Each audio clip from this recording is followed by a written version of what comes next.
I've received the list of all the media applications about 5 minutes ago, so I do not intend to waste court time by placing each one on record unless you so wish, but then for the record all media houses present are acknowledged and in court in the proper procedure required.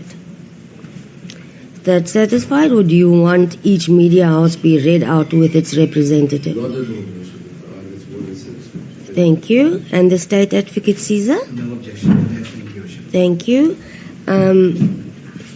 Just also to save time, the media, the witness that the defense intends calling, we need to accommodate her or him. I hear her. And therefore we are going to need the witness stand. Okay, so you'll have to rearrange yourselves, please. And also, if it's of any assistance, there will be an order that this witness will not appear visually, only vocal, only oral, no visuals. Or even, please then, if court is not in session, no still photos should the witness enter while court is not in session. Will someone indicate then, once you've done everything, for me to come back in? I'm right here, it's just stepping through the door. Is that... You'll send me a message. Thank you so much, and then for that reason then we'll adjourn at this point. Thank you.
don't know where I'm supposed to write.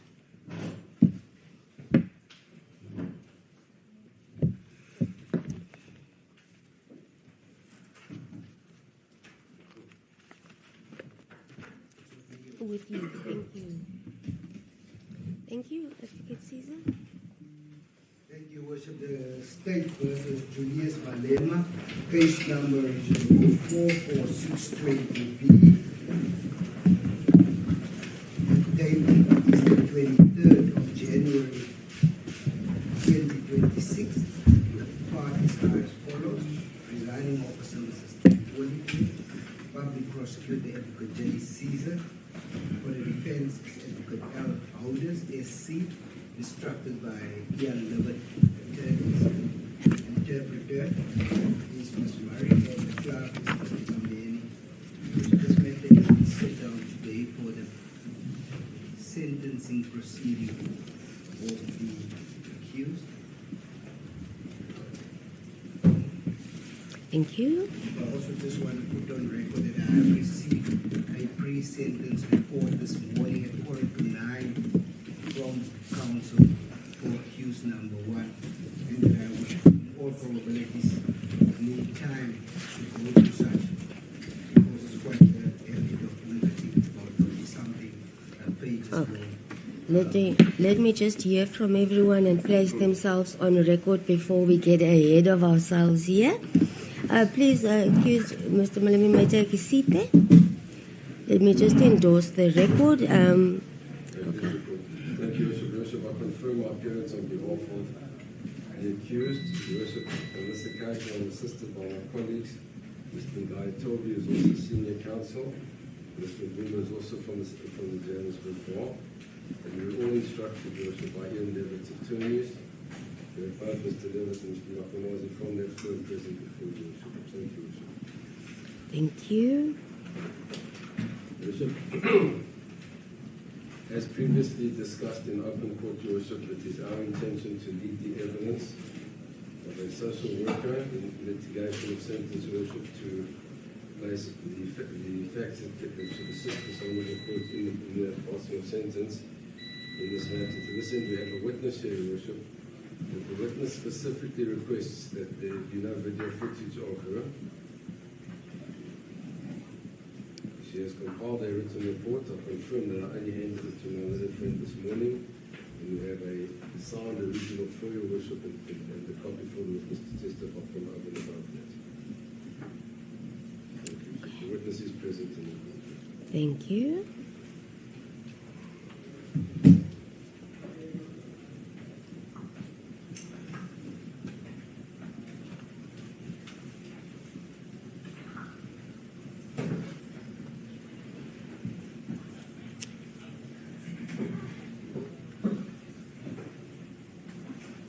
I'm just endorsing so that you don't have to repeat Advocate Caesar, because Advocate Holders has placed on record regarding the report. I'm just noting your submissions on that regard. Then I will make the orders. We are proceeding now. Everyone is ready for us to proceed now. State. I would love to just a 10-minute just to get my things in order. Because I know we've agreed that we'll come in, place us on record. I'll just deal with some of the logistics, and then I'll hear from you what how we'll follow, what will follow now. Just a minute. No visual. So I endorse one of your friends' comments because we need to make the place for the witness to testify. Oh, yes. So there are some logistical arrangements that we need to do. Okay. All right, let me just do it in this fashion. Firstly, I've received the list of all the media applications about 5 minutes ago. So I do not intend to waste court time by placing each one on record unless you so wish. But then, for the record, all media houses present are acknowledged and in court in the proper procedure required. Is that satisfied, or do you want each media house be read out with its representative? Not at all, Worship. It's more than satisfactory. Thank you. And the State Advocate Caesar? No objection to that. Thank you, Worship. Thank you. Just also to save time, the media, the witness that the defense intends calling, we need to accommodate her or him. I hear her. And therefore we are going to need the witness stand. Okay, so you'll have to rearrange yourselves, please. And also, if it's of any assistance, there will be an order that this witness will not appear visually, only vocal, only oral, no visuals. Or even, please then, if court is not in session, no still photos should the witness enter while court is not in session. Will someone indicate then, once you've done everything, for me to come back in? I'm right here, it's just stepping through the door. Is that... You'll send me a message. Thank you so much, and then for that reason, then we'll adjourn at this point. Thank you.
don't know where I'm supposed to write.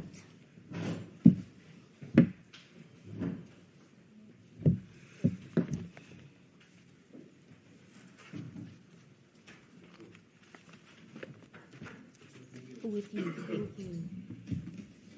Thank you, Advocate Caesar. Thank you, Worship. The State versus Julius Malema, case number 44620B. The date is the 23rd of January 2026. The parties are as follows: presiding officer, Mrs. Julius, public prosecutor, Advocate J. Caesar. For the defense, Advocate L. Holders, SC, instructed by Ian Lovett, attorneys. Interpreter is Ms. Murray, and the clerk is Mr. Tambeni. This matter is set out today for the sentencing proceeding of the accused. Thank you. I also just want to put on record that I have received a pre-sentence report this morning at 9:15 from counsel for accused number 1, and that I would, in all probabilities, need time to go to such, because it's quite a heavy document. I think it's about 20-something pages long. Let me just hear from everyone and place themselves on record before we get ahead of ourselves here. Please, excuse Mr. Malema, may take a seat there. Let me just endorse the record. Okay. Thank you, Your Worship. I confirm my appearance on behalf of the accused. Your Worship, on this occasion, I'm assisted by my colleagues. Mr. Mdantsane is also senior counsel. Mr. Mdantsane is also from the Johannesburg Bar. And we were all instructed, Your Worship, by Ian Levitt's attorneys. We have both Mr. Levitt and Mr. Makonazi from that firm present before you, Your Worship. Thank you, Your Worship. Thank you. Worship, as previously discussed in open court, Your Worship, it is our intention to lead the evidence of a social worker in litigation of sentence, Your Worship, to place the facts that should assist this honourable court in the passing of sentence in this matter. To this end, we have a witness here, Your Worship. And the witness specifically requests that there be no video footage of her. She has compiled a written report. I confirm that I only handed it to my little friend this morning. And we have a signed original for Your Worship and the copy for the witness to testify from over and above that. Thank you. The witness is present in the court. Thank you.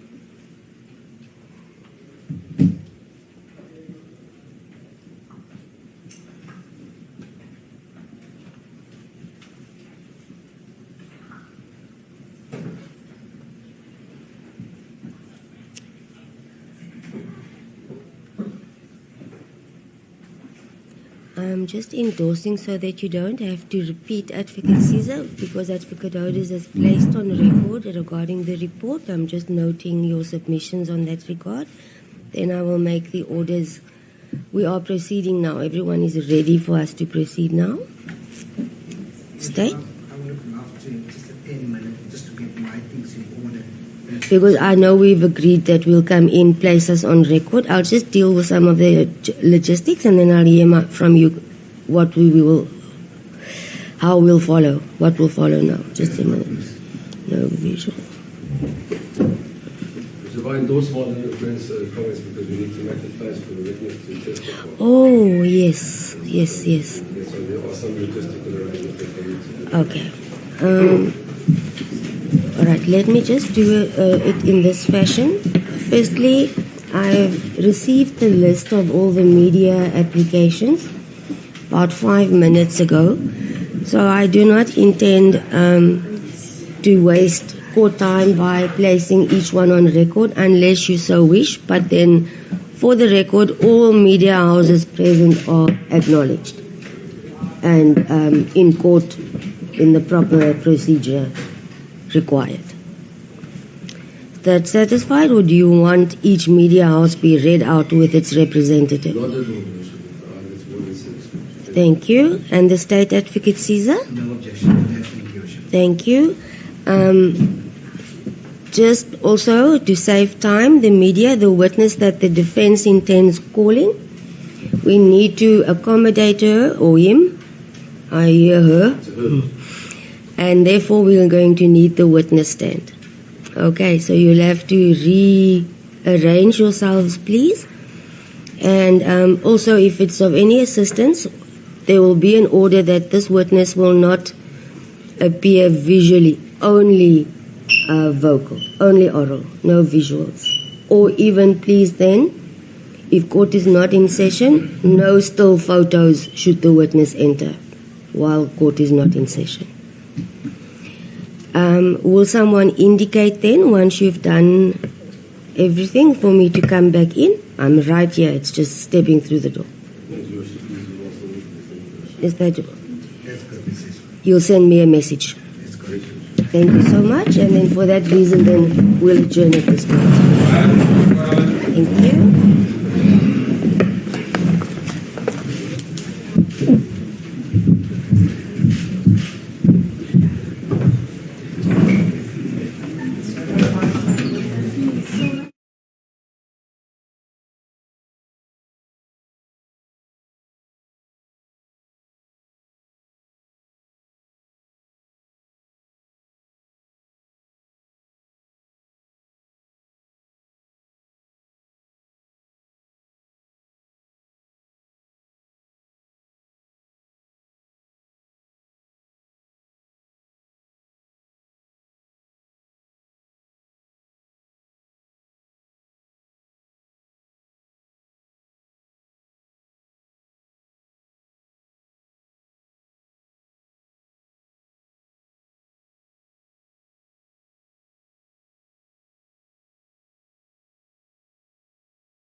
Just for the record, so that we know where to find, the matter is now proceeding in another venue as where we started this morning, being the High Court at East London.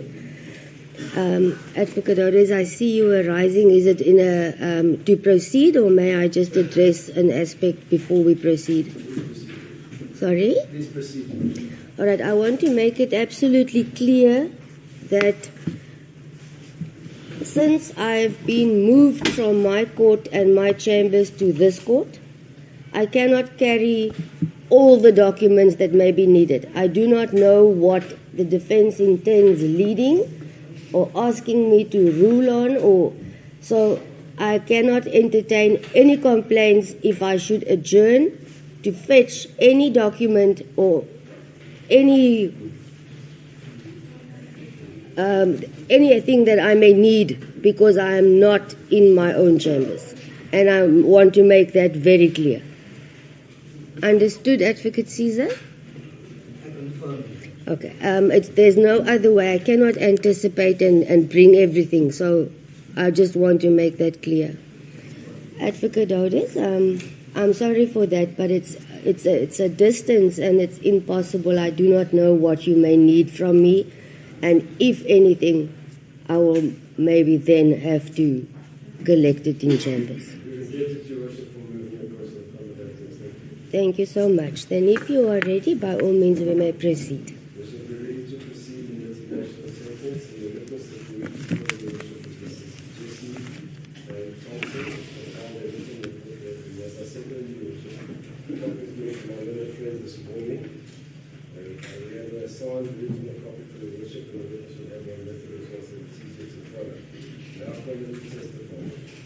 Thank you so much. Just to remind the media that earlier we had made an order, or this court had ordered, and even when she enters, that there are to be no visual images of the witness, only oral. So please, even on her entering, no visual. Thank you.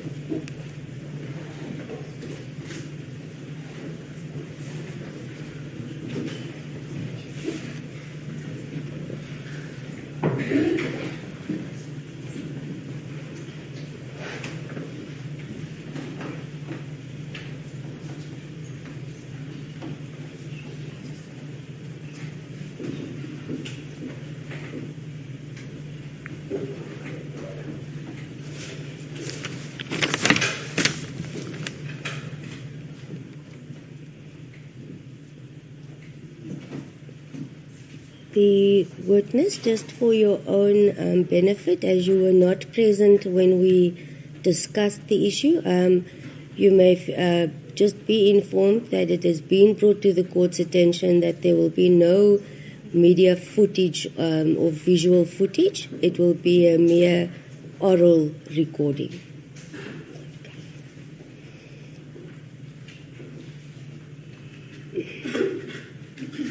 May you please state your full names and surname for the record, please?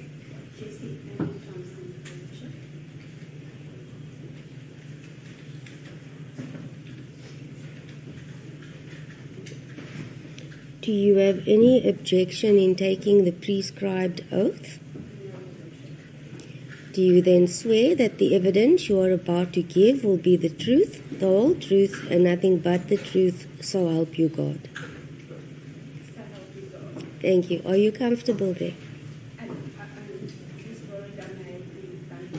If there's documents, okay. If you are, I would rather you be comfortable. Is there a possibility of us just moving the microphones a bit so that she has space for her documents, please?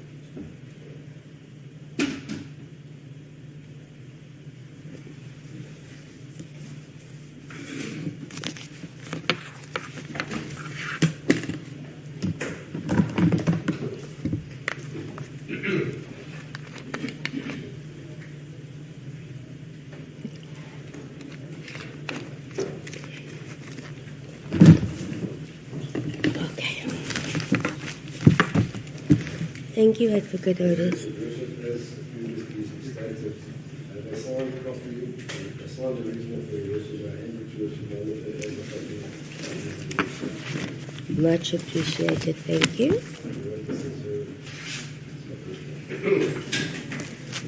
Thank you. Mrs. Thompson, can you tell the court briefly what your qualification is?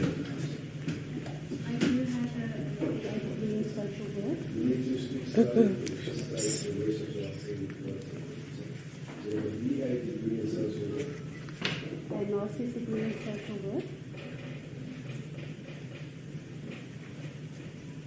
And a LLB. BA degree in social work, a master's degree in social work, and an LLB. That is correct, Your Worship.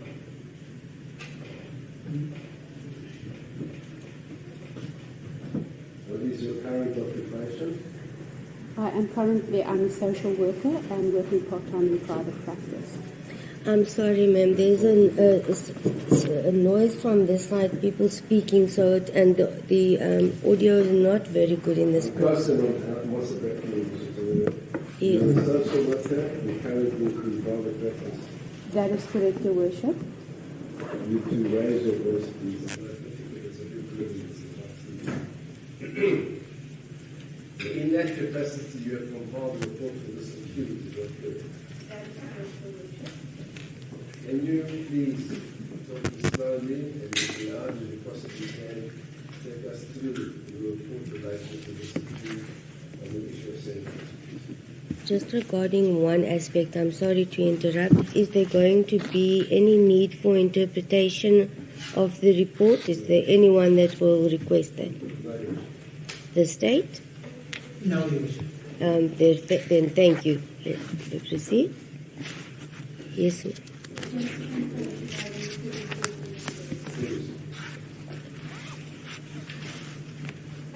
Slowly and as loud as possible.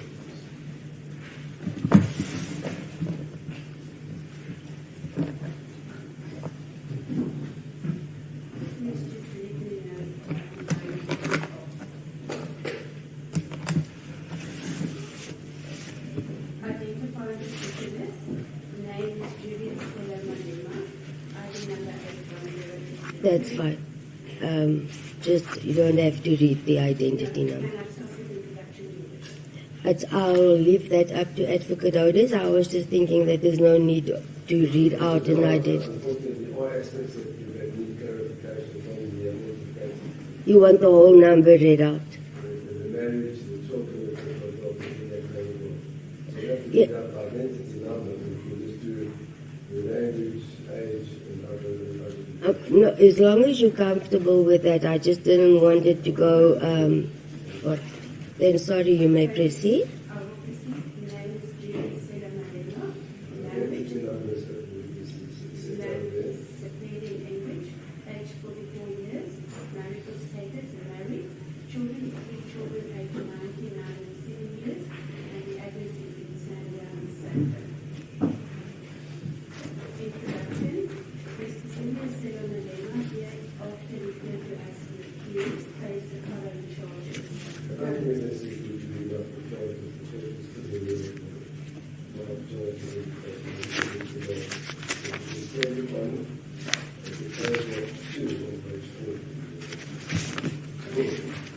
The charges against the accused originated from the Magistrate held on 28 July 2018 at the C75 She's Garden in Mdantsane, during which the accused discharged a firearm into the air during the EE's anniversary celebration.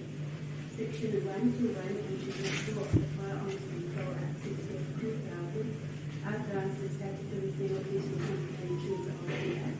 There is no indication that the charges should also be referenced to Section 51 and Schedule 2 of the Criminal Law Amendment Act 105 of 1997, which prescribes minimum sentences for certain offences, including those related to the possession of an automatic and semi-automatic firearm. The defence requested the unassigned social worker to compile a pre-sentence report. The primary objective of the report is to provide the court with relevant information concerning the accused and his personal circumstances, thereby informing the determination of the appropriate individual of sentence. Ms. Thompson, sorry, stop you. Can you please attempt to just raise your voice? You have to shout. It's difficult for the people in the back. You don't hear when you're back. I know it's a big room, and I apologize. Really talking about Those microphones don't get to your voice. They don't have to. so if you can face perhaps You don't have to face the. You are more than comfortable if you want to turn it. As long as you raise your voice. the defense requests that the undersigned social worker to compile a pre-sentence report. The primary objective of this report is to provide the court with relevant information concerning the accused and his personal circumstances, thereby informing the determination of the appropriate individualized sentence. The information presented is limited to circumstances pertinent to the matter, in adherence to the principle of confidentiality and the avoidance of unnecessary solicitation of information. The investigation conducted for the purposes of this report includes the following components: individual witnesses were excluded, national information obtained from individual witnesses' rights, sequence and credibility, relevant research including information regarding specific offences, sentencing options and aspects related to the accused's functioning, supporting documents as referencing footnotes, and all the resource list, a visit to the Mdantsane kitchen, located at Tikatau and Literary and Educational Club, conducted during the final interview at the KG in Chongqing. An in-brand personality type assessment was undertaken. This assessment is primarily suited to coaching purposes, providing insight into core motivational drivers rather than observable behaviors. The information regarding the victim's personality is intended to offer context to his conduct and potential behavior expectations, and should not be used to consider occurrences and or functions. Throughout the process, the accused was open and forthcoming, willingly shared information and often incorporating educational elements into discussions, such as the significance of his second name and the rationale behind the purpose of his master studies. The judgment serves as a source of facts relating to this matter. Detailed information concerning the each of the children outlined in the room prior, as well as other relevant considerations for his review in the Mdantsane law. Recommendations and opinions of the report are based on information available at the time of conversation. The Mdantsane social worker reserves the right to amend these recommendations and opinions should additional information become available. Personal circumstances, family background. The accused was born on 3 March 1981 to a single mother. His mother suffered the loss of 2 children, an older sister to the accused who passed away before his birth, and a younger sister who did not survive beyond the age of 2, resulting in him being raised as an only child. His mother, who was one of 9 siblings, resided with the 6 of her siblings and their respective children in his grandmother's house, located in the Mdantsane section of the Share of the township.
how this grandmother contributed to the well-being of those around her in her role as a traditional leader. These examples establish the foundation of communal responsibility that continues to influence his actions and decisions. The accused grew up in the absence of a father figure, as neither his mother-in-law nor his grandmother ever disclosed his father's identity to him. To this day, he remains unaware of who his father is. The elected child of Hamilton 2001 also been elected president of Kosovo and returned to Kosovo in 2003. Upon his return, he established his own residence, but maintained those close ties with his family, particularly his mother and grandmother. By that time, his mother's siblings had relocated to ordinary houses, while his mother, who suffered from epilepsy, continued to reside with his grandmother. Following the passing of his mother in October 2006, the accused assumed ongoing responsibility for the care of his grandmother. Although he shared strong bonds with both maternal figures, his relationship with his grandmother was especially close. Her death in May 2019 marked a significant loss, yet he continued to honor and maintain a deep ancestral and spiritual connection with her. From an early age, the accused was instilled with the Rand family, consistently experiencing significant occasions such as Christmas and Easter with relatives and importance. Upon earning his own income, he undertook financial responsibility for his extended family by paying his cousin's school and tertiary education fees and continues to support their entrepreneurial endeavors. The accused considered himself a mentor and elder brother to his cousins and to his aunts. According to his wife, the accused devoted to his mother and first born sons, together with his strong family orientation, were qualities that attracted her.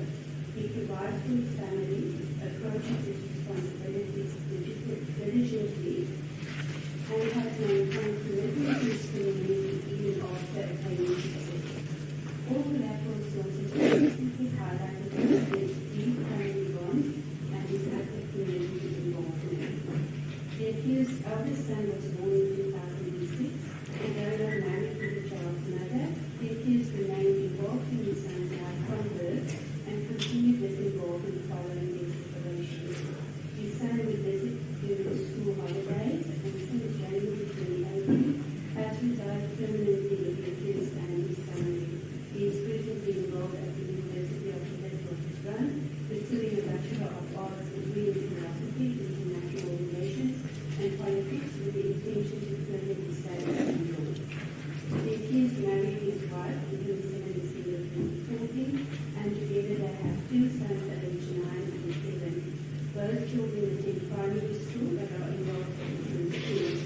This decision, taken jointly by the accused and his wife, was based on the careful consideration of the children's automatic needs and their interests, with the aim of allowing each child to develop socially and independent circles of life. The accused's wife was a dedicated stay-at-home mother, making it quite the financial provider of their household. In recognition of the value of her role, the issue received the monthly allowance, expressing his belief that stay-at-home mothers deserve to be compensated for their contribution. She temporarily closed her career as a qualified financial advisor in the corporate and investment banking sector to focus on raising their children. Nevertheless, she has continued to study, though she remained professionally engaged and to prepare for her eventual return to her professional career. Having grown up with our father figure and being a household figure who is not married, the accused is committed to provide his children with a family environment he has not experienced himself. He plays an instrumental role in his daily life and he places significant importance on being involved and actively involved with his family and to make intentional decisions which are about quality time together. Significant occasions such as his children's birthday have never been missed. This illustrates his dedication to his family. Understanding the challenges of father's life, the accused is intentional about protecting his children and family. He strives to be a efficient and involved father, ensuring that his children enjoy a grounded upbringing rather than the life of glamour. He encourages them to value humility, advising against using their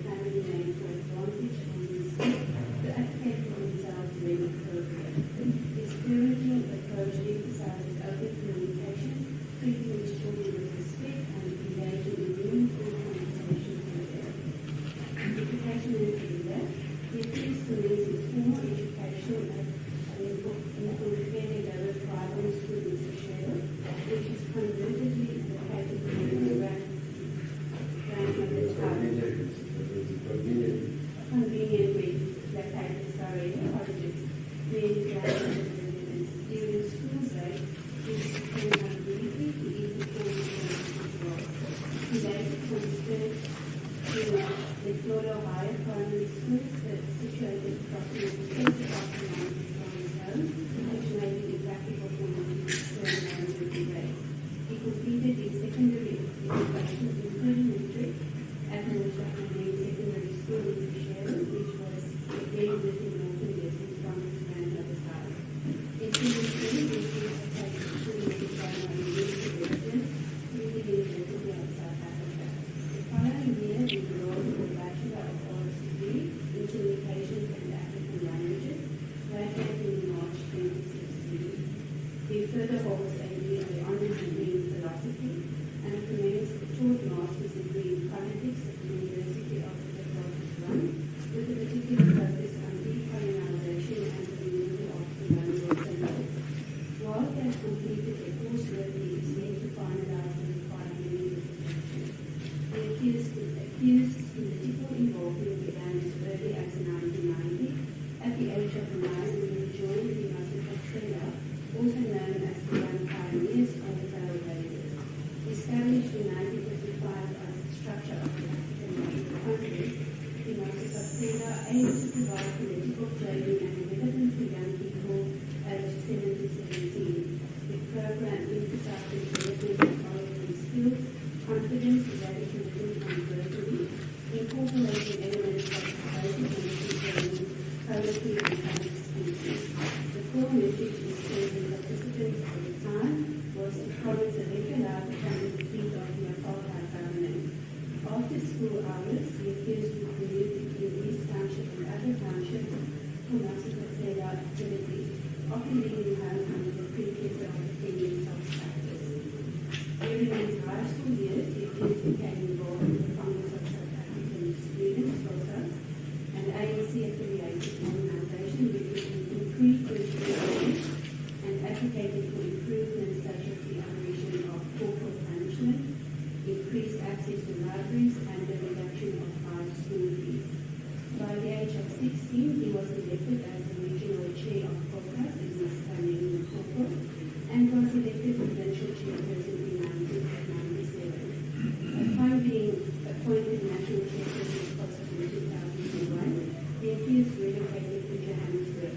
He recounted the challenges of this period, noting that he was young, without a steady income, and needed to secure both accommodation and the means of survival. Once he began earning his dollars by sending financial support home to those depending on him. The accused's first remunerated role was as provincial secretary of the ANC in a total unelected position. Notably, prior to this, he served as bronze chairperson of the ANC in 1995, just before his 14th birthday.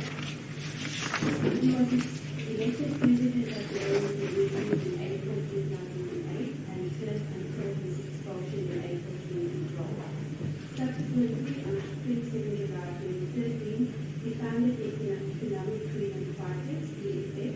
In December 2014, at the EFF's inaugural elective conference known as the National People's Assembly, the accused was elected as president and commander-in-chief, positions he continues to hold. In addition to his leadership roles within the EFF, the accused has served as member of Parliament in the National Assembly since 2014. His parliamentary service includes participation in several committees. He is currently a member of the Joint Committee on Ethics and Members' Interests, the Joint Constitutional Review Committee, the Ad hoc Committee to investigate allegations made by the Attorney General Mdantsane, and he acts as a representative of the National Assembly on the Judicial Service Commission. In addition to the noteworthy influence of his mother, and particularly his grandmother, the accused identified the late President Cyril Ramaphosa and really Mandela as key mentors and influential figures throughout his life. Based on the published 2024-2025 salary sheet of the members of Parliament, the accused receives an annual remuneration of £1,507,851. Physical and psychosocial aspects, physical, mental and social aspects. The accused reported no physical or mental health issues, and there is no evidence of substance dependency. During his upbringing, he was not exposed to drugs and aside from a school of incidents of experimenting with marijuana, he has abstained from drug use. He stopped smoking cigarettes over a decade ago and consumes alcohol in moderation. Publicly, he encourages others to avoid drug and alcohol abuse, emphasizing that such substances do not offer solutions to poverty and other challenges. To cope with the demands of his career, the accused relies on the support of his family and friends and finds relaxation in activities such as game drive, listening to music, and DJing. He also enjoys playing soccer with his children. As a private supporter, he enjoys attending big matches with friends, colleagues, and his children. The accused believes in God, although he does not regularly attend church services except on special occasions. His wife maintains a strong faith. In honor of his mother, who was a long-standing member of the Christian Baptist Church, he funded the construction of the modern church building, which was officially inaugurated in October 2009. Once in contact, the accused is widely recognized as a revolutionary, someone who gives a voice to the voiceless, upholds the responsibility to the poor, and respect for the advocating for the oppressed. This is consistent with his personality type, which is characterized by a keen sense of justice and regard to ethical change. He is willing to be confrontational when necessary and demonstrates a protective attitude towards both his own interests and the interests of those he protects. In his history of imprisonment, he maintains high standards for himself and those around him, often described as a perfectionist who is focused and committed to ensuring tasks are completed accurately and within set periods. He values order and discipline, expressing a clear aversion to laziness, dishonesty, and being caught off guard. He regularly provides positive feedback when warranted, but does not hesitate to address unacceptable behavior. Importantly, once an issue has been resolved, he does not hold grudges. The accused personality profile further reflects a person's maintaining control of the situations and a willingness to advocate openly for his understood. He is motivated by a commitment to do what he believes is right, which is a pronounced desire for justice and the protection of others. The profile further highlights his qualities as a natural leader. In situations of conflict, the accused has solid capabilities to criticize personal feelings and focus on resolving the issue at hand. He approaches such engagements robustly, ensuring discussion remains issue-focused rather than personal. Nevertheless, he is also capable of strong emotional responses to conflict, typically manifesting as irritation, frustration, resentment, or self-righteousness, particularly when confronted with perceived injustice, disrespect, or wrongdoing. He regularly expresses disagreement with instances that he perceives as an abuse of authority by persons in high office. Some of these traits were evident during some of his responses in cross-examination and accumulation to some of his comments in relation to his guilty verdict. Rather than adhere strictly to established norms, the accused position himself as revolutionary, he intends on changing the political, economic, and social systems that are present in the country and internationally. He is comfortable in pursuing alternative approaches, confident in the justification of his action. Consequently, the accused often attracts controversy due to his public statements and the singing of his private songs. Collateral sources consistently describe the accused as a community-oriented leader who is deeply invested in the well-being of those he represents. While the accused himself shares certain details regarding his community involvement, most of this information was obtained from collateral sources. Where the accused has not personally derived initiatives, projects are generally implemented through the organizational structure. The accused leverages his influence to mobilize key stakeholders within the community to respond to local needs, often facilitating in-kind contributions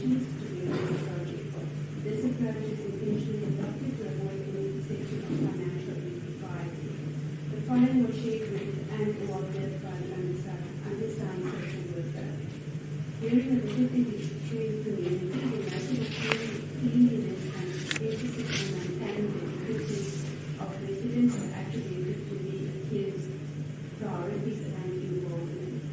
In the Vijayawada informal settlement, the community benefited from a notice without project funded by local contributions, including the setting of boreholes against the inconsistent municipal water provision. The EFF, under the guidance of the accused, supported the community both by supplying water at critical times and by participating in the Border Water Initiative, which originated as a grassroots project. Additionally, in May 2023, a new subscription was established to address food insecurity and alleviate poverty. Operated by volunteers and sustained through community donations, the soup kitchen serves daily meals at 1,500 hours, a time specifically chosen at the request of the accused, so that school children will have access to a late lunch or early dinner to support their studies. During an on-site visit, it was reported that approximately 700 meals were served each day. Furthermore, a water tank installed on the premises to ensure wider community access to water during periods of municipal supply disruptions. And I just want to practice a water.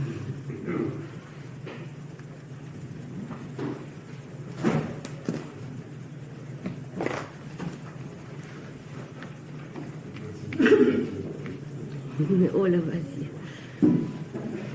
Thank you.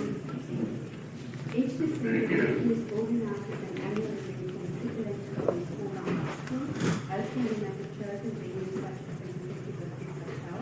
Here they are provided with about motivational speaker, numerous questions, and gifts for each attendee. This initiative is designed to remove limits from the usual township surroundings. Although this is a personal initiative, it is he has expressed that his intention is to support the benefits during similar to his children, thereby inspiring ambition to discourage the new environment. As you step on the forward, I think it's difficult to get into the situation with their same factor. I'll try to raise it a bit. In reaching out to the elders of the Seychelles community, it appears to began by purchasing blankets and slippers for the elderly. Later expanding his efforts to the different food courses in the EFF. During door-to-door visits in the election period, we observed that many elderly residents lacked proper beds, which led to the launch of an initiative to provide beds, ensuring that no elderly person in these areas needed to withdraw, a point of personal pride for the accused. The EFF sponsored pilot training programs, several community members have qualified as pilots, including the first female pilot from Seychelles, who achieved this milestone in 2023. On his 44th birthday, the accused donated 200,000 to the Police Child Welfare Society. In November 2025, honoring the previous commitment, the accused handed over the disability-friendly house to a wheelchair-bound member of the Seychelles community. Constructed by the EFF, this residence provides dignified and suitable accommodation to an individual who had previously been living in inhumane conditions. Remorse, the accused entered a plea of not guilty to all the charges and, following his conviction, continues to assert his innocence, stating that only a toy firearm was used when discharging the celebrating trust. He has publicly declared his intention to appeal the verdict. Although the accused regards his conviction as wrong, he regrets the incident and the consequent results that people may perceive as the encouragement to handle firearms recklessly. This was no intent. Criminal behavior and public offence, previous convictions and cases pending. The accused has no previous convictions and or any cases pending cases against him. Current offence. The offences in question were committed on 28 July 2018 during the humanitarian private 5th anniversary celebration. The accused was arrested in 23 October 2019 and made his initial court appearance on 27 November 2019. The trial commenced on 1 March 2022 and concluded with conviction on 1 October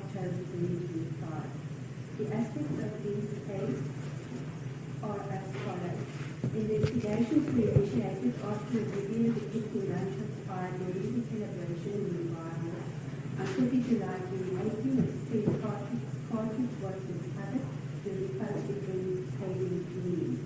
The South African Police Service member responsible for overseeing the EFF celebration reported receiving no information concerning the discharge or simulation of firearms at the event. The accused was involved, was identified as the individual who was charged at .253 November rifle. He possessed the rifle solely for the duration of firing the shot, after which it was handed over to another individual. It appears that the accused received the rifle ready to shoot from someone authorized to possess and handle it, most likely from Tactical Security Services, who provided security services at the celebration event. However, no individual was convicted of supply or controlling the firearm to be used, and the rifle that was shown in court was returned to Tactical Security Services before judgment was delivered in this trial. Following the event, there were no reported injuries or damages to property or equipment used as the venue was inspected, and no damage was reported. Seriousness of the offences. In assessing the seriousness of the offences, it is necessary to evaluate both the level of actual and potential harm caused by the act in question, as well as the degree of culpability attributed to the offender. The Firearms Control Act 60 of 2000 describes sentences for such offences, including the option of a fine or imprisonment for maximum period ranging from 5 years to 15 years. For a first-time offender convicted of possession of an automatic or semi-automatic firearm, the Criminal Law Amendment Act 105 of 1997 stipulates a minimum sentence of 15 years. As noted by the Choice 2020 page 13, the court in S versus Mullahi observed that the enactment of minimum sentence legislation for the illegal possession of automatic or semi-automatic firearms was a response to the frequent use of such weapons in the commission of violent crimes. A single objective of the Firearms Control Act 60 of 2000 is to curb the proliferation of illegally possessed firearms and to prevent crimes involving firearms by removing such weapons from circulation. This purpose significantly heightens the seriousness of firearm-related offences. However, in the present matter, the considerations mentioned above do not apply and certain mitigating circumstances are evident. The accused obtained a firearm from an individual most likely affiliated to Tactical Security Services who was authorized to possess and manage a licensed firearm. He did so solely for the purpose of discharging celebrating shots at the event. There is no indication that the firearm was acquired illegally for a prolonged period or with any intent to facilitate further criminal activity. It appears that the firearm was returned to its lawful custodian promptly after.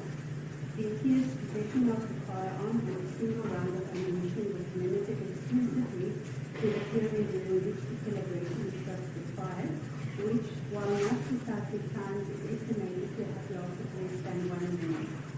Additionally, the Firearms Control Act seeks to uphold the constitutional rights to life and bodily integrity and to penalize the negligent and unlawful use of firearms. In this context, the following considerations are relevant. There is no evidence that the accused intended to cause harm. Nonetheless, the court found that he discharged the firearm in a public space without implementing the necessary precautions to ensure the safety of people and property. By neglecting to take such precautions, it has been said that the accused acted recklessly, thereby endangering the lives of celebrating members, bystanders and residents of neighbouring areas and risking property damage. Such conduct could have resulted in loss of life. It has also been said that the careless and reckless discharge of firearms in a public setting conveys an inappropriate message about gun safety and responsible firearm use, particularly when a prominent leader exhibits such conduct. The actions of individuals in positions of influence are likely to be emulated by their supporters, thereby warranting a more severe assessment of their behaviour. It has already been noted that the accused regrets the incident and the consequent perceptions it might have created. However, there was no evidence indicating any harm to a person or damage to any property. Planning. The firing of celebratory gunshots was deliberately planned as a distinctive element of the event, reflecting the established tradition of incorporating unique features into each celebration. For instance, during the 10th anniversary, the accused approached a section of the stage that elevated into the air while red and gold confetti was released from cannons. Available information does not suggest that the planning of this activity was undertaken with the intention to commit an offence, endanger lives, or cause damage to property. The interest of society. The interest of society is upheld by imposing a sentence that delivers the greatest benefit and minimises potential harm. In considering an appropriate sentence, it is important to consider society's economic stake in the cost of the criminal justice system, ensuring that any punitive measure is justified by the tangible advantages it provides.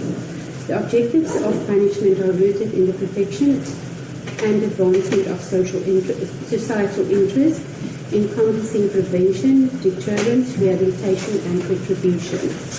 Prevention.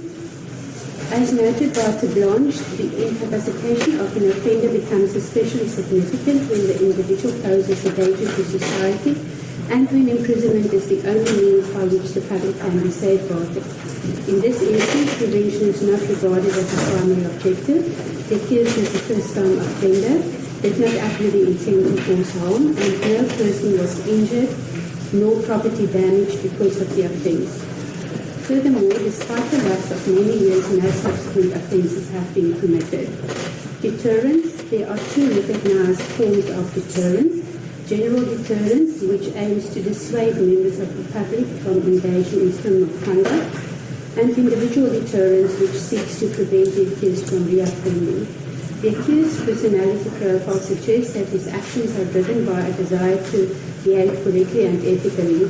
He has emphasized his position as the leader of the fourth largest political party, highlighting the considerable influence he holds over young people. He recognizes that he cannot credibly encourage others to respect the law if he himself is found guilty of a criminal offence. This awareness is expected to exert a strong individual deterrent effect. Furthermore, having been tried and convicted is also humiliating to the accused, serving further as an individual deterrent. Justice Edwin Cameron, a retired judge and current inspecting judge of correctional services, wrote in an article dated 9 August 2021 that the most effective deterrent to crime is the certainty of consequences, certainty of investigation, detection, arrest, arraignment, prosecution, and ultimately punishment. This principle was also affirmed by the highest court, as reflected in the case of S versus Mdantsane, which stated that the greatest deterrent to crime is the likelihood that offenders will be apprehended, convicted, and punished. It is the certainty of punishment rather than the severity of the sentence that is likely to have the greatest deterrent impact. Rehabilitation. Rehabilitation seeks to assist the offender in becoming a law-abiding member of society.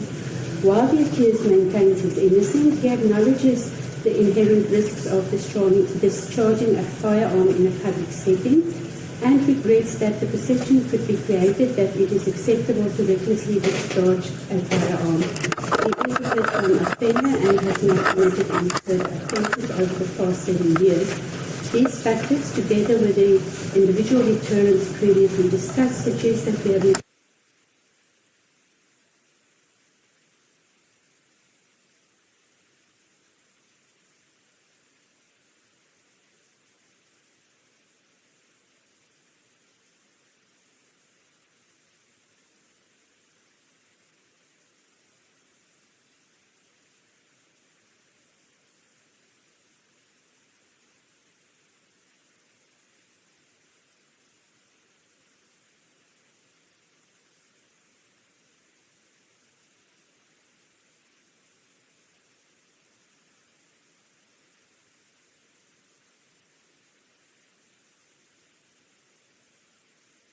The question is asked whether we would not be better served by expanding our idea of what constitutes justice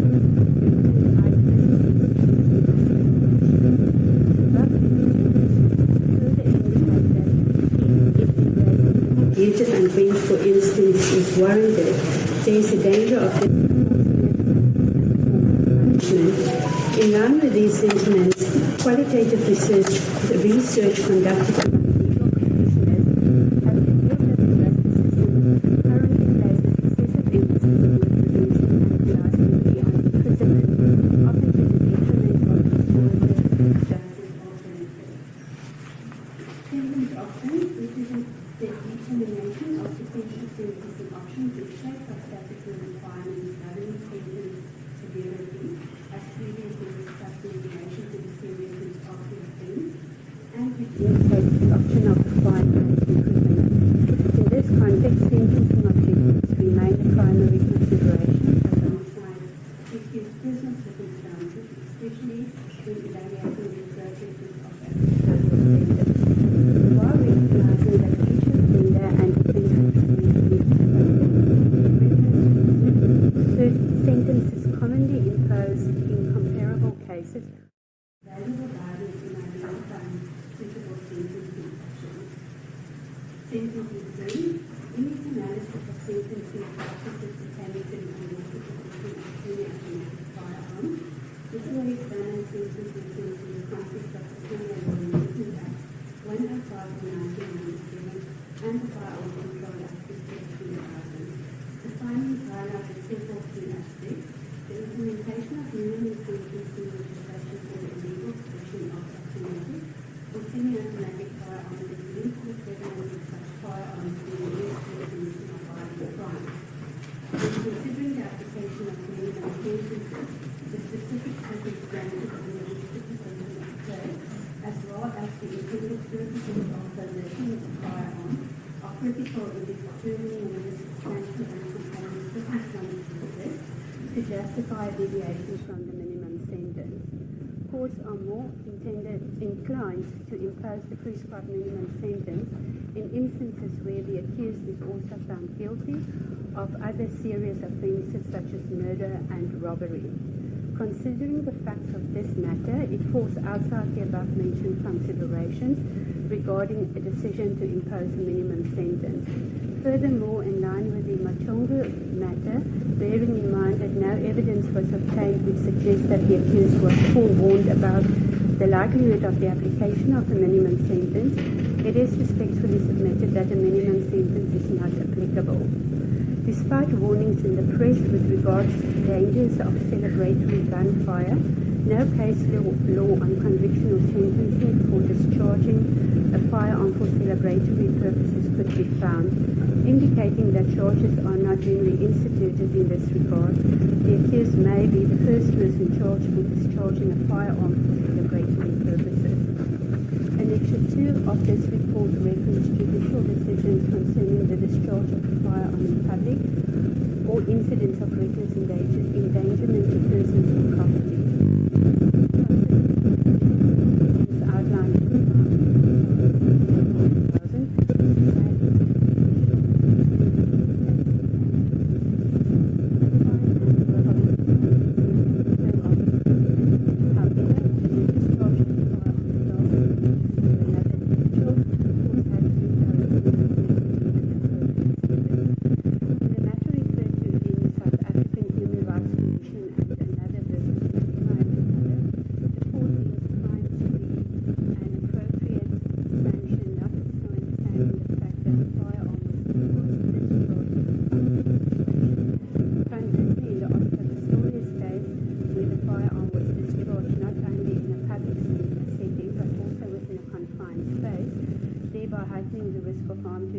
in property, the court found that a wholly suspended term of imprisonment was justified.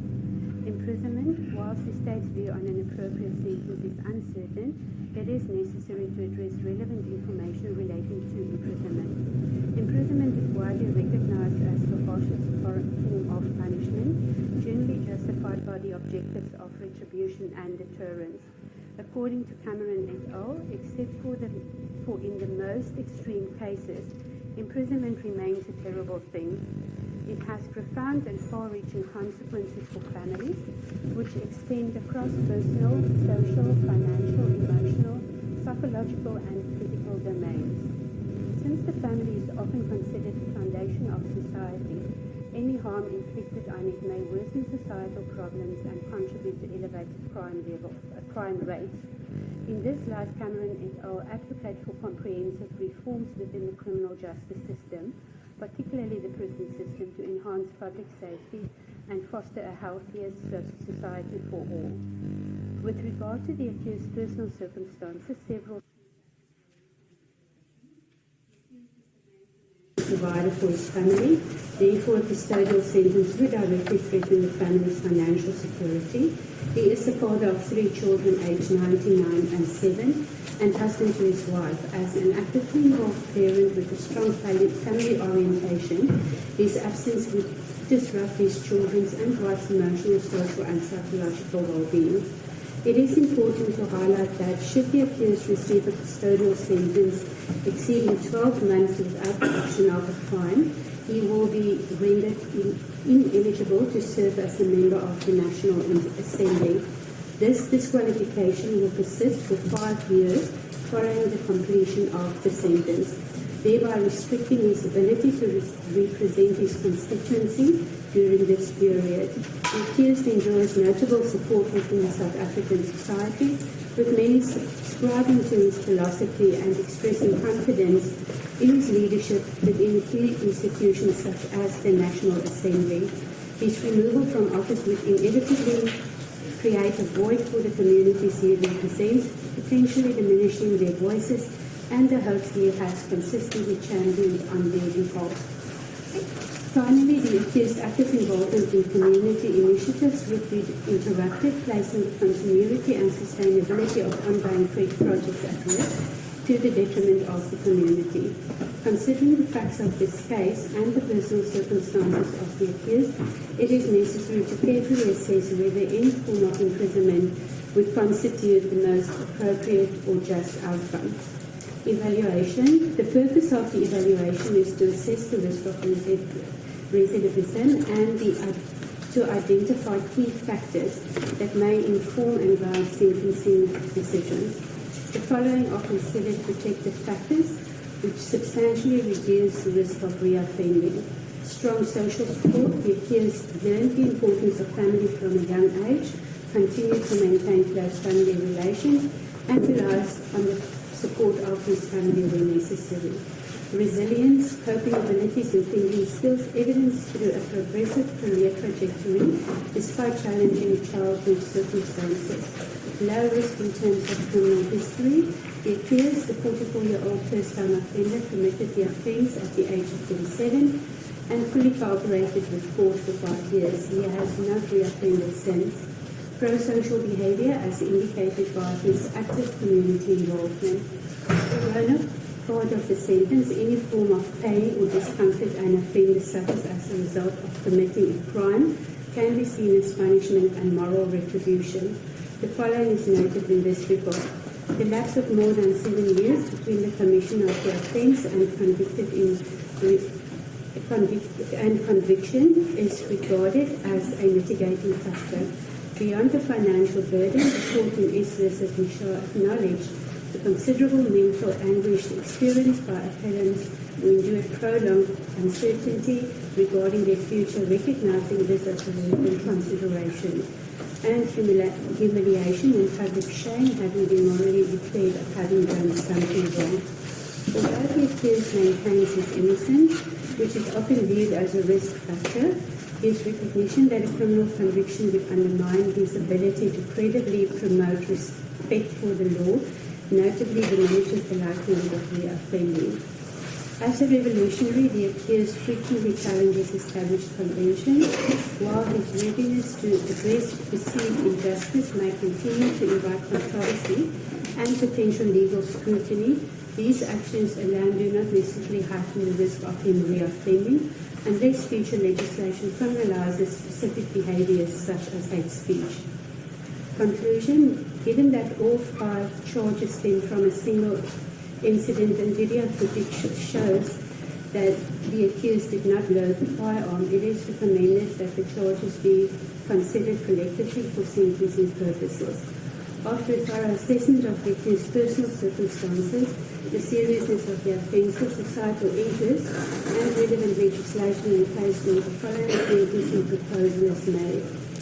Impose a fine that reflects the gravity of the offences, with the fine suspended to encourage continued lawful behaviour.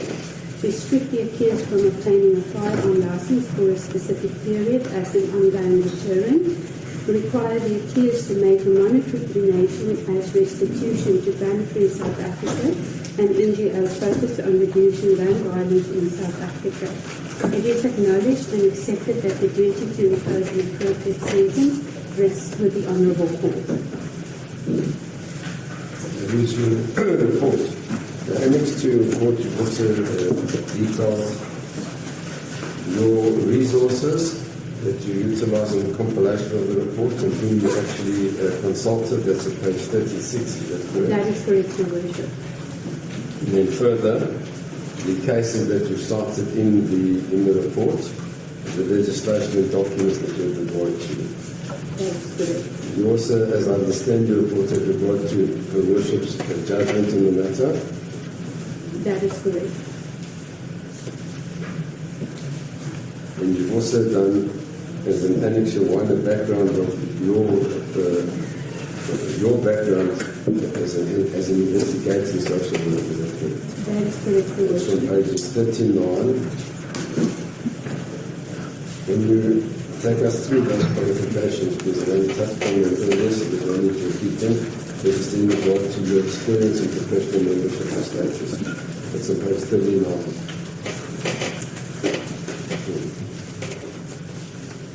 We've heard about your first three qualifications being a BA in social work, which you obtained in 1986, an MA in social work in 1999, and an LLB in 2005. You then have a postgraduate certificate in econometric assessment in 1999, Prospective Training College, and you were certified anagram practitioner from 2023, a procedure that you referred to in this report. That is correct. Could you take us through 2.2, please, your professional membership and status? I am registered as a social worker with the South African Council for Social Service Professions, with my registration number noted. I'm also a member and a member of the National Executive Board for the South African Associations for Social Work and Private Practice. I was admitted to practice as an advocate on 21 August 2006, however, never practiced, and is a non-practicing member of the National Bar Council of South Africa, and also registered as non-practicing with the Legal Practice Council. I've been appointed as a member of the 5th Professional Board for Social Work in 2022. So your membership, can you take us through your experience? So I've been practicing as a social worker since 1987. Started my career at the Current State Correctional Services Facility. It was interrupted thereafter doing work at a church and family organisation. I have thereafter worked another 6 years for the Department of Correctional Services. During my department with Correctional Services, I worked with sentenced offenders, and both in prison and serving community-based sentences. And with the introduction of correctional supervision as a sentencing option, I established the function rendering these reports to the court for the Wynberg and Wynberg Magistrate courts at the time. I have, since my resignation from the Department of Correctional Services in 1999, continued to do pre-sentence report in a part-time capacity in my private capacity. And you have further additional fields of expertise, which include children's court investigations, family mediation, student supervision, supervision of student supervisors. That is correct, Your Worship, and then alongside the part-time private practice, I've also worked in the corporate environment where I have been trained and had extensive experience in risk management, which I find to be contributing beneficial to my work as a social worker. And you were employed previously by the Department of Veteran Services for 9 years. That is correct. And the Christian Social Council for 3 years. That is correct, Your Worship. And it says here, with 26 years of private practice experience, must be in a part-time capacity. Correct. Then given a list of matters in which you provide a pre-sentence report. It's on page 40, is that correct? That is correct, Your Worship. And then at page 41, it's an annexure to refer to in the report, and you refer to sentencing credits, where you have regard to particular reported and unreported cases, and the convictions, circumstances, and sentences that were imposed in those various cases. That is correct. And that will take us through to page 42. Is there anything else that you'd like to add in relation to the sentencing of this accused for this report? Nothing to add to my report, perhaps just an observation, and I think during my experience and working with Mdantsane, his respect and the importance of respect to him was always notable, and when I look at the setting of the people, it seems like the elders... No, I'm going to correct it. I'm sorry, you're speaking to her worship, but now there's a problem with you talking that direction. It's impossible to hear. Can you just repeat? I beg your pardon. In the context of my experience of the importance of respect to the accused, when I just noticed the setting in the court, it seems also that the elders, which is a very important community, and speaking with preference, it's just an observation. There's nothing else to be added to my report. In other words, respect for elders. Respect in general for people, but specifically for the elders.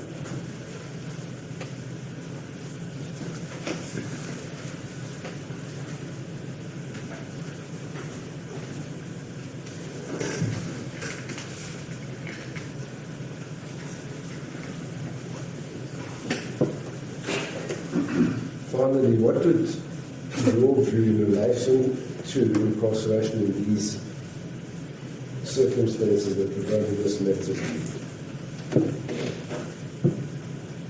I think if I can summarize the views from my report, is that when it comes to incarceration, and I haven't done the detail or add any detail about it, but the reference to the book by Cameron and it all deals with the circumstances in imprisonment, with the overcrowding of imprisonment, the need for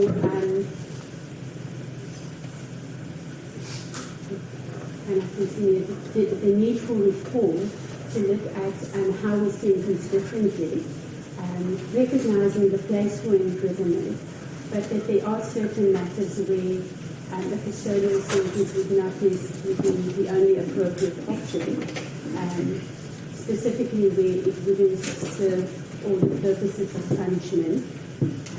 I think the preference would always be that imprisonment would be where prevention would be a key deterrent, a key purpose of punishment. But other than that, I think the circumstances of the case would take it. So when I look at this compared to the other cases of a more serious nature, there were I couldn't find any intent that the weapon was used or obtained with the aim of committing any other offences. It was specifically for the purpose of the celebratory shots. It was in his possession for a very, very short period of time, making it very distinguishable from all the other cases where a period of imprisonment would be imposed. Aligned to that answer, there are two aspects that come to mind. Firstly, the issue of recidivism.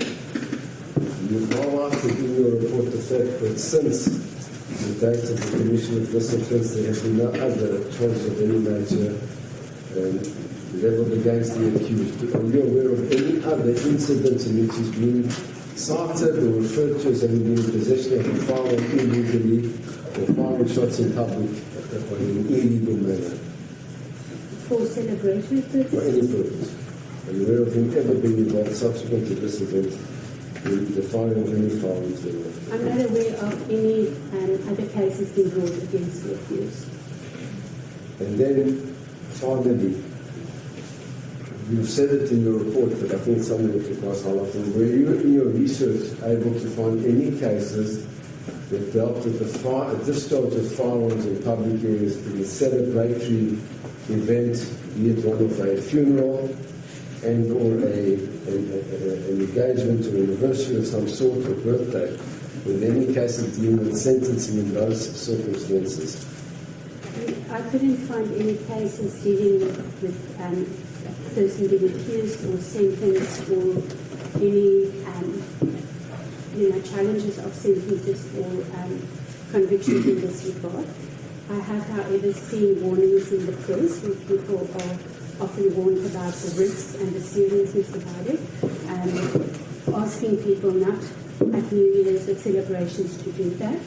I also picked up an article indicating that at the funeral of the late Magistrate Mandela, afterwards there were shots fired from her home in a celebratory context.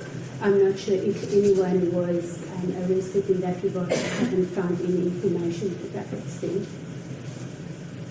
Thank you, Madam. No further questions. Thank you.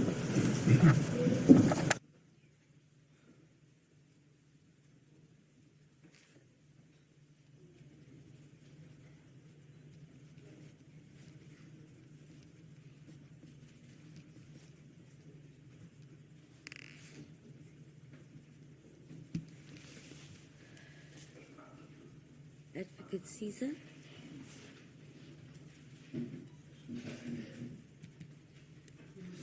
Tempted to start with my cross-examination, but I lost a few pages where the witness has testified just for the sake of thoroughness and completeness, because I did get the report only this morning, to go through it again to ensure that I haven't missed anything regarding this particular report, because it is testified quite fast.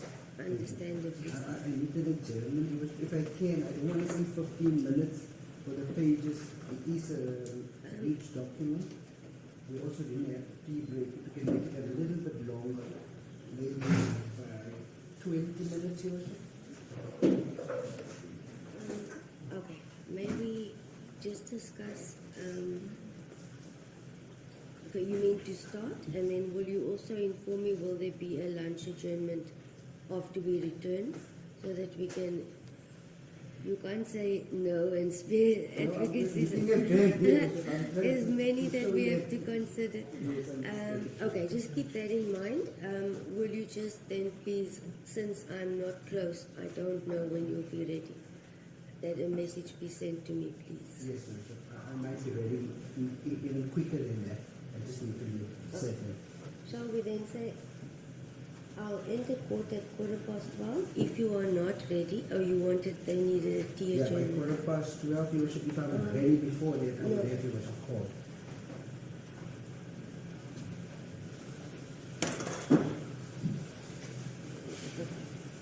Since you also said there was no tea adjournment and court staff did not have, let me enter at 12:20.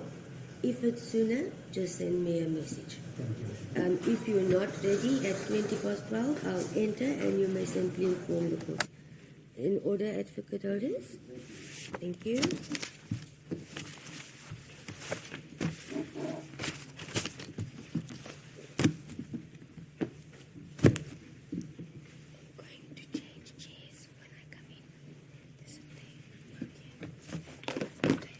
Thank you. Court will adjourn.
sit here. The whole floor is broken and it's got a big. I'm going to fall on the floor here. So this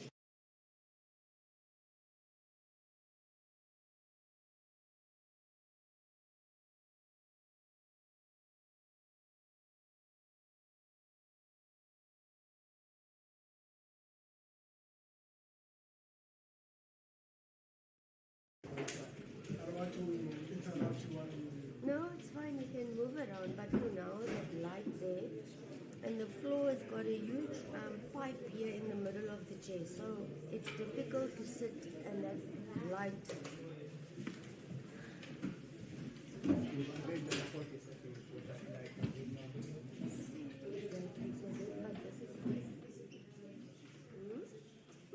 It's perfect because that light is here. When I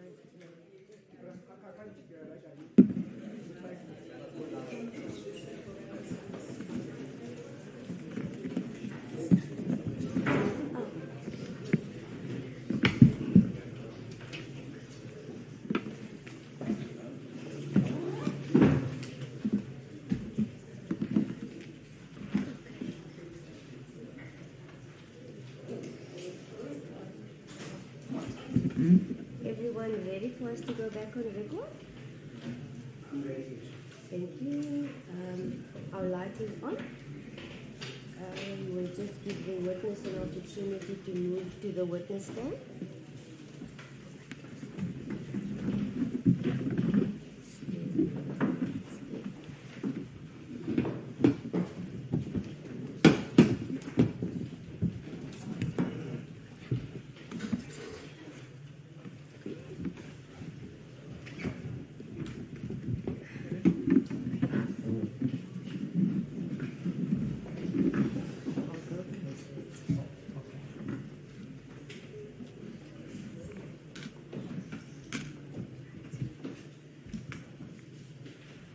The witness, you are reminded you are still under oath in this matter.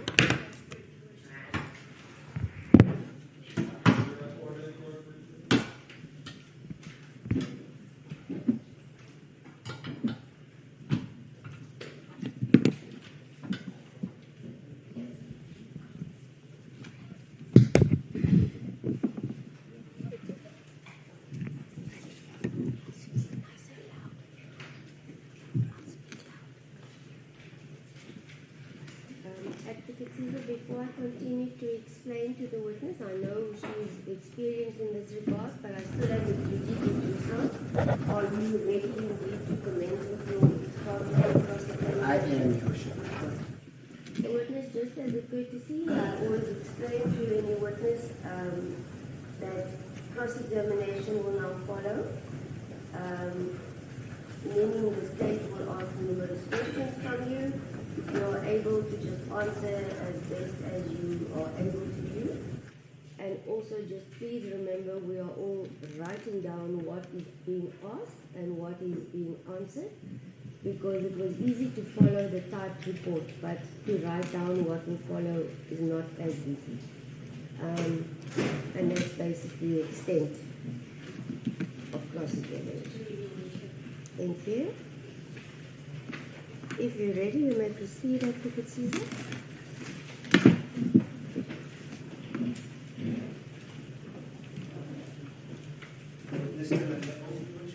Yes, I've done. I reminded me. Mr. Stolzen, since you also admitted that some adequate non-practicing how would you like to be addressed?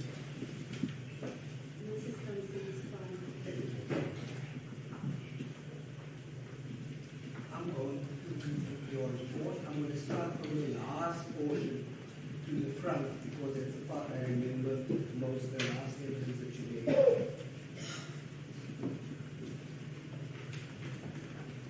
I want you to go to page 41 and 42. That's the last 2 pages of your report, where you basically stated the cases that you were involved in and the sentences that you were imposed, etc.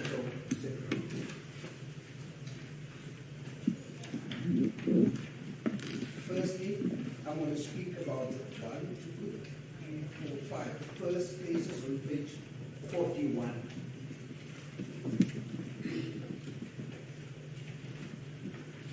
Do you still have the reports of those cases with you? I don't have it.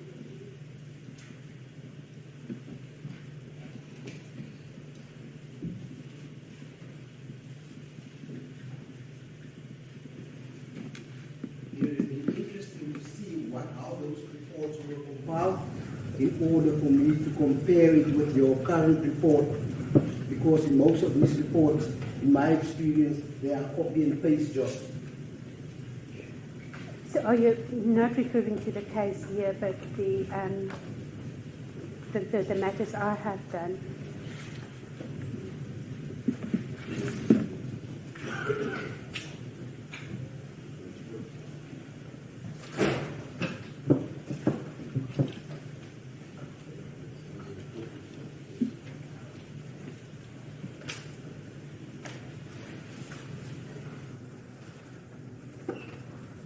I think go to page 40.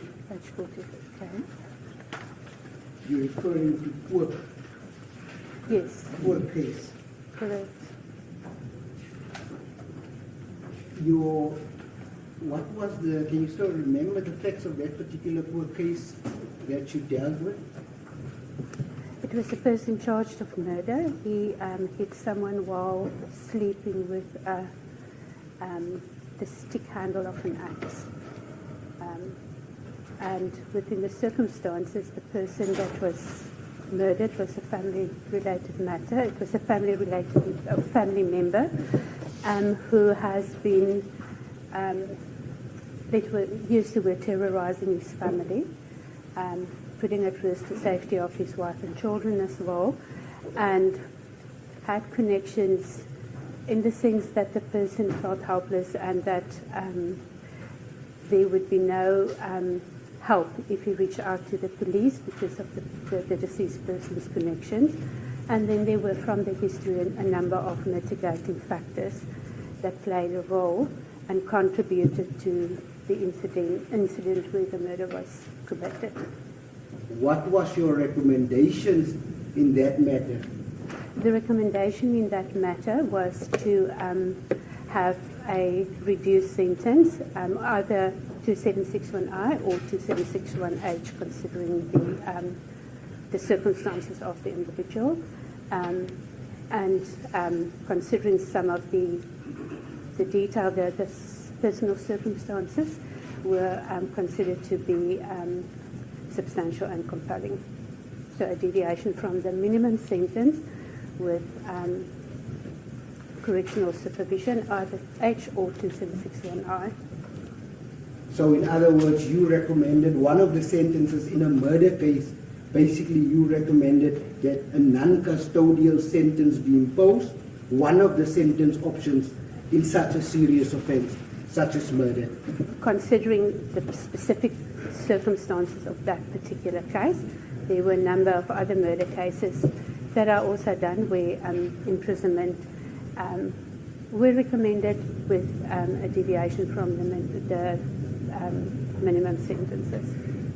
Do you know if this court matter was ever taken on appeal and what was the outcome thereof? No, I do not know. I would have loved to know. It is a very old matter, so I do not know. Yes, because the sentence, I find it from my experience, that is not usually the kind of sentences that are or imposed in murder cases. Correct. So in Lawton and Ranger, I see the accused was charged there with attempted kidnapping, attempted murder, culpable homicide. I think you are referring here, you said he was found guilty, accused 2 and 3, yeah, was found guilty, I think, of kidnapping, culpable homicide. Can you just give us a description as to what transpired there, if you still remember the facts of that particular case? Well, it is, there were a lot of detail about the case. It was probably considered to be South Africa's first cold case, a murder case. And the charges were as is. The person disappeared, and her body was later found, or the remains after a letter was found in a house that's being renovated confessing to the murder, and then the investigation started after that. So obviously considering this and all the circumstances, again, the case, the detail of the matter and the circumstances of the accused, the main accused, my conclusion at the time was that imprisonment would be the only option to consider, a long term of imprisonment, considering the roles of the other two and what they were guilty of and were transparent. Still justified imprisonment at the time, but to a lesser period of imprisonment, considering also that the accused at the time, I can't remember the time, but they have been in custody pending trial for a very, very long time. Listening to the facts, as you explained it, that's not a Rasuki matter where the lady was found after. Is that not the case you're referring to? It could be. She wasn't found. The remains were found after they have received the letter confessing to her murder. Yes. Yes. Can you recall what was your recommendations, you said? So I had a conclusion to say that imprisonment was the only, a long-term period of imprisonment is the only suitable sentence option, with a lesser period of imprisonment for the two co-accused. I can't remember the detail of the words. So you did recommend that a lesser term? A lesser for the two co-accused, not for the main accused. Which one was your client? All three of them. And you say you don't know what was the term of imprisonment that was imposed? I think the term of imprisonment for the first accused, if I remember correctly, was 30 years. I can't recall for the other two, but it was less than 5 years, if I remember correctly. Less than 5 years? And they were charged, you said, with culpable homicide. Yeah. Why would that be culpable homicide when this is actually a murder case that we're dealing with? If one has to look into the detail of the case, it would, the court would have found, considering their contribution, that is what it would have been. I apologize. There's a request that you speak in other. Oh, sorry. Apologies. Then I want to deal with the third case in you're referring to Akup, where the person was charged with negligent use of a firearm, causing injury to someone, discharge of a firearm in a built-up area or any public place, assault with the intent to do grievous bodily harm, pointing of a firearm. I see there's a written conflict situation. It was probably your brief description of the situation or the facts of the case. Can you still recall that? High level, that's why I said a conflict situation. It was two, would I call it, rivalry families being in conflict situation coming over a period of time. And it arose, the conflict spread over to a public place, and where the incident occurred. And I note, what was your recommendations in that matter? I know it was one non-custodial. Whether it was specifically a fine, I can't remember. But again, considering not only the facts of the case, but also the personal circumstances and the mitigating circumstances of the accused. I knew after part of that, I can't remember all the detail, was also a lot of harassment from the other family to his family, a lot of harm and psychological hurt afterwards because of, I think, continued conflict. The case, when it was charged, didn't necessarily stop the conflict. Would you agree with me? You have already now mentioned in two instances where serious charges have been faced by the accused, where your recommendations was basically either non-custodial, and in the murder one, you recommended 276 H or I. H meaning at home, he must serve it at home. Correct. I Correct. meaning yes, serving in custody in a murder matter, which means the maximum sentence when you do impose I is 5 years Correct. imprisonment. Correct.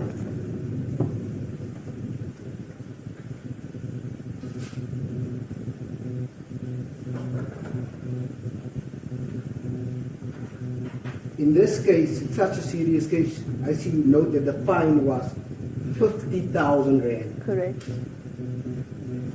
that the person had to pay. Correct. You're also referring to the Bezos matter. It says it's a private prosecution, assault with intent to do grievous bodily harm. You said it was a not guilty plea from the little note. I don't want to go through your full court. Do you know the facts of that particular case? And what was your recommendations relating to that case?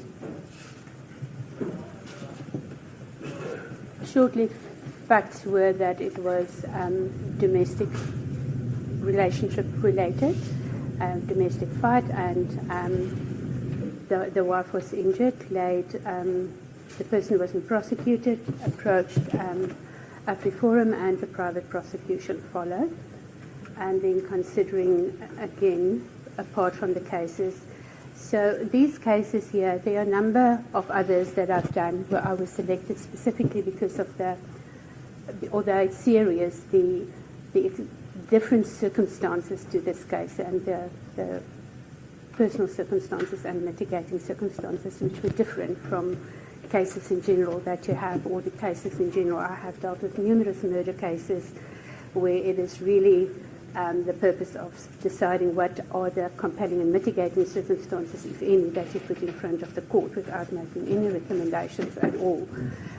These were when you look at the circumstances of the person, and because at the end, when you look at it within the context of the triad of sin, the person's circumstances is also very important. So in these cases, there were exceptional personal circumstances, and quite often the absence of pattern of either violence or the same type of behavior, which also had to consider it, which informed the sentence suggestion. Ms. Thompson, we're going to get you, we're jumping the gun. Sorry. We're going to get to why you were asked to attend to these cases. I first need you to answer this question where I specifically asked, what was the facts of this case? What Yes. was your recommendations? That was the question. It would have been non-custodial, but I can't recall the exact recommendations. The facts? Facts was a domestic incident of violence where the person was, the wife was injured. No prosecution followed. There was a long process prior to that, prior to her approaching AfriForum to do a private prosecution, which was done, and in which the person was convicted and a report was requested. Also Non-custodial. You said it's a female that was injured, who's the complainant in this matter, yet still you recommended a non-custodial sentence in basically in a gender-based violence issue. Correct. The fine that was imposed was 100,000 rand or 12 months imprisonment. And then you also note that 6 months correctional supervision, performed 20 hours community service at a shelter for for abused woman. Correct. What was the reason for you to make such a recommendation in instances where there was some domestic violence and domestic issues, that this was That was proper? the sentence from the court. I cannot recall that was specifically my recommendation. What was your recommendation? I do not have the specific recommendation in front of me. Unfortunately, I didn't bring the cases with me. It's also unfortunate. I also would Yeah. love to have a look at those reports. Then we go into Sekwati. You refer there as an arson, malicious injury to property. I also want the same question as before. Your facts, your recommendations. Facts of the case were it was an incident of a domestic fight. the wife was charged with setting the property alight, and it created instant damages, and she was charged with it and convicted. Yes. Circumstances, primary caregiver, no other incidents of violence attacked, so it spread from the relationship, and a very difficult relationship that were done. And the recommendation again was non-custodial, specifically considering that she is also a primary caregiver of 2 children. At the time, she also, the one child was her biological child, the other one was a foster child. So giving further comfort that if she's been considered appropriate to have a foster child, there were not any other red flags making her a danger to any other person. The sentence you said you recommended non-custodial because you've explained that she was a caregiver and so on, regardless of the seriousness of the offense being arson and so on. So I can't, if I recall correctly, the recommendation was a period of imprisonment suspended with a condition of correctional supervision. The court opted to still go non-custodial, but a different sentence. Yes, almost to the letter adhering to your recommendations. Isn't that so? That one was not really to the letter, but yes, it was close.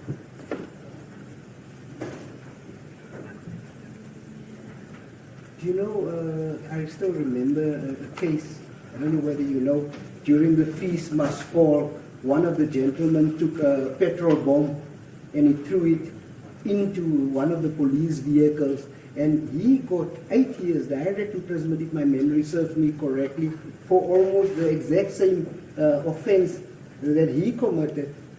Circumstances sound very different. A fire was lit in the house.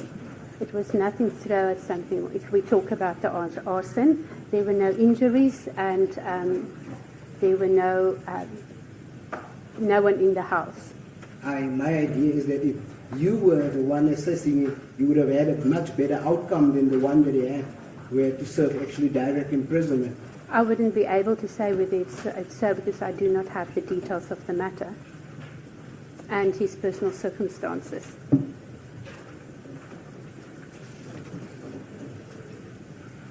It's going to take me a while to go through this, but I want to do just the second page, and then I want to stop there because it's quite a number of cases, but you already see where I'm getting at. Is that correct?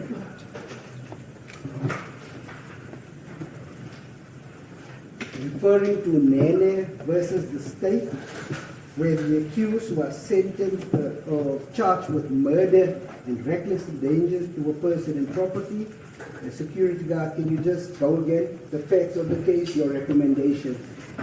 What page are you in? I'm now on the page 41. Okay, so on page 41, just for context, Your Worship, I looked at trying to find, I've previously already mentioned, I couldn't find any cases of similar to this one where shots were fired in a celebratory extent. So I was looking for cases where firearms were discharged and similar type of charges, although the context is different, to get an idea of what the sentences are. And this is just really to say these are the things that I looked at. It's not cases that I've dealt with. Okay. But in the 5 that you've already, that I showed you, you already picked up the pattern that I'm trying to point out to you, that you made certain recommendations and most of them were almost followed. Is that correct? Well, in very serious cases. Based on the cases that are selected to show there are exceptional circumstances, yes, that would be the pattern. If I had expanded the list and selected cases where the circumstances were not so exceptional, you might have come to a different conclusion. But I have not done that. So it's only the cases with exceptional circumstances that are referred to you? Some of them. There may be others. I had to have a look as to which were these type of cases where the circumstances were exceptional despite the seriousness of the crimes. Do you regard the issue of the gentleman I just referred you to, about the one who was protesting for fees must fall, for free fees for students, in the heat of the moment throwing a petrol bomb as he's running around, being a young gentleman, still a student, throwing the petrol bomb in the police van? You don't regard that as like those exceptional circumstances? I wouldn't know because I do not have the full picture in terms of what happened, what contributed to it, what is his personal circumstances, which is a big part of what you look at. And I cannot comment with it without the full picture. I'll try to get the full picture from counsel. I think he was appearing in that matter for the leave to appeal application, Mr. Nukai Toby. But in those, the facts that I've just given you, you would not regard this as exceptional. There are certain things that had to be explored because it's a young person. It was in terms of specific cause that was followed. But other than that, as I say, it's not only about the facts of the case. It is really connecting the person with the facts of the case and looking at all together, which would make the exception, not necessarily the facts of the case only. Because if you look at some of the facts of the cases that I given, it's not that exceptional. The exception comes in when you add the component of the person to the case. Do you agree that only the people with means would be able to approach you for you to actually compile a report because you need to be paid for work done, services rendered? That is correct, that people need to be paid for my services rendered. But I also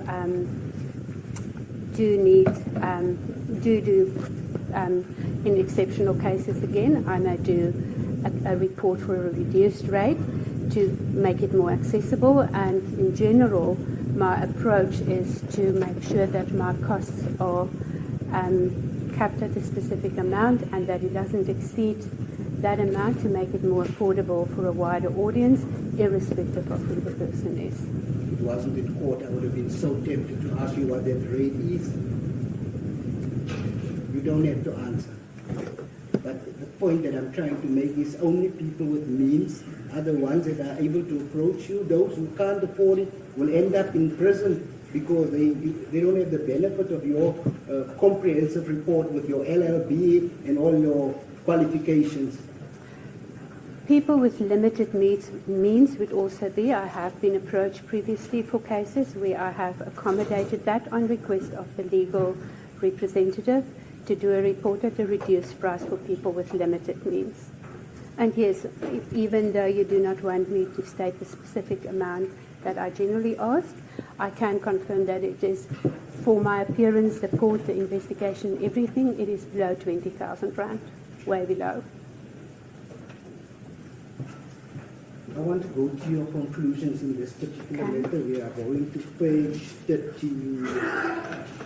Let's start at page 34. Page 34. Okay.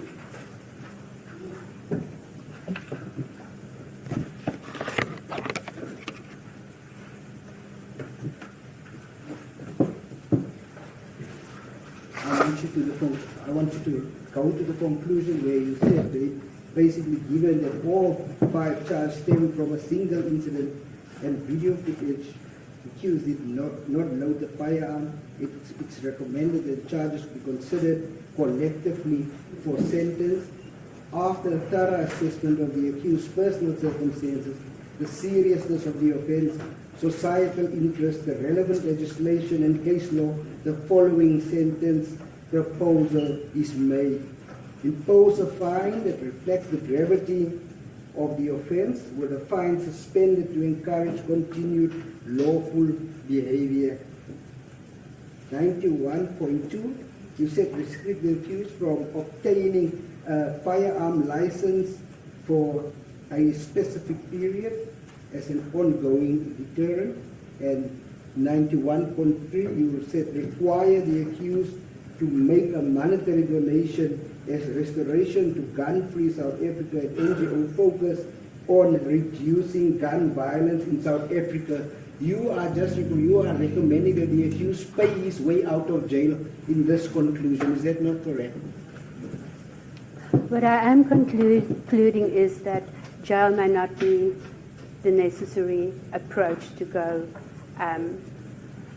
There is a reason that there are fines. The Act prescribes the fines, and if one can then argue that every person who can afford it can pay their way out of jail, where it is one of the allowed options within the Firearms Control Act for these contraventions.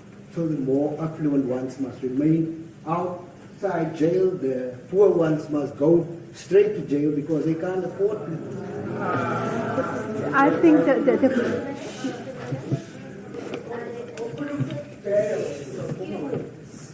It does set the ground rules right now and then. Right now. If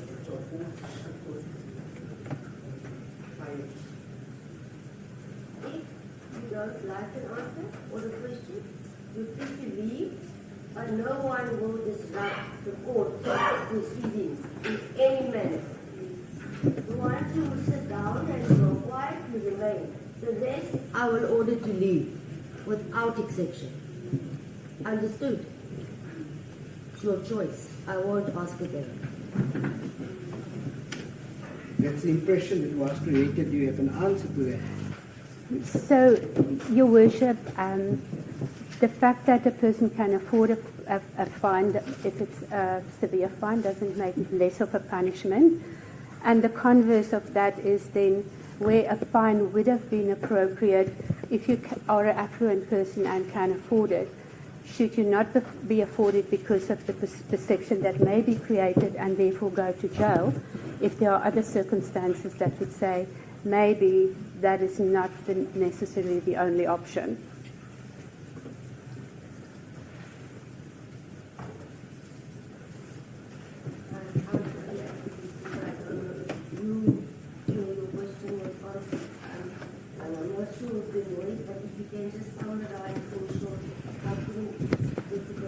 Apologies, Your Worship. So where the legislation provides for it as the sentence option, and if a person is affluent and the case is serious, a heftier fine can be imposed. The fact that a person is more affluent doesn't make it lesser of a punishment. It still is a punishment. And the converse side is then of this of looking at it is to say, if I am now affluent and can afford it, to avoid creating the wrong impression, should I therefore by default go to prison? And that is just the converse of the point.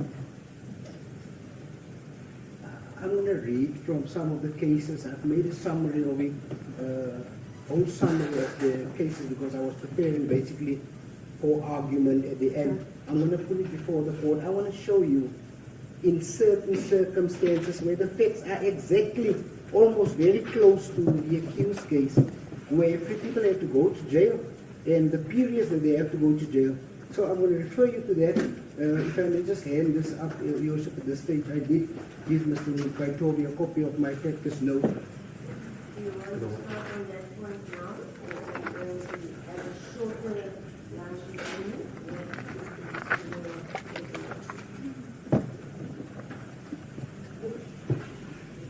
I need to welcome everybody.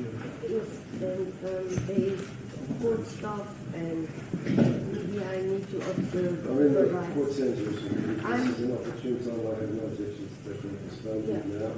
Confirm, it's not a practice note. There's an article that was handed to my colleague, Mr. Gaitobi, by the prosecutor. I haven't read it as such. I've actually bought it.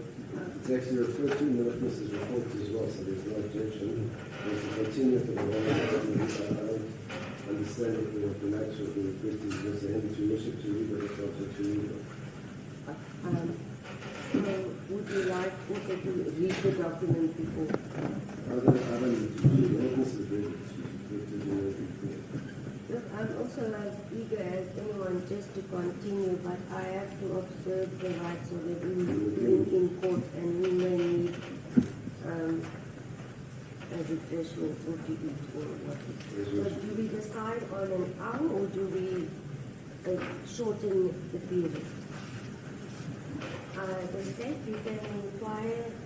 Maybe we should pause the report for now because it will just be cluttered with us deciding on time.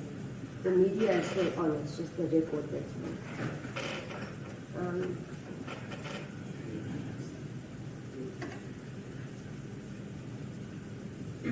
Okay, may you just please give me an indication? The media may also speak up. Only once. Of course, one minute. Everyone in agreement say yes, everyone not in agreement be quiet. How far, sorry? Okay, fine. Suitable for everyone? Going.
Okay, now we can just turn it because just now I couldn't make the change.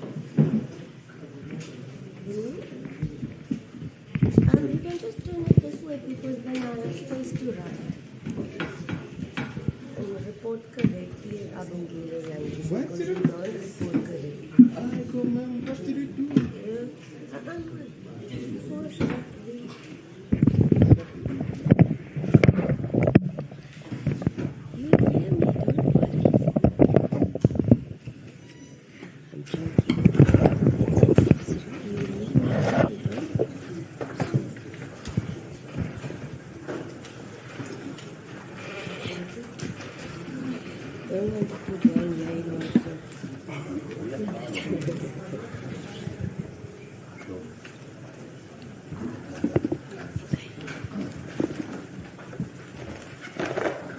Everyone ready for us to proceed?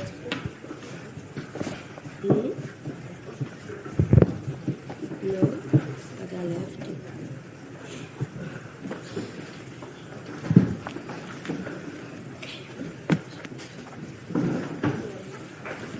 Thank you. Sorry, I don't know if I'm too soft or you. Is everyone ready for us to proceed? I'm ready. Thank you. Advocate, thank you. The witness, on resumption then, you are reminded you are still under oath in this matter?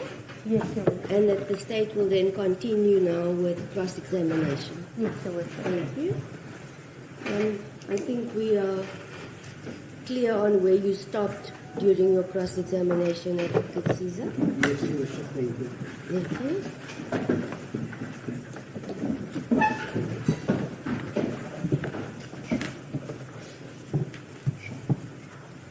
Mrs. Thompson, you made part of your recommendation is because the accused didn't load the firearm himself. It was handed to him. He had it for a relatively short period of time, etc. Is that correct?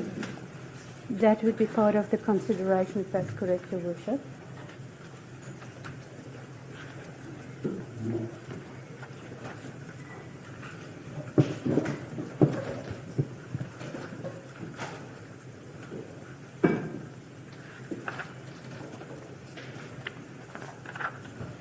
I'm going to refer to you on page 11 of my notes, the notes that I have with me in respect of a particular case, State versus Asma.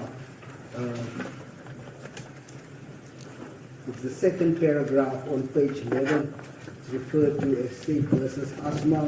Most of the references are the footnotes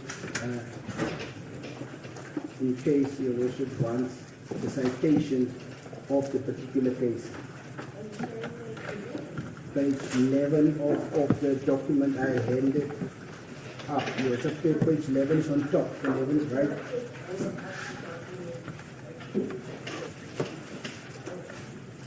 I did ask the court order to hand Your Worship a copy.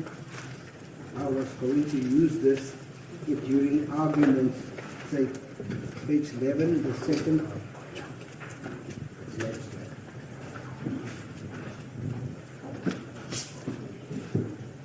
Citation is at the footnote.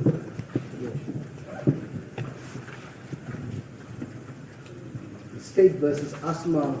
I'm going to tell you, the Supreme Court of Appeal referred with the approval to Marikani when it imposed an 8-year sentence for the possession of a fully automatic firearm, which also resorts under the minimum sentence regime. Chongwe J.A. found that the minimum sentence was shockingly harsh. He was sentenced to 15 years. Shockingly harsh, and I'm going to tell you now why he found that, because of the facts of this particular case. He found that the minimum sentence was shockingly harsh and disproportionate considering the facts of this case.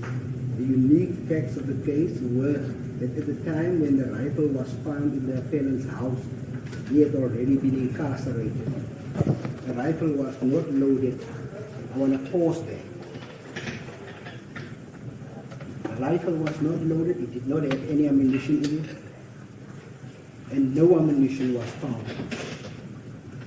further had not been used in the commission of the offences for which he had been arrested.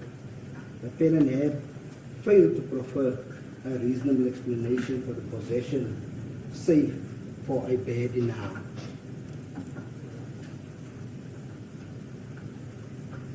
I'm going to explain to you why this case is very similar for a very short period of time.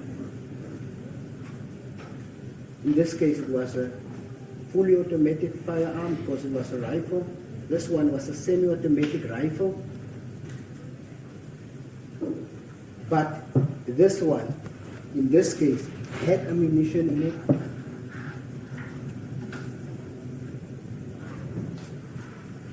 And the facts you referred earlier to, first I want to hear your comment on that, and then I will get to the actual facts that you referred to.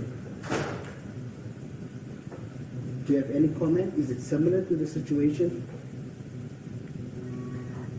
Part of it would be to understand how he got hold of the rifle, what was the purpose of getting hold of it, how did it get, it was a really short period of time, but it was in his possession, so it probably stayed there while he was in prison. So although there may be similarities, if you look at the whole situation, it is not exactly the same.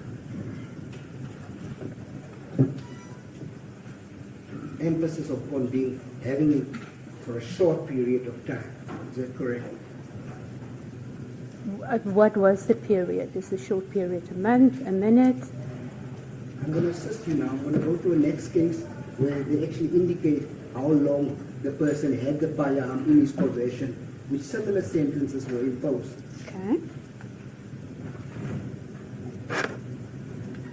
Where did you get the facts of this case? Did you follow the case? Or how did you manage to get hold of the facts of this particular case? So part of it was looking at the videos.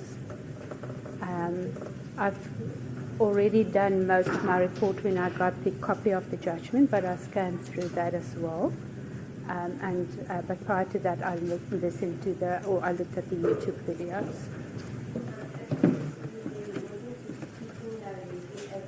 Sorry, Your Worship, my fault.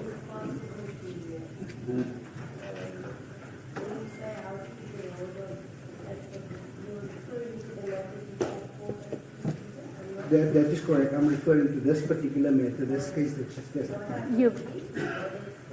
I initially, Your Worship, listened to the YouTube videos. I was almost done with the report when I got the copy of the judgment, so I have really scanned through it, but most of it initially was through the looking at the YouTube videos.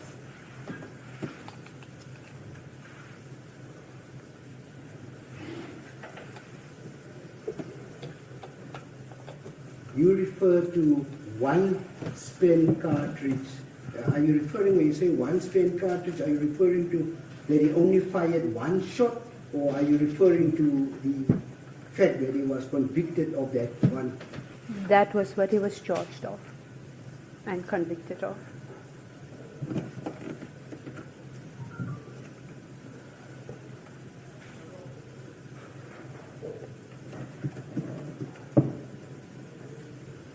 Where you've seen the videos, that's correct? Correct. You are aware that he fired actually with two different firearms, and with the one firearm, approximately 14 to 15 shots were fired with a handgun, and then with the firearm, the other one, the rifle, 7 shots were fired. Were you aware of that? I saw the video where the celebratory shots were fired, Your Worship. There was no other charges relating to a firearm relating to this matter, so I focused on the charges in front of the court in this matter. If there was anything else, to my knowledge, there was no charge relating to that. The evidence, both videos went in, the evidence showed that he fired with two firearms. And it's perhaps, Your Worship, not for me to ask questions, but I can also not recall that there were ballistic evidence linking the other firearm to the accused. Regardless, you saw the video, more than one shot than there was. Is that not so? That is correct.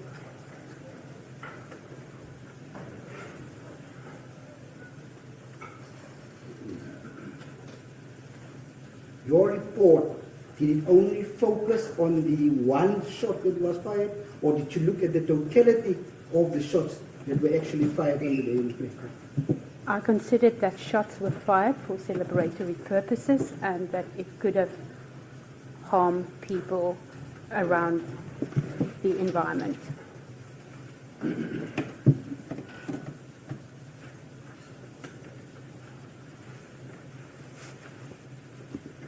So I'm informing you now, it's approximately 22 shots that were fired. Would your report still have been the same, regardless of the number of shots that were fired? It would still be the same, considering the other factors, that there was no evidence further that that there were any harm done to property or people or any complaints from people around. If they were, it would have been different. Have you noticed on the video that just prior to the accused, when he started the firing with a rifle, in fact, when he started firing with a handgun, there were 7 people standing there in the direction that he was firing to, and they were running away, or despite him disputing that. Your Worship, the video wasn't very clear. I haven't noticed that.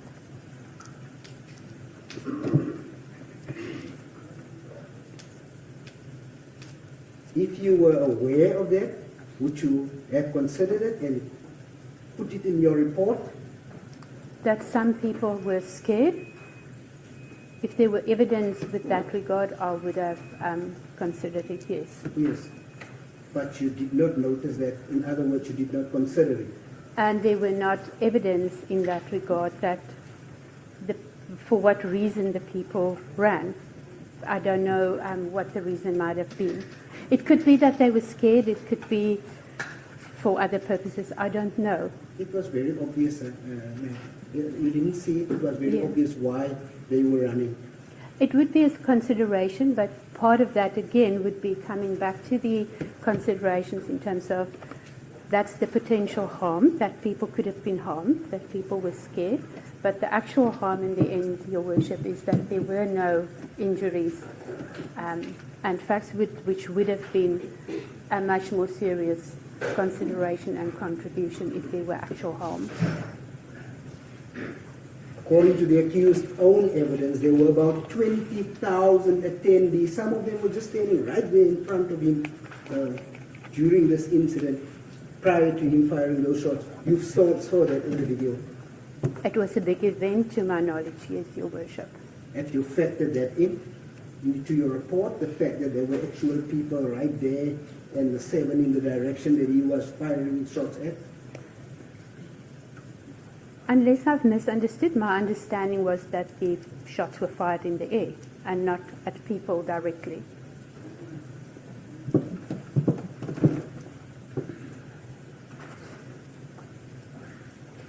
I'm no ballistic expert, but the expert did testify what goes up must come down.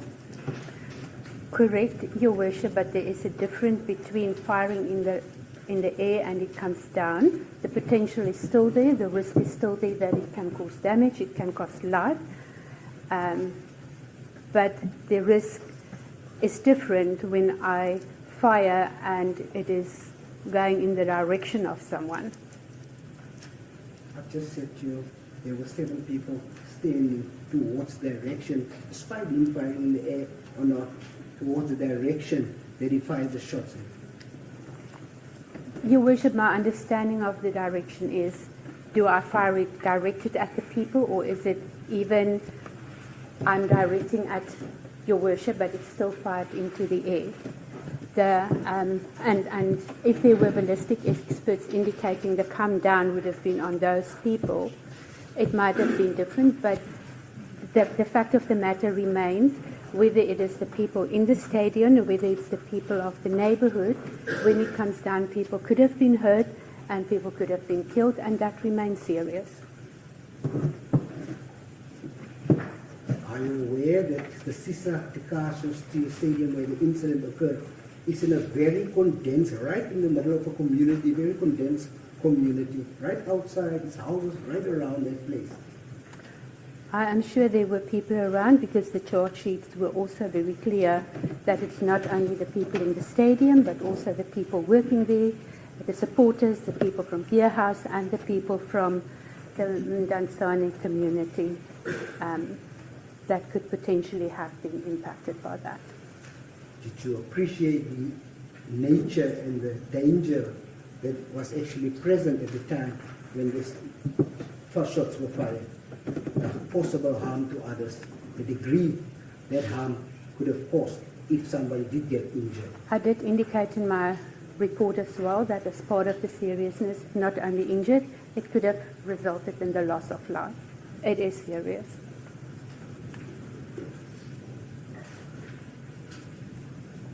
So no thanks to the accused. It's fortunate that nobody died. I agree, it is fortunate that nobody died.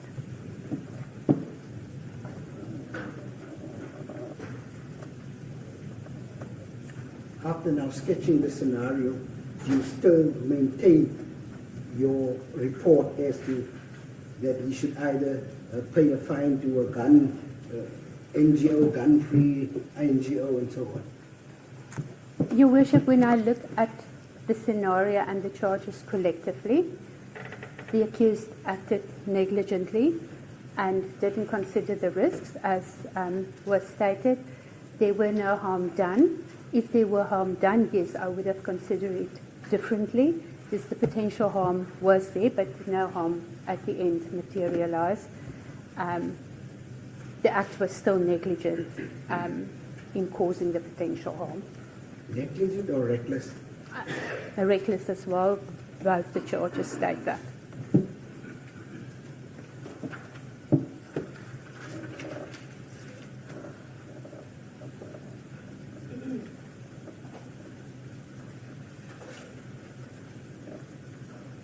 I'm going to go to page 15 of the report, not your report, the one that I've handed in, because we are discussing cases of a similar nature. Okay.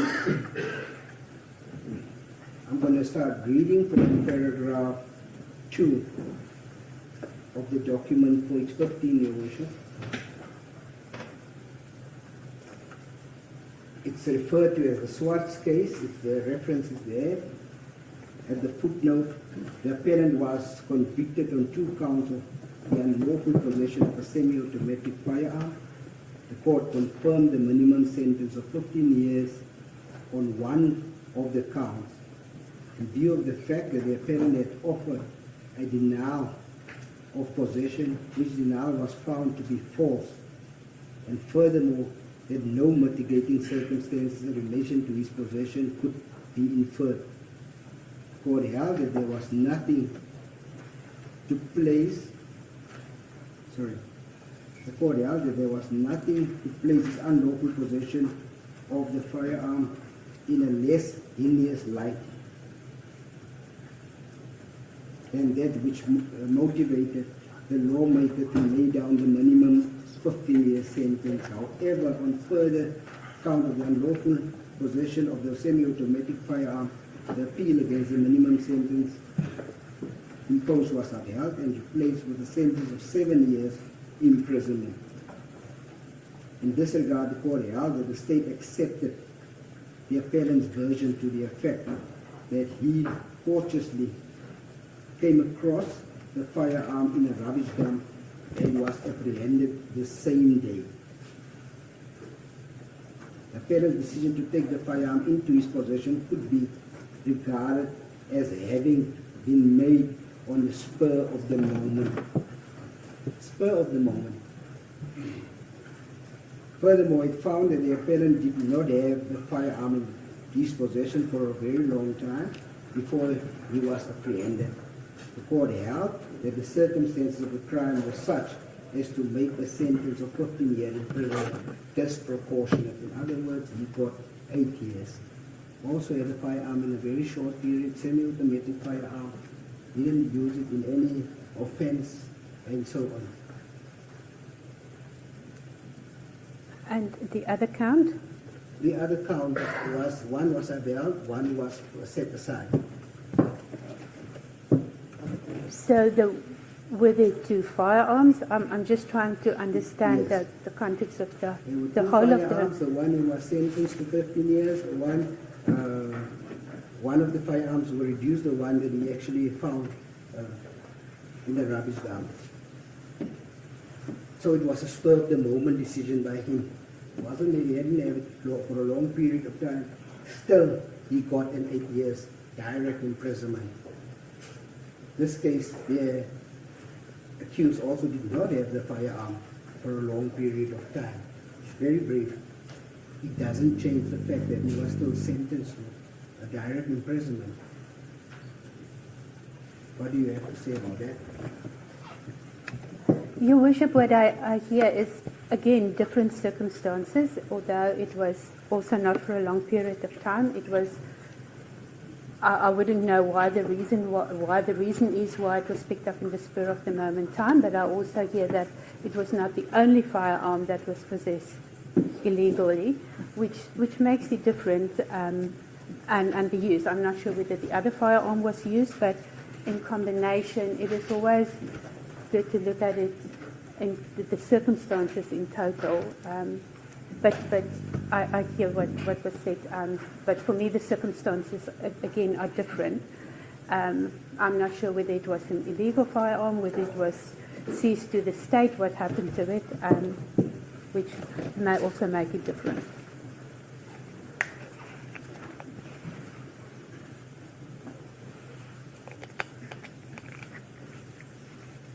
Did you come across any case where, like such as this, in the firearm-related case, possession of firearm, where an accused was not sentenced to direct imprisonment and actually given a fine and to pay to NGOs and so on and so on? As I said, I haven't come across, Your Worship, to any case where a charge was laid and the firearm was used for celebratory shots. Have you come across a case where an accused was convicted of being in possession of a firearm, whether it's for celebratory purposes, whether it's just social, whether whatever reason? Have you ever come across the case where an accused was not sentenced to direct imprisonment for being in possession of a firearm, whether it's for just for a minute, for 10 minutes, for 20 minutes? Your Worship, I have not. Most of the cases that I've seen were also not only the firearm possession case, but most of them relate, as in the context of other crimes that were committed with a firearm. So the possession forms part with that, and then a sentence of imprisonment is also imposed for that. I haven't come across a case where it was purely just for the possession of a firearm. Thank you for that submission. But in this case, other crimes were committed, shots were fired, reckless endangerment, you saw the different charges, failed to take precautions and so on. So isn't that basically what you are saying? So, Your Worship, if I refer to other crimes committed, I refer to, and some of the cases they may have taken it on the spur of the moment, but it is usually taken for the purpose of committing other crimes. And when I commit other crimes, it's violent crimes like murder, robbery, and in that context, you get the sentences being imposed. But I couldn't find a case where it was done and imposed outside of that context. So the point I'm trying to make, how would that be fair to these accused that I don't want to go through all the cases. I just want to go to those who are closely related to the accused. How would this be fair to the other accused who have been these sentences being imposed? But in this particular instance, because the accused Stanley, he must now get the recommendation that he pays to NGOs and so. Your Worship, the recommendation is not because of the accused standing.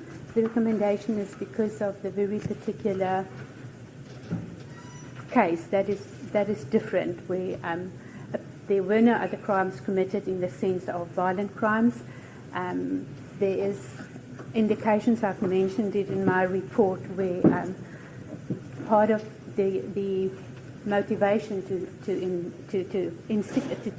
bring in minimum sentences for firearm-related things as well is because of the concerns with regards to the violent crimes committed with firearms obtained illegally. This is different from those matters. How? There was no intent to obtain the firearm illegally, obtain it from, and if I say obtain illegally, Your Worship, the accused didn't go out to get a firearm that is either stolen or licensed or unlicensed, keep it with the intent to go and commit murder or robbery or any other crime, as is in many of those cases that are stated. It's different in that context. This evidence was to the effect that this was a pre-planned idea that this will be happening at the stadium. The planning was at the stadium. The planning was not to commit an offence with the firearm. There was negligence in not considering the impact of that and the possible impact of those people, whether then from him or his people. But it wasn't done with the intent to keep it and to go and commit the violent crimes which inspired the extension of the minimum sentences regime to automatic and semi-automatic firearms. I disagree with you, Ms. Thompson, with that sentiment, because he did commit other offences. Like I pointed out, he's been charged for those and he's been convicted of that. I do not deny it, Your Worship. I have made reference to violent crimes in the context of the minimum sentences regime.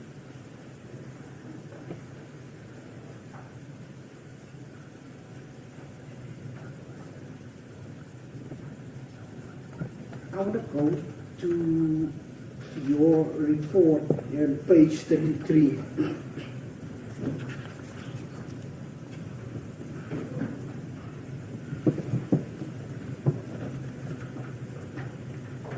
I'm going to go to paragraph 87 on your report, where you say, although not part of the sentence, any form of pain or discomfort an offender suffers as a result of committing a crime can be seen as punishment and moral retribution. Following is noted. A lapse of more than 7 years between the commission of the offense, the conviction, and all that. Mm-hmm. You are referring now. I just want to point out to you, those gentlemen, the cases that I referred to you, they have committed the crime and they are doing, or they do the time. So now you're saying because the trial was delayed, and do you know the causes of that delay in the 7-year period? I do not know all the causes of the delay, no, Your Worship. Let me tell you, the accused wasn't immediately charged after the commission of the offense. There was an investigation that took place for a long period of time. The accused was sent with a summons. I'm not sure when was his first appearance. I speak under correction. I think it's in 2020. I just need to have a look at the charge sheet, 2021. But during those periods, it was COVID. So the cases couldn't really proceed. It only started after COVID eased a bit up. And the trial has been running ever since. The reasons for the delay is that we are not always all available at the time, especially counsel is very busy. So how did that factor into the fact that you are saying it's a 7-year delay, whereas it's not really a 7-year delay, as I've just explained to you? Did you just see how I worded it?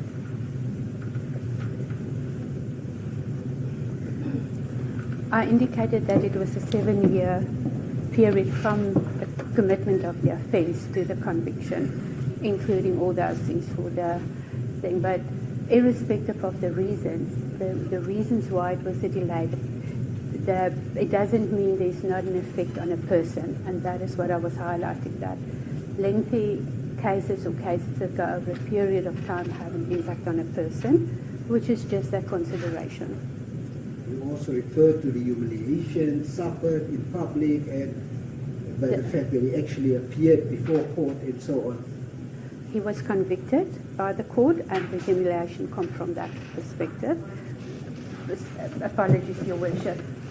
The conviction the humiliation comes from the conviction. He was convicted of a crime, and a person in his position where he also would want to encourage people not to commit crime, young people. It impacts his credibility to do so.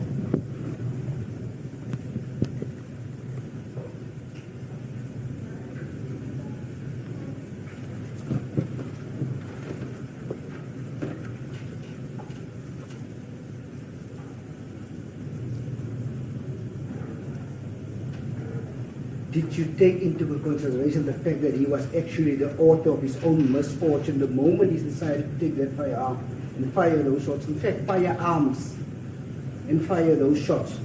He was the author of his own misfortune, so how must that now be beneficial to him? How must he benefit from that? Your Worship, and that's exactly why I have mentioned that it is as a consequence of that action that you take that certain things happen that impacts you. It may not have been intended, but and that is the moral retribution. It is a consequence of your own actions. It doesn't deny the fact that there were an impact on a person, and that would go for any other person in a matter that one would consider as to what was the outcome, the combination of the circumstances, looking at the person and the case.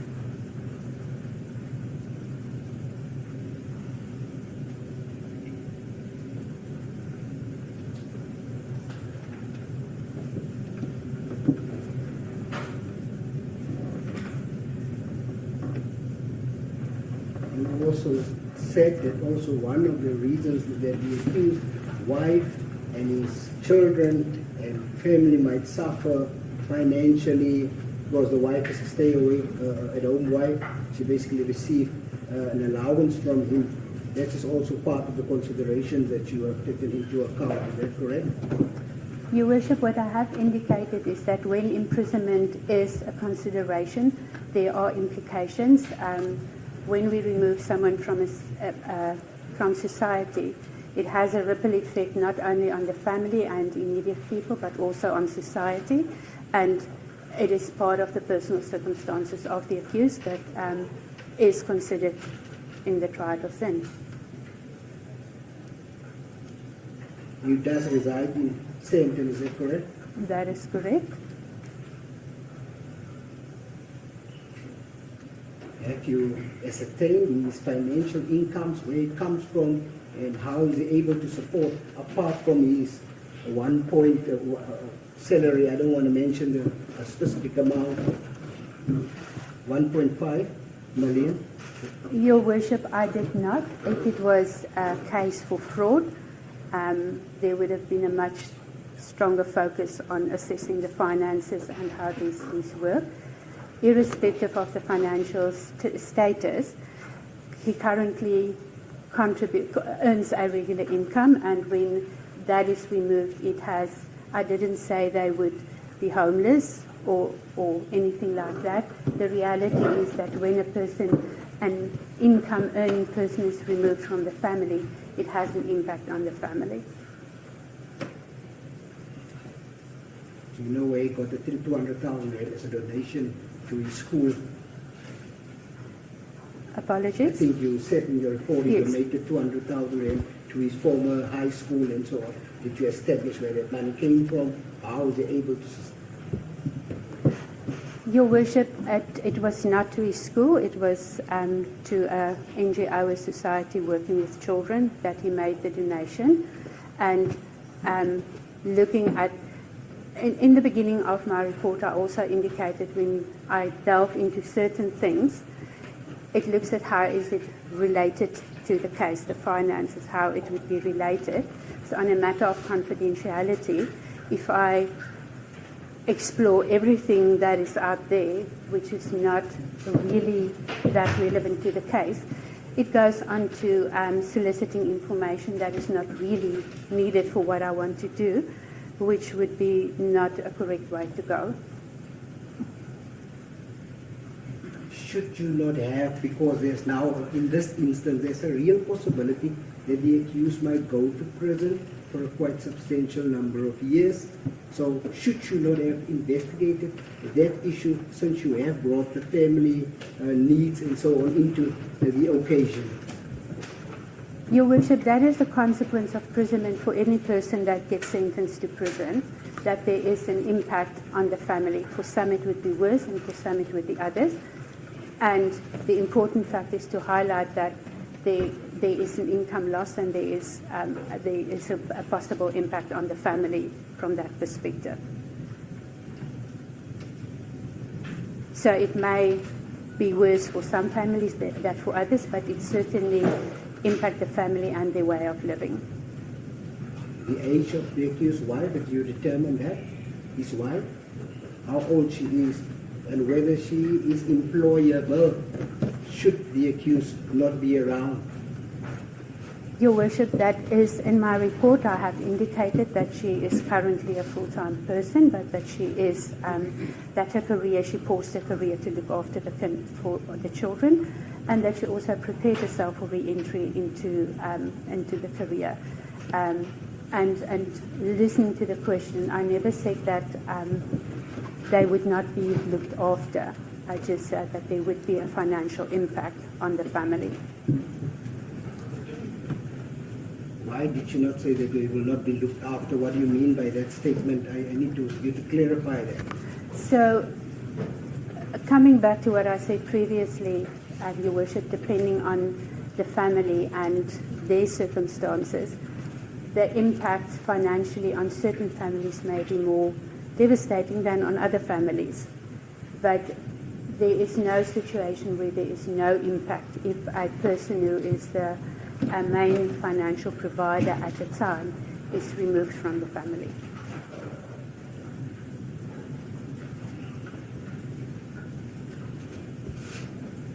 I want to go now to the issue of remorse that you refer to page 19.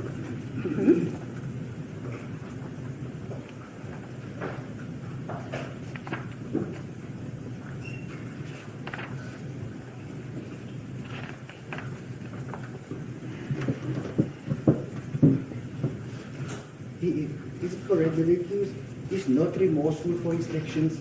He's not been taken, he has not taken responsibility for his actions.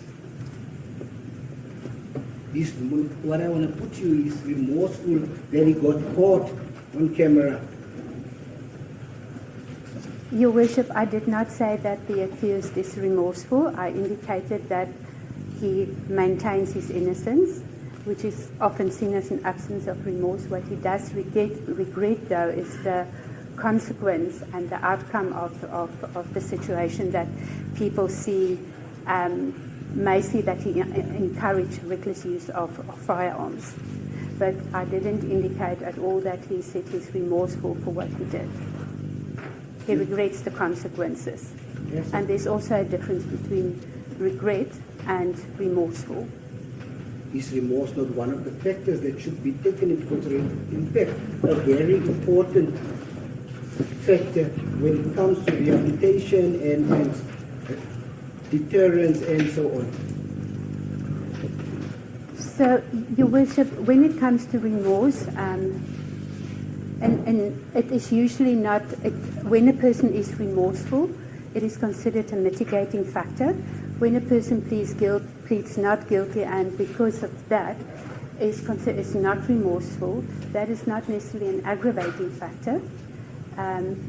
But when it comes to the link between remorse and rehabilitation, it is, from my experience of working with offenders, specifically people serving custodial sentences, it is not correct to say that the lack of remorse by pleading not guilty at sentence is an indication that a person cannot be rehabilitated.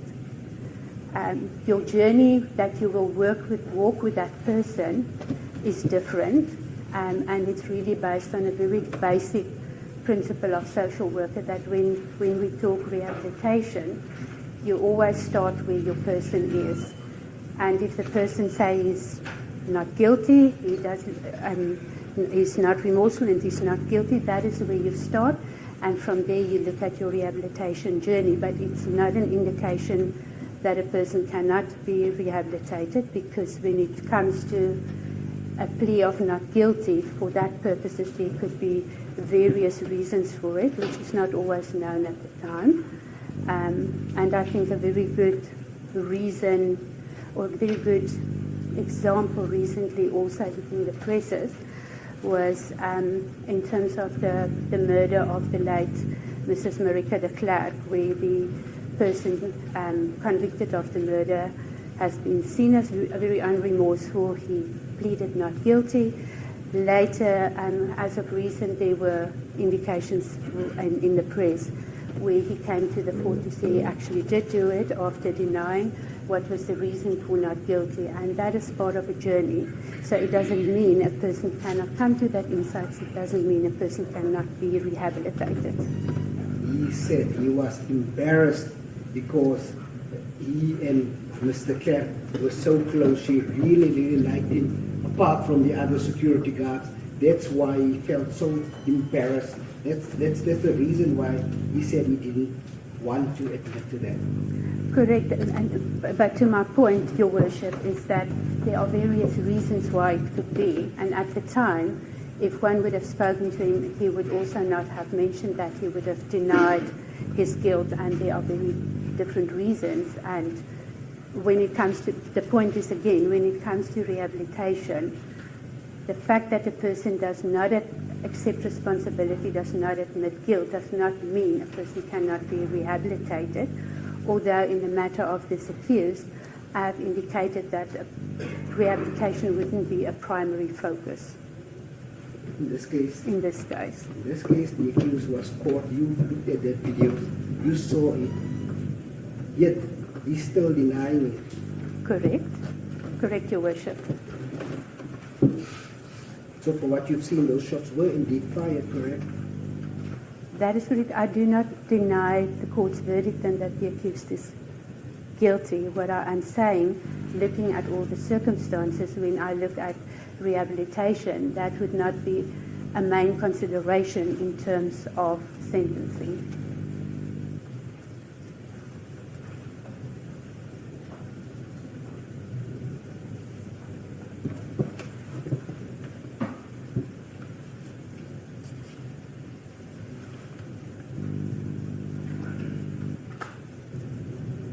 Where's your practice situated, Mrs. Thompson? In Johannesburg.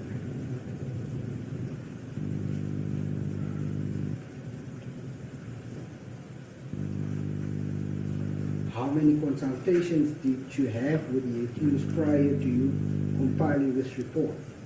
As indicated in my report, Your Worship, I had 3.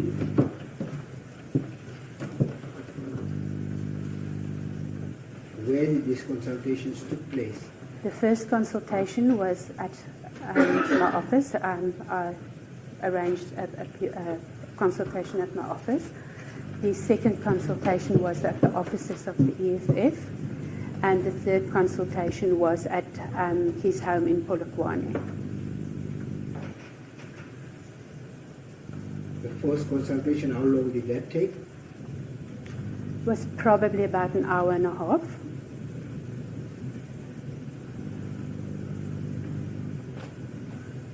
Would you consider that enough time to make a proper assessment of the character of the person that you have seen before you, especially in the light that he was basically a stranger to you? Your Worship, when we do this assessment, it's a combination of sources that you put together. Part of it is the consultation with the accused, and then it is consultations with collateral witnesses to obtain additional information and to also confirm information that you've obtained. And we would, from my perspective, I would never do one consultation only. I'm going to get to the collateral sources. You are jumping the gun. The question was that sufficient time, an hour and a half, to make an assessment of a person who just arrived in your office? Basically, both of you are strangers to one another, and he knew exactly why he was there, that you had to draft a report, hoping probably that you'll draft a favorable report. The question is, was that sufficient and adequate time? Your Worship, no, it is not, and that is why an assessment is not done on the first interview only. The first interview usually focuses on starting to get information, get to know the person, explain the process, explain the expectations, and to explore other information and resources that I may want to speak to. So basically just getting a little bit of background, like when you go to the psychiatrist's office, basically they want to know who are you, where are you coming from. Is that? No, it is a very structured approach in terms of what information you are looking for when you start, and then in the subsequent interviews, obviously you test information, you build it, you get all the bits and pieces of the information. Please share. You said structured approach. We don't know what that approach is. Can you explain that? So the structured approach would be to determine beforehand what is the information that you would want to have and what you would want to obtain in the first interview. It's to sort of get Your Worship.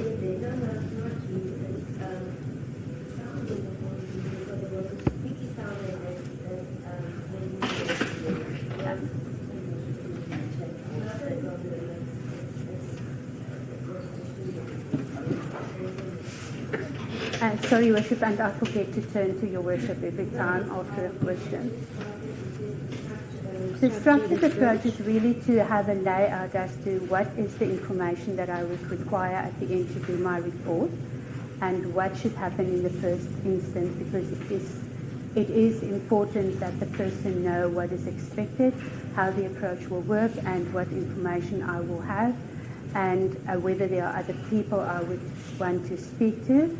And then in terms of the approach, it is done through questions, but not questions in the sense of interrogating a person. It is really a discussion around that questions that generate discussion to get information, but also get an idea of how this person operates, who he is. In this instance, what happened? Because you are now describing the general practice. In this instance, what was your aim? What did you do with the first consultation? My aim was to explain to the person the process. My aim was to obtain information in terms of starting with the process, information in terms of his life, where he's coming from, his background information, and further to obtain information in terms of who are the people that I can speak to, that he can give me the contact details. I would like to speak to his wife. There are friends or colleagues that I would like to speak to. Who can I speak to? And that is the standard approach that is followed for all other cases, and that was the aim of that session. So in other words, the information that you got, who to speak to, which collateral sources to speak to, you got from the accused. Is that correct? Your Worship, we always get it from the accused. We can ask specific questions to help in selecting the people we can speak to. Because it needs to be people that is familiar with the accused, that know the accused, that would be able to answer and speak to the questions that we may have. Yes, so we always do that with the input from the accused. And the people that he gave you, it's basically his wife, you said, his two employees, the names? I always speak to a partner if a person is in a relationship. So that was my question, my ask. So I need to speak to your wife, not he gave me to say speak to my wife. Okay. The other two, what you said was his friends? There were two that were friends, that know the family quite well, that also grew up with him from, so they're coming from the same environment where they grew up, who's known him since childhood. And 2 of the employees. 2 of businesses that where he is involved with, that he, yes. They rely on you, those 2. Those 2 people actually, I met with my visit to Polokwane. He didn't necessarily give me the names, but because I met him, I also used the opportunity to have a discussion with him to obtain information, to check information, and to verify some of my information. So, no, the names didn't actually come directly from him. It was an opportunity that arises. Yes, but they are employed basically by him, right? They work with the businesses that, yes. Yes.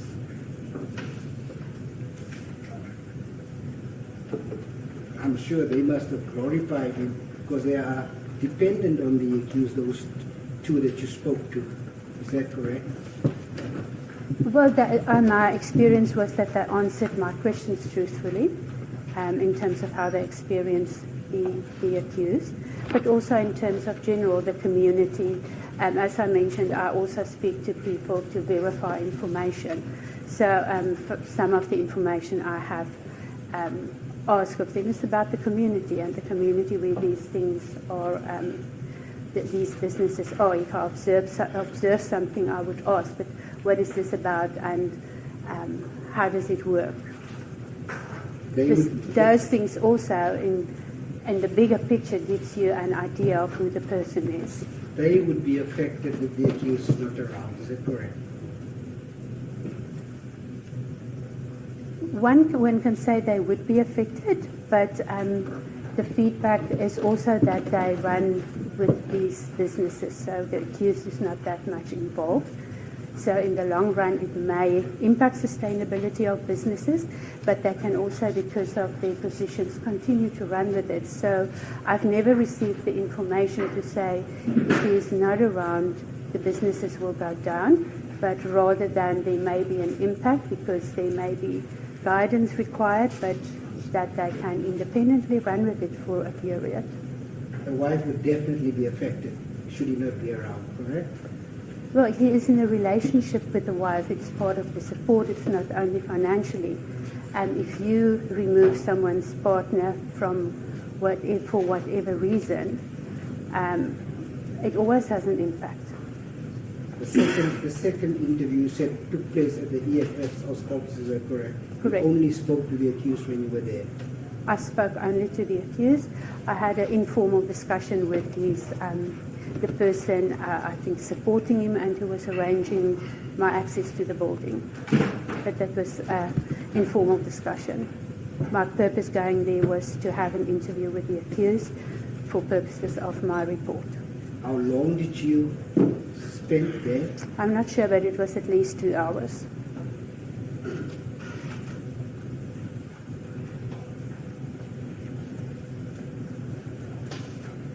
The last one, how long did you spend with the accused? Probably at least an hour.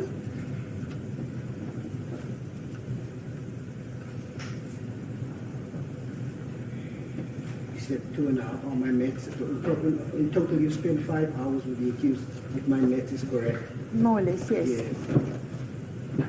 You think that is adequate time to make a proper assessment of the individual that you, and I'm not talking about constant 5 hours, as you've explained, it's an hour and a half, it's 2 hours now, it's an hour.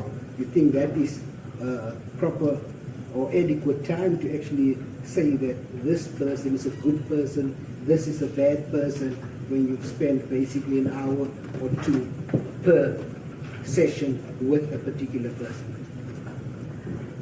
So, Your Worship, the aim of it is to obtain information about the person, where that partly comes in, but also his personal circumstances. It's not to determine whether it's a good or a bad person. It is to indicate which things can risk repeat offences, which things can mitigate that, and also to indicate if there are any factors to be concerned of, to be considered.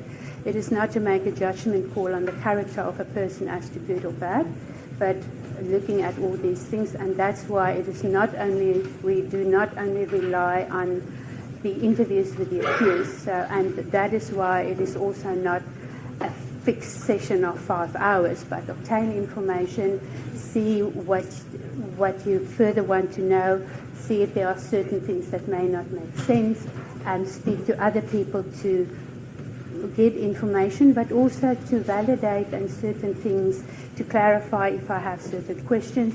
So it is a whole process that is followed.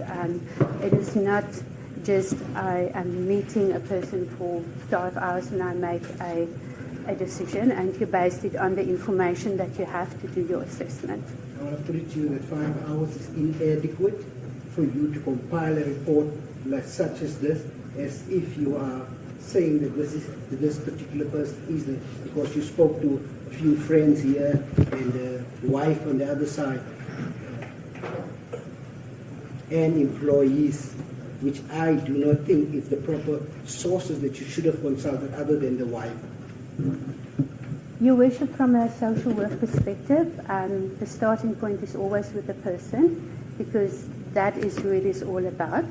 And the best way to get to know a person is through the eyes of others, because obviously you do not get information from other people prior to having spoken to the accused itself, because you wouldn't know what to look for, what to listen for, what to ask for.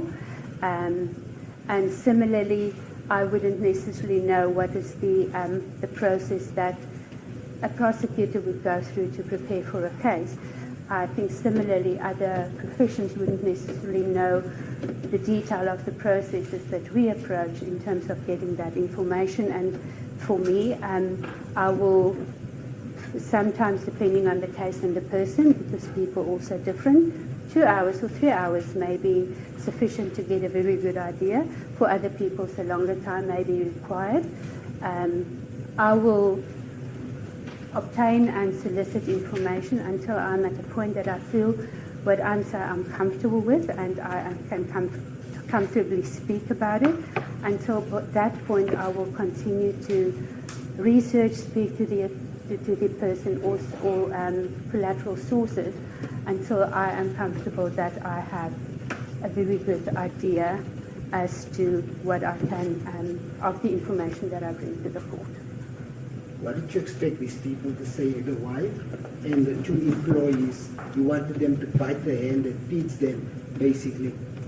Your Worship, I did not expect them to say anything particularly. I do expect them, though, and I always explain that to the people as well, what is the purpose of my questions, to answer honestly and to give me the information.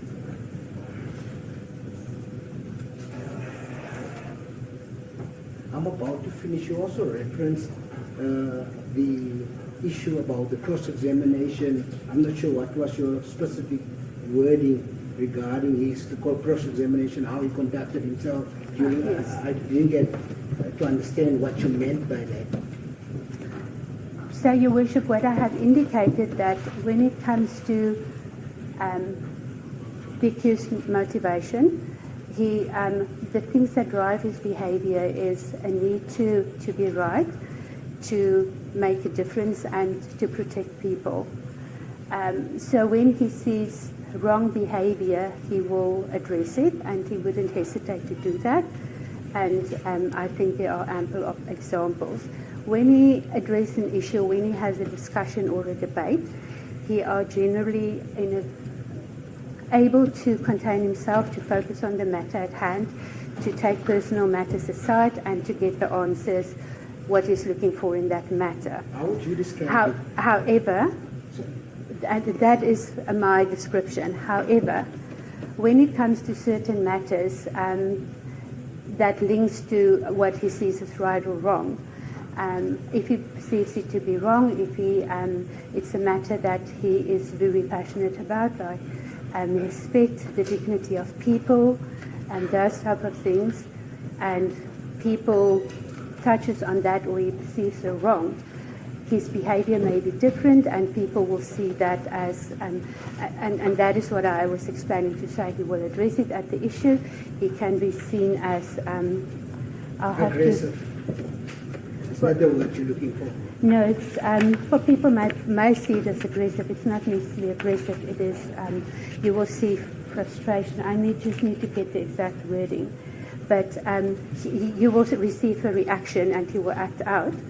And that is what I mentioned. And that was what also was observed on the cross-examination, and it was also observed when he addressed the people after the conviction. He would make remarks that would either try to address what he perceived wrong at the time, and he would react to that, or you would pick up the frustration with that. Mr. Thompson, I want to put it to you playing with words in a fancy way. The accused, do you perceive him as rude after watching all that? Aggressive? Bit of a bully? It's irritation and frustration that was coming through, and sometimes self-righteousness where he feels that he's right and it's his point and he's the one that's right. That's your fancy way of describing it. That is how I perceive him, and also how I've experienced him. Lastly, I just want to go to your report. I just need to see where it is where you describe how the accused does not like noise and so on. He brings noise wherever he is, so what do you say about that? Your Worship, I didn't say he doesn't like noise. I said he's sensitive to it. So if the noise gets too much, he will afterwards have to have a period where you just quiet down, do the things that he does to just quiet down. So he will not be the person that you would see that is surrounded by noise in a noisy space all the time. He will, he needs some quiet time as well. And you didn't say that he's noisy. You did mention he was bringing noise. I'm not sure what that means. He himself is noisy. Would you not agree with me? When he does do what you said, just describe, like the speeches, he said outside after the appearances. And when I say noise, it is noise in your environment, in the environment where you live. And in that context, I have put that context he was within the context as to where he was growing up. That was a small house with many people, with a lot of noise. So when he's in his living environment and there's a lot of noise, he manages in ways to reduce that noise. And without going too lengthy into the theory, but quite often things that might trigger us, that we struggle with, comes from how we grow up or experiences that we have. So when it's in his home and his environment where he needs to recover, perhaps after a noisy day as well, he would prefer a bit of more solitude and quietness. that you could have fooled me. It just proved my point that you did not have adequate time to assess the accused in order to come to such a conclusion. I'm not sure what is meant, so I cannot comment on that. Thank you very much. I've got no further questions on this witness. Thank you.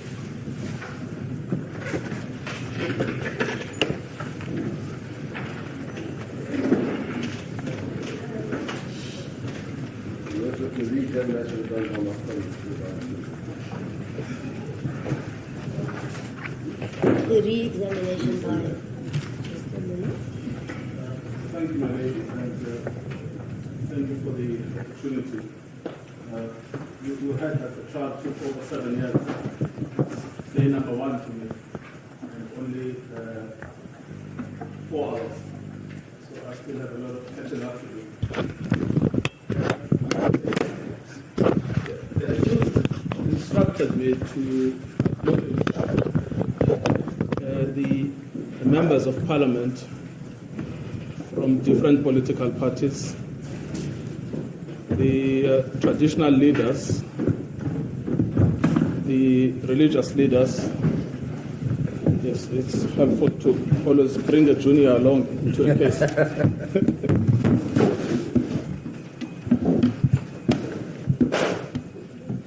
Thank you.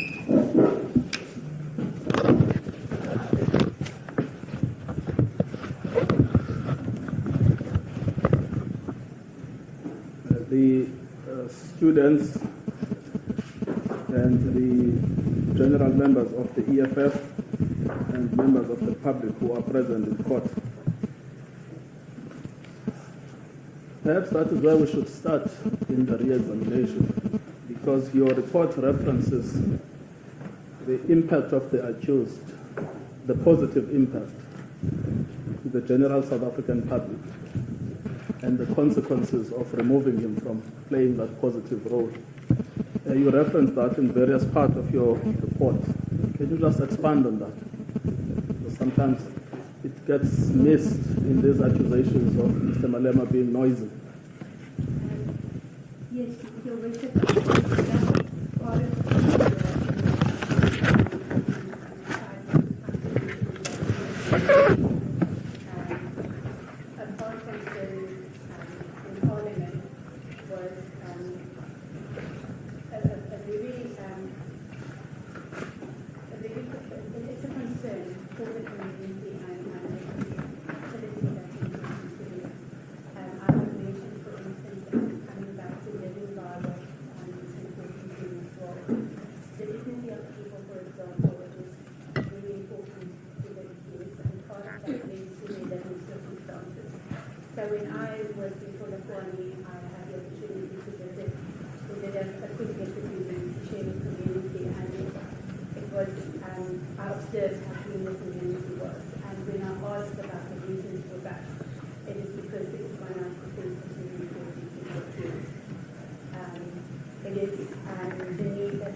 Thank you very much. I just want to expand on the answer you've just given, because it's relevant to a theme pursued in cross-examination, which is Mr. Malema is part of the elite, he's buying his way out of jail. But the report you've prepared actually paints a different picture of Mr. Malema as somebody who is a glue in the community, but also as someone who has a particularly unique interest in caring for the poor. Can you explain that? What explains his unique interest in looking after the interests of poor people that have no one else to look after them, and the impact it would have to send them to prison? Your Worship, I think that focus on caring for the poor is a combination of his personality, the things that drive him, also being a protector of the poor and to do what's right and to help them. But that would also have been informed by his life story and the way he grew up. Yes, just expand on that life story, because I think it's also been overlooked. Part of the life story is two components to it. One is that he grew up in economically challenged circumstances. They were a poor family.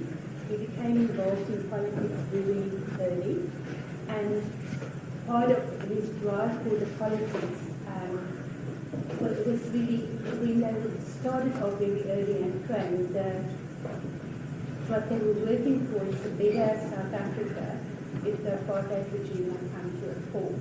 We are now, I don't know how many years into a new South Africa, and when one looks at statistics, those people are still, there are still a lot of inequality, there's still a lot of poverty and people that are poor. And by the way, he continues to be a voice and drive and try and change those people who have not seen the change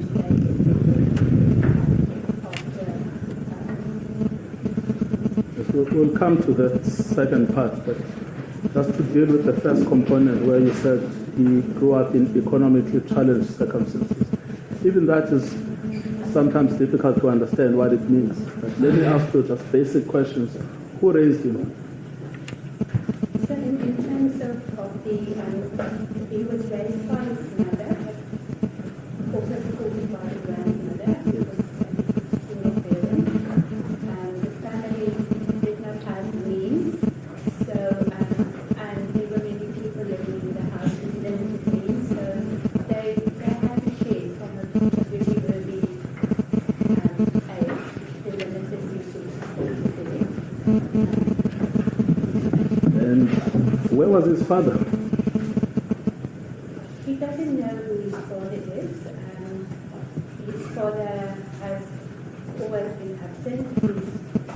I think his search for who the father is for asking the mother and the grandmother didn't give him an answer, so he still does not know who his father is. He grew up with his father.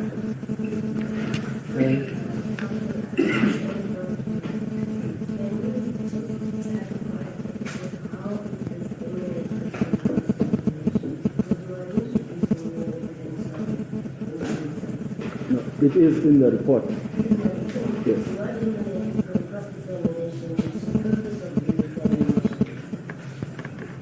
Well, my lady, it does emanate from the cross-examination because especially the last questions that were asked about the personal traits and the personality character.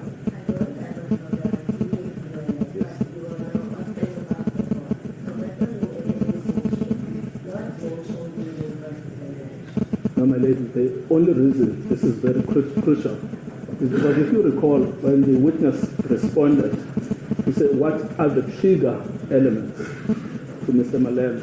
He said, it is the circumstances in which he was raised.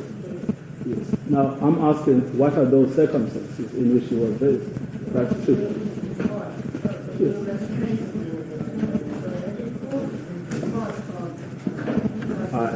I am totally happy to rephrase it as opposed to saying where is. I'm not saying where is his fault.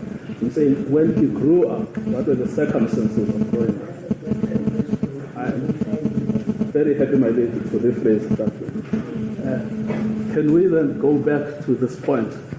Because you mentioned that he has particular triggers that explain his behavior. Remember that he's being accused of being a bully. He's being accused of being aggressive. He's being accused of being loud, of being noisy. And then your response is you have to understand what made this man. And one of the factors is his upbringing. Expand on that. So the upbringing was in poor circumstances. A number of people sharing small house, influential people with his mother and his grandmother. His mother had received a grant.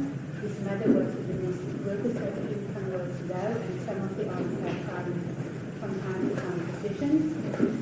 Had a grandfather at his birth. He never knew the grandfather. He left the family, and he never knew his father, so he also grew up without a father figure.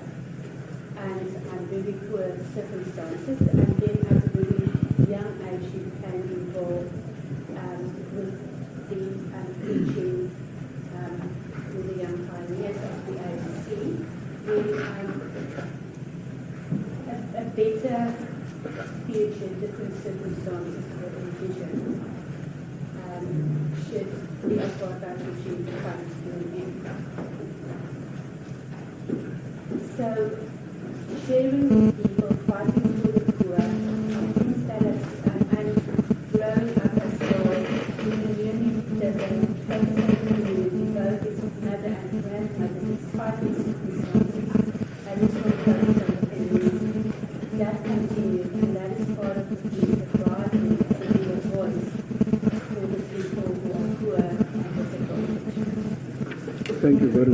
You then said there is a second component, which is his aversion to perceived injustice.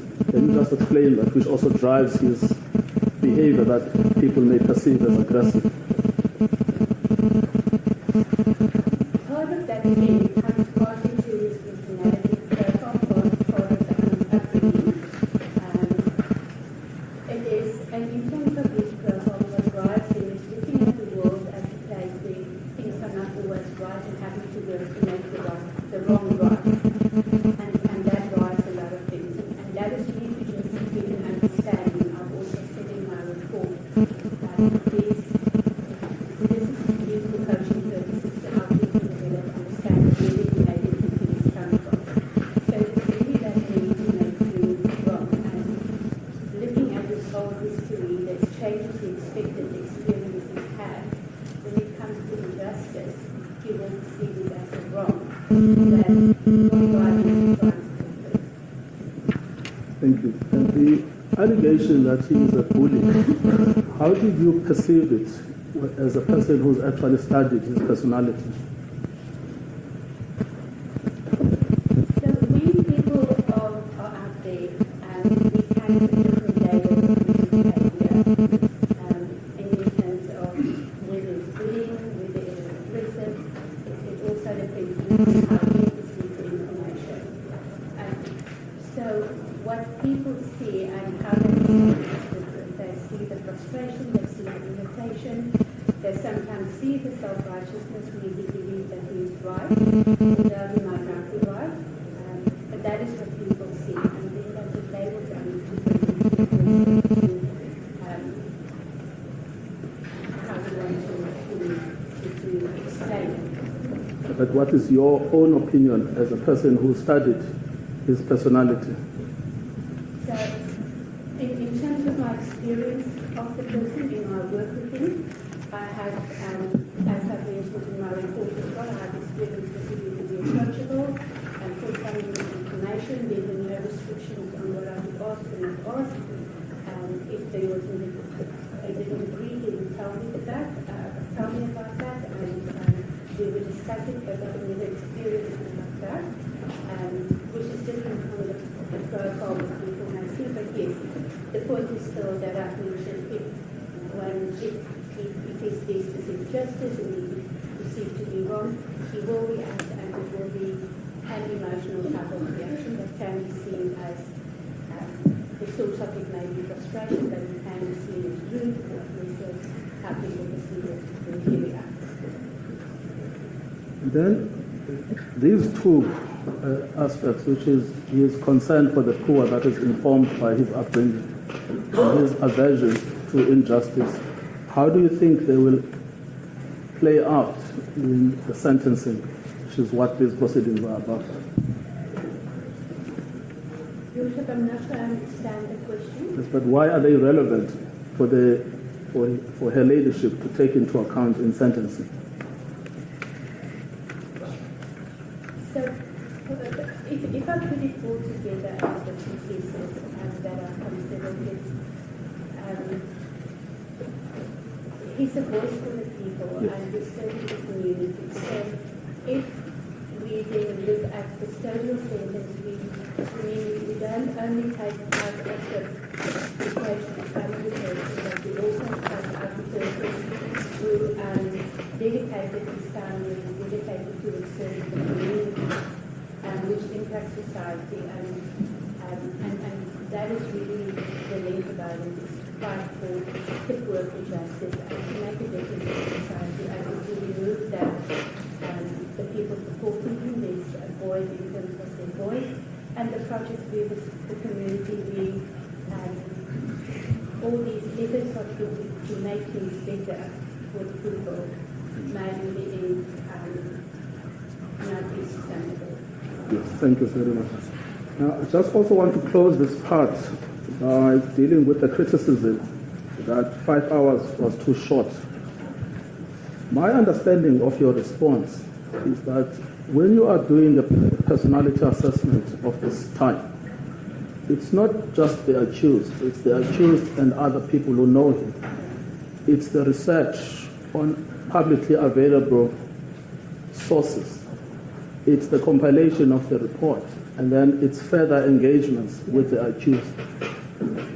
Firstly, am I correct in outlining those steps as being the actual sources of the report, not only the 5 hours? Your Worship, that is correct. It is an approach of getting information, verifying it, and getting it from different sources. Sometimes when you look at sources to verify the information. So it is a combination, and I just want to add that it's not necessarily about assessing the personality of the person. It is about looking at the behavior, looking at all the circumstances of the person, and how that impacts and how you look at that in the context of the crime, what could have contributed to it, or also in terms of society, how it can impact society. A person gets released in society or go to prison, and that is where the combination of everything comes together. When it comes to sentencing evaluation, it is really looking at all of it, but in assessing it, it is a combination of speaking to the person, speaking to other people.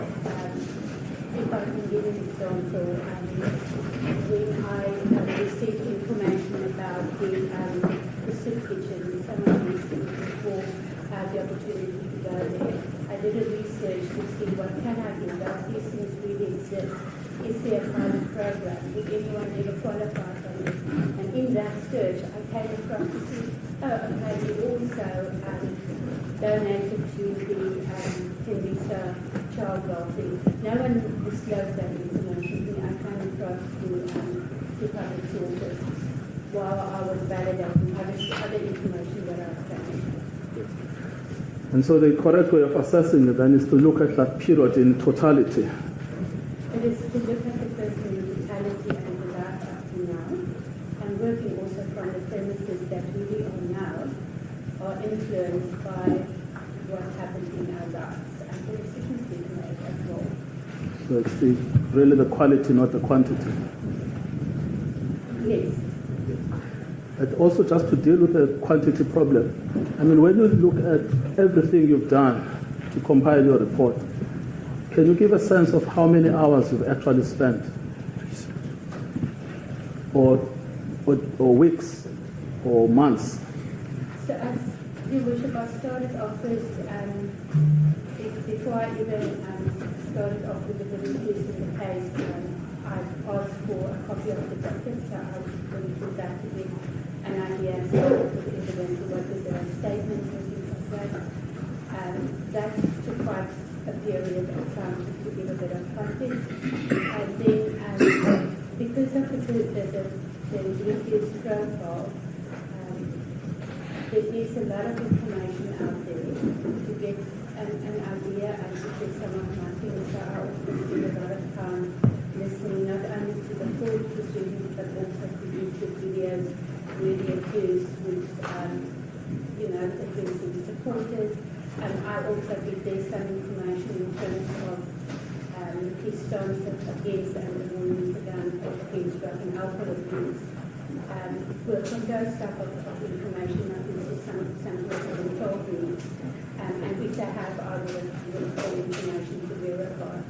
So it's difficult to get a timeline. When I start writing the report, that's probably the most time-consuming part. Because I write something, I wonder about it, and then I wonder whether there's really supporting information for that. I will look for it. I will sometimes speak to someone, or I will search to see whether there's a particular process. So the purpose of the collateral interviews, apart from getting additional information, is in essence to verify the information that I received from Julius and his wife usually, but also speaking to the wife who is things and they will confirm the information that people can. Can you assess the total number? I mean, the thing that stuck with me during that part of the exchange was that 5 hours was too short. 5 hours with I spent about 5 hours with the kids, with all the others. With at least have been another 6 or 7 hours. That's excluding the research and the reading of And when you add all of that in totality, If I can exclude the writing of the no, include the writing because it's part of your assessment. It's probably in days, probably about 12 days. Thank you very much. Now, you also were taken to task about the distinction between what the video shows versus what he was charged with. And you seem to take the view that what's important for you is what Mr. Malema was charged with. Can you just explain that distinction? Part of that relation, and again I'm coming back to the profile of the accused, there is a myriad of information there, and it's very easy to bring in things that's not part of the case or that he's not been charged of, or any other matters that he may be in, and then it derail, I think, the process, because like with any other case, purpose there is to bring the personal circumstances of the accused to the court and to look at this particular matter. But because of his profile, and I think that also added to the time I spent is to see what would be relevant here, what is evident, and there may be other cases, but is it relevant to this matter, and how do we focus on this matter and not bring in additional things that may not be as relevant to the accusation. Thank you for that. Now, there has also been a suggestion that these reports, in other words, reports similar to yours, are a product of a cut and paste. Now, no evidence was produced that your report is a product of a cut and paste. But nevertheless, the accusation has been made and thrown into the air. Can you respond to that? Your Worship, personally, I have a thing about cut and paste, but when you look at the report, there are also similarities that can create that impression. So if I have reference a specific book, I may bring it into a report. I may not necessarily a cut and paste, but that you will see certain things which is relevant from one report to the other, where I've got theory or where a specific case, it's similar cases, and you refer to a case law, you may find those. But other than that, it is every person's story is unique, and we need to represent the uniqueness of every person's story. And as I said, from a personal point of view and how I approach my work, and people working with me would know that I have a thing against copying and But if we were to answer this particular report, is this a product of a cut and paste? No, it's not. Now, a lot of time was spent on the cases. Just want to do that exercise because there were 2 or 3 things that needed clarification. To start at page 40,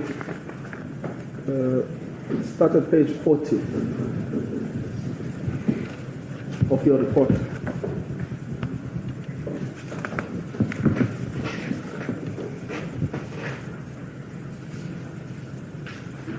There was confusion in the cross-examination about the relationship between page 40 and page 41. Can you just clarify that first? So page 40 was really a few cases that I've indicated to say that when you work with cases, irrespective of series of crime, there are sometimes exceptions in terms of circumstances and also the circumstances of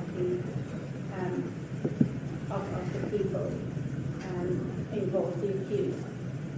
The page 41 is really cases that I was looking for to see whether I could find any indications on sentencing relating to discharge of firearms, the reckless behavior associated with it, to assist in the absence of having found anything specifically for the discharge of firearms in the laboratory. So it's really just a list of the cases to say I have to look at these. Now, there are two cases I want to reference at page 40. The first one is the third case of Akko. Remember, you debated that at length with the cross-examiner. And he expressed the view that the fine of 50,000 rand appeared to be rather light considering the offenses. Can you just respond to that directly? Your Worship, when it comes to determining a crime to responsibility, and I've also indicated at the end of my report that the sentencing still rests with the court. Yes. And that the court determines, based on the information I provided, whether it would be suitable and what would be suitably severe. It is not something that I would propose to the court. I can make suggestions as in this case, but at the end still have the responsibility. My role can never override that responsibility, so it is the court's decision. Yes. But as I understand, you supported that sentence in that case. At that time, yes, but in terms of the amount associated with that, I would never give it as to what would be severe or suitably severe, and to reflect also the seriousness of the crime balanced with the personal circumstances of the person. So you supported more the principle that incarceration is improper. Correct, yes, Your Worship. Then the next case is the case of Bezos. I think it was a case of Mr. Alex Bezos. That is correct, Your Worship.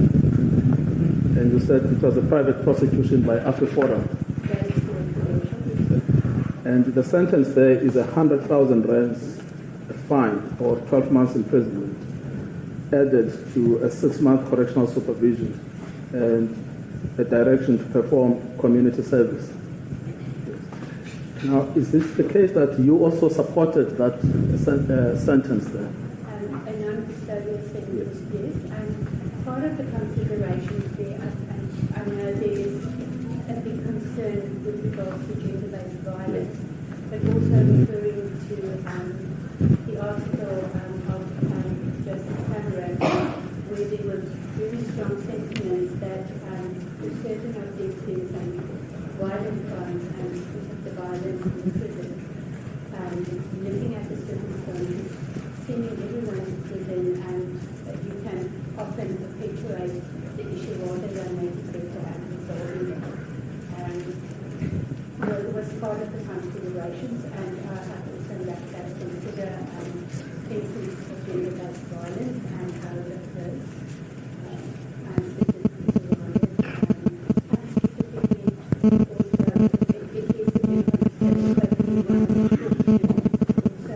specifically there are certain communities that are much more exposed to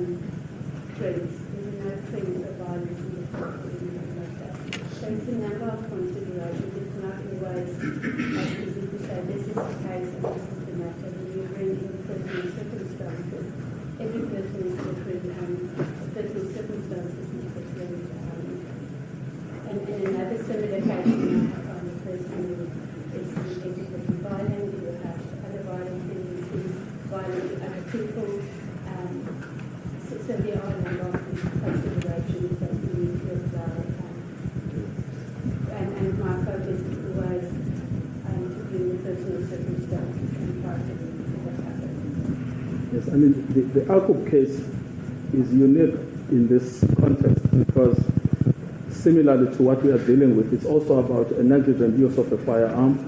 It is also a discharge of a firearm. Alcob, the third case. Yes. But the presiding officer in that case felt that a non-custodial sentence is appropriate. That is correct. And similarly, in the Bezos matter, it is a GBV issue, which is a big public concern. But the presiding officer in that case also felt that a non-custodial sentence would be appropriate. That is correct. Now, you've explained what page 41 is doing, but I also want to do the same exercise in relation to that. So you've clarified what that is doing there. It's similar cases or cases that... Similar charges yes. What do you mean by that? So if I look at the first one, the dad was murdered, there was also charged for reckless engagement in personal property, for which the offence was sentenced to 2 years imprisonment.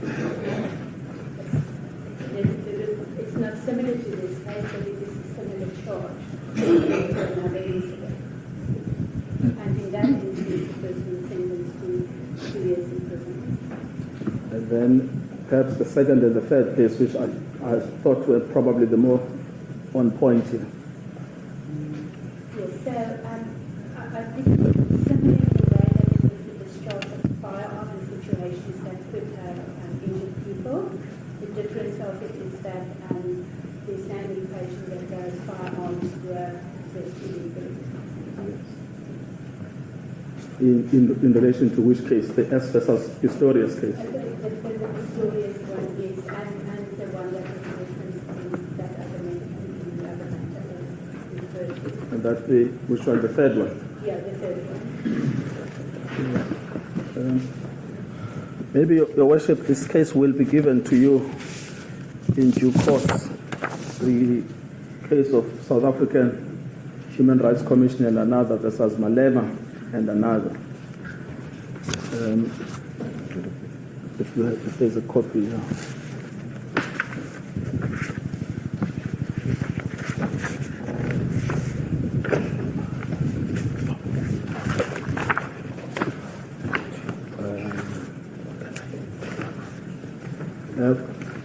I beg leave to hand this up.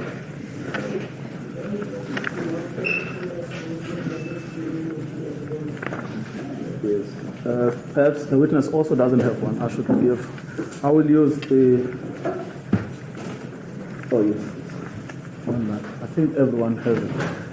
I would like you to just read paragraph 16 into the record of that judgment.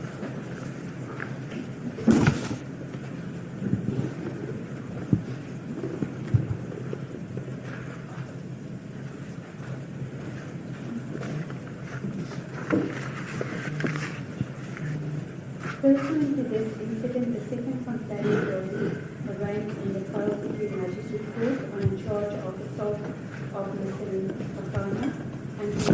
White Male was also charged with the assault and with the discharge of a firearm in public place, to which he pleaded guilty and was fined.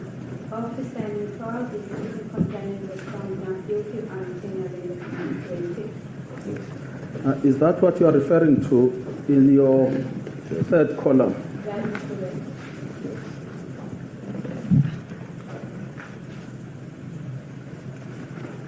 Now, if we could then go to the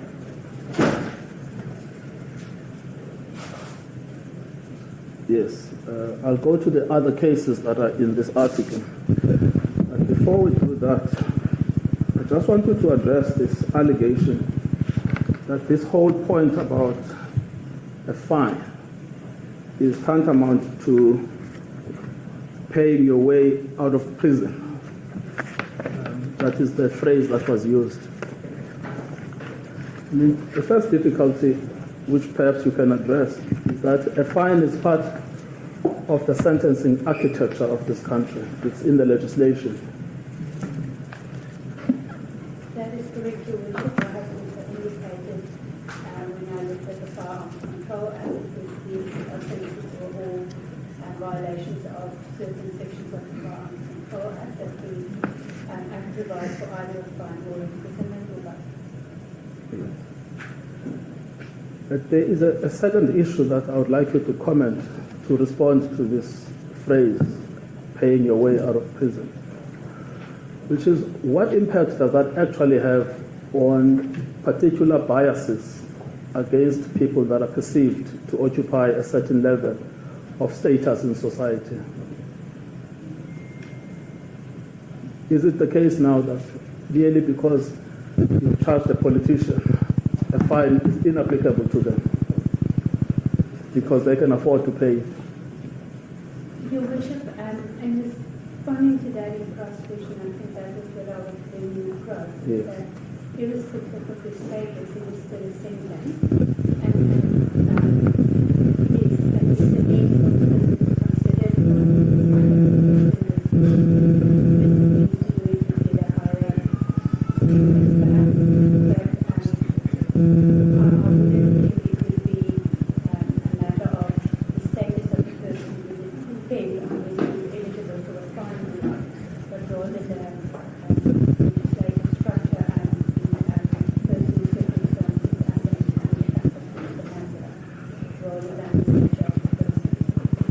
Would you say that Mr. Malema's standing as a member of parliament should be irrelevant to the question whether a fine is appropriate or not?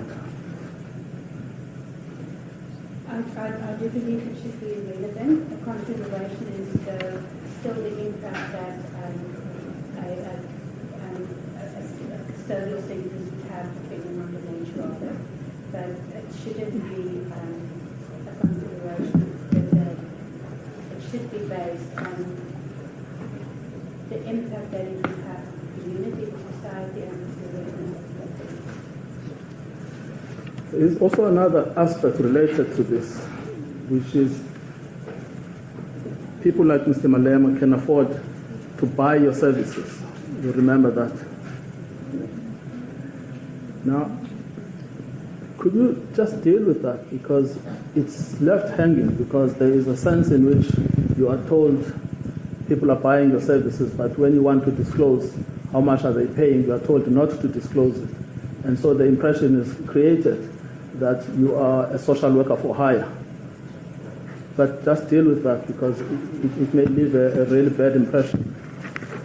Your Worship, like any person, professional person who renders service in their private capacity, you are paid for your service, and that is contracted or indicated to a person upfront what it will cost, and that is what you pay for.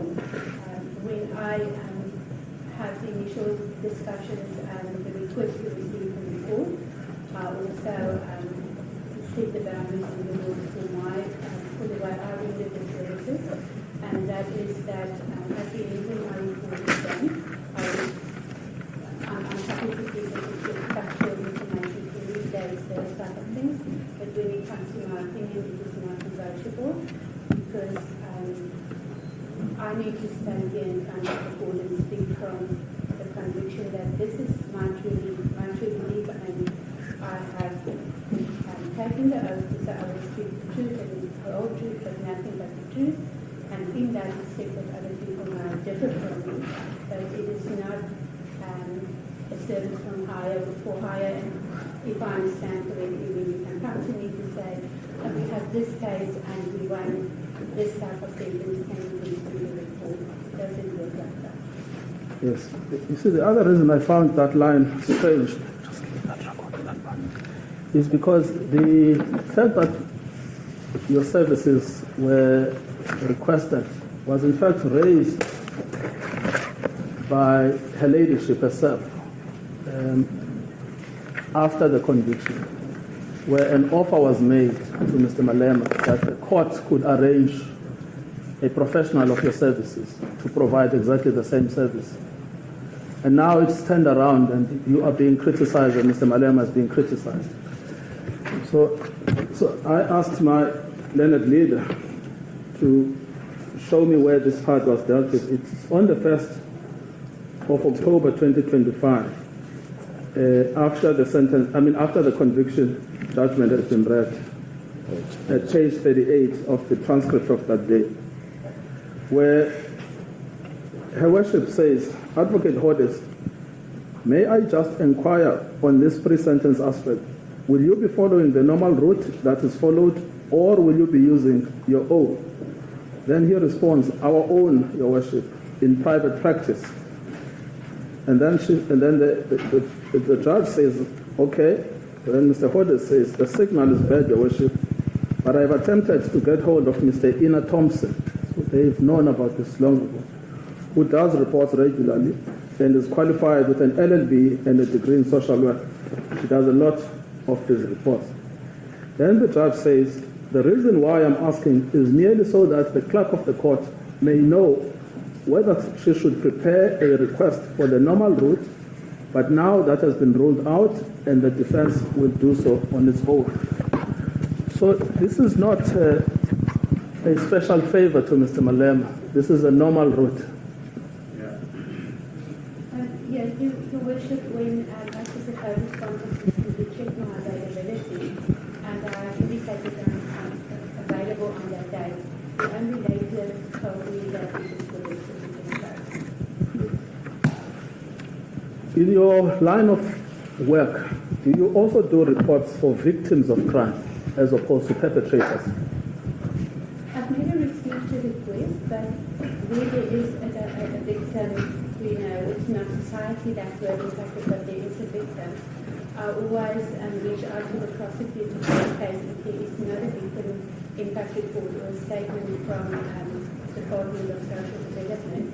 I always reach out to the prosecutor to ask whether they would be comfortable if I also include the impact on the victim within my report to give all the information about the report. So you try to incorporate it into your report? If I do, if there is no independent statement, because it is an important part of the proceedings and it is important that the police reports are heard. And if I am then committed to do so, then I do. Yes, I mean, because in this current report, and that's something that came towards the end of your evidence, there is no reference to victims. Is there a reason for that? It is because there were no individuals that were harmed. So in a certain sense, one can probably view society as a victim because of the perceptions that it would have made created, but there was no indirect reasons that were impacted or harmed with that came to the court. Now, just on this issue of money, remember that you wanted to disclose your rate and then you were told not to disclose your rate.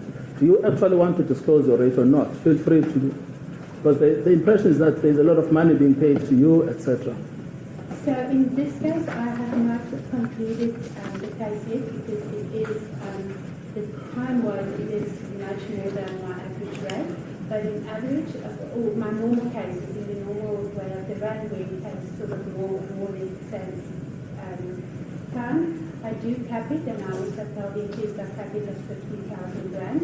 That's an all-inclusive rate for considering all the research, the interviews, the reports, the appearance in the court, because I need to make it, although it is a business and I need to be paid for my services, I also need to make it as accessible as possible. And then where there are requests for very specific circumstances, the person cannot afford it, I have done it 7,500. Ms. Thompson, if one were to ask the attorneys in this room to produce their rates, there would be a lot of embarrassment. Your rate is very, very low. Thank you. I want to then come back to the cases in this document. I think there were three that were, or two that were specifically referenced.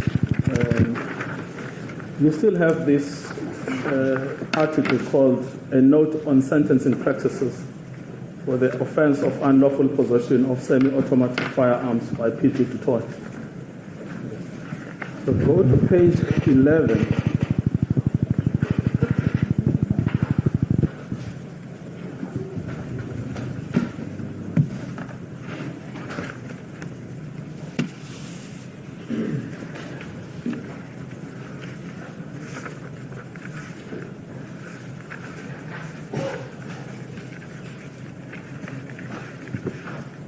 The first case that was referred to and the way it was presented is that it is on point not just similar but on point.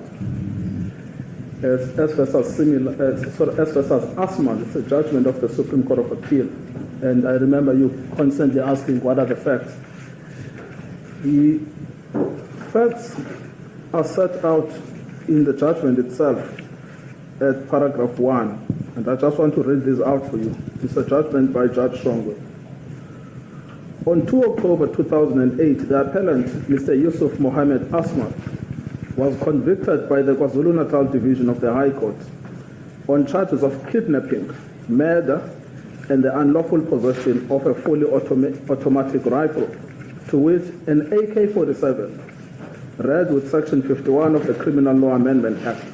He was sentenced to 8 years imprisonment of the kidnapping charge, life imprisonment on the murder charge, and 15 years imprisonment on the unlawful possession of the firearm, and we know the firearm to have been an AK-47. The court ordered the sentences to run concurrently with the sentence imposed on the murder charge, i.e. life imprisonment. Now, just having listened to the summary given by the judges themselves, does that case bear any similarity to what we are dealing with today? Your Worship, apart from the similar charge that is in there, I do not see it. When I would have had to look at it, there are certain things that indicate the pattern. We work with only one charge, there are other things linked. It speaks to the reasons why the court brought this into the minimum sentence of the legislator into the minimum sentence of June. So it is different and it can't represent anything different. Well, there's murder and kidnapping, so the possession is in that context. And even if the other firearm for which the appeal was upheld was not linked to those, there is still a concern pattern in the firearms are used for violent crime. Which is the point you've been trying to drive today. Yes, Your Worship. Thank you. And then there is another case, I think this one is Swartz at page 15, which also was cited as being similar to this case.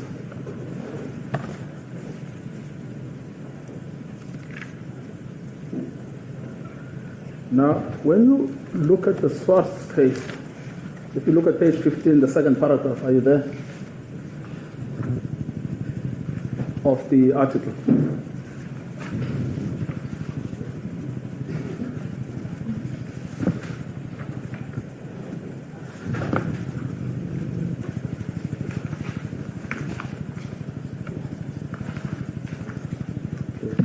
Now, there you will see that there is no actual summary of the underlying facts in the article itself, yes, which makes us then go and find the judgment itself to see what actually was going on. Now, in paragraph 3, it's an appeal, a judgment of Judge Rogers when he was still in the High Court before his elevation to the Constitutional Court. It says, the facts and respects of counts 1 and 2 are that on the evening of the 28th April 2012, Arendse was patrolling in Pumlani in the Lotus Refuge area together with a member of the neighborhood watch. They came across the appellant, who was in the company of another man. As Arendse got out of the patrol vehicle to question them, he saw the appellant take something from his pocket and throw it over the nearby fence. Arendse searched the appellant and the other man, but found nothing on them. While the member of the neighborhood watch guarded the appellant, Arendse inspected behind the fence and found a cocked semi-automatic pistol with 8 rounds of ammunition. The appellant's version, which the magistrate rejected, was that he had been in the company of 4 other people, that he had not been in possession of the firearm or thrown anything over the fence, and that he had not seen anyone else do it. So again, just that basic summary. People being apprehended and then throwing an object to hide it. And then that object is later found to be a semi-automatic rifle. They're asked about it, they deny it. And those are the facts. Can you comment on the similarity between that case that was read out to you and what we are dealing with today? It is, again, again, it speaks to this position and that would be the similarity. But in terms of the detail of the matter, and some of the information is obviously not there when you speak to the people and you're going to be told to the case does give family. But what would they want? Why did they have, even if they were involved, why did they have to work and what was the intent of it? And for how long did they have it? There's a lot of questions that I don't know, but it doesn't on face value with some of the things. Now, in this particular case, as I understand, those were the only two cases that were extrapolated from this article. Now, in this particular case that you were dealing with, you mentioned earlier in your cross-examination about the absence of a witness who was either harmed or scared, because there was a suggestion in the cross-examination that people could have been scared. And I couldn't work out whether there was any evidence that there were people that were scared. People could have been caught. I haven't seen any evidence when I was with the information to my availability that indicated indicated that there were people that were scared and probably running away with the service.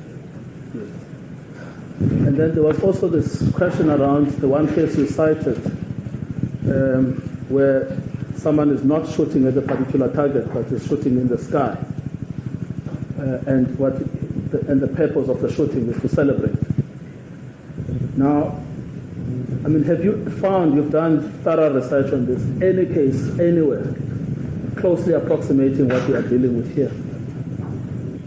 Your Worship, I haven't found anything, and I think that is when I started to look for other cases where I might find similar charges, because I couldn't find anything specifically relating to discharge of a firearm or celebratory purposes. Thank you. I'm going to leave the topic on the analysis of the cases that were put to you to another topic, which is this role of remorse.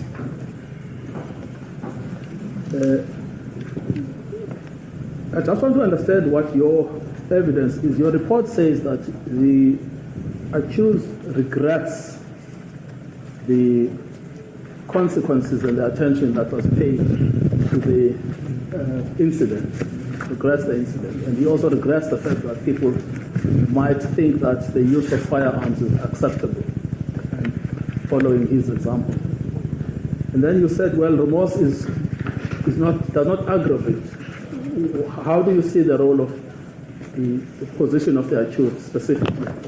Yes, the relevant parts is is page 19, paragraph 46 and 47. If you want to remind yourself. So, as I mentioned, I don't see remorse as an aggravating, the absence of remorse as an aggravating factor, but the existence of remorse is a mitigating factor. In this instance, the accused claims that he is innocent, so I wouldn't say that there is remorse in the true sense of the word, but if one then said to say, is rehabilitation needed, do we need to convince him to be a better person? The fact that he understands the seriousness of what could have happened, even though it's not violent, perhaps not injured like that, and the fact that he regrets that he created a perception which was not, he wouldn't have wanted to create, that it is acceptable to be reckless with firearms, indicate that a way of thinking that would prevent you from doing a similar thing again without having to go or consider rehabilitation to convince you that this is totally wrong and it's dangerous. Yes. Now, you were criticized that the sentence you are recommending is just too light. I think that's really, if we had to strip all of this thing off the verbiage, say this is just too light. Okay? There is a range. There is custodial, there is suspended, there is a fine. That's a range. I just want you to explain to His Ladyship why a non-custodial sentence is in fact the appropriate sentence in this case. If I look at the current case, the fact that it was a celebratory shooting, the intent was not to harm anyone else, that even the petition was for a short period of time, there was no intent to keep it for a long period. Together with that, if I look at that and I look at society and I say we are removing a person from society, and that is contributing positive to society, that is a family person, and removing people from the family also have a role in society. If I look at that and I look at the price society is paying for a social sentence, the question that I have is that what we gain from it is to send a message to people who is incorrect, and I know there's also views on the determined value of it, that it really justify the price that people are going to pay for the impact on the community and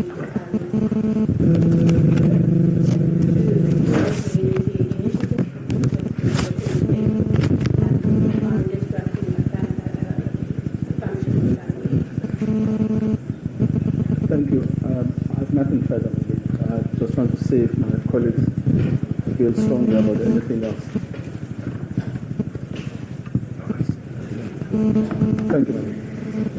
Your Worship, the only request would be that the report be accepted and marked as an exhibit. That's the only request at this time. Thank you. Thank you. Clarification. Thank you, Worship.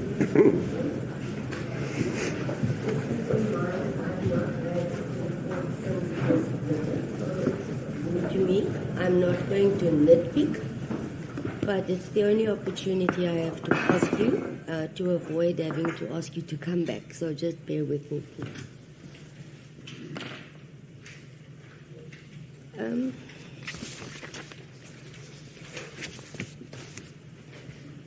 If I am taking from memory now, you had informed the court you had spent time as a social worker and also amongst correctional services.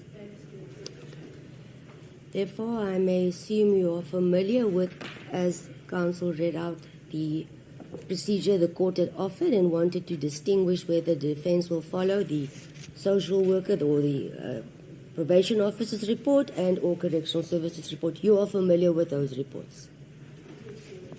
In effect, it is exactly the same as what you are doing. It's just the one is the government and this you are private. That's the only difference.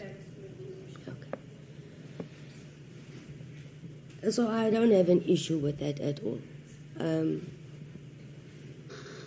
I also want to inform you that in this instance, as correctly said to you, by you, the court is not dealing with substantial or compelling circumstances. It was not invoked by the state because that is now the Minimum Sentence Act.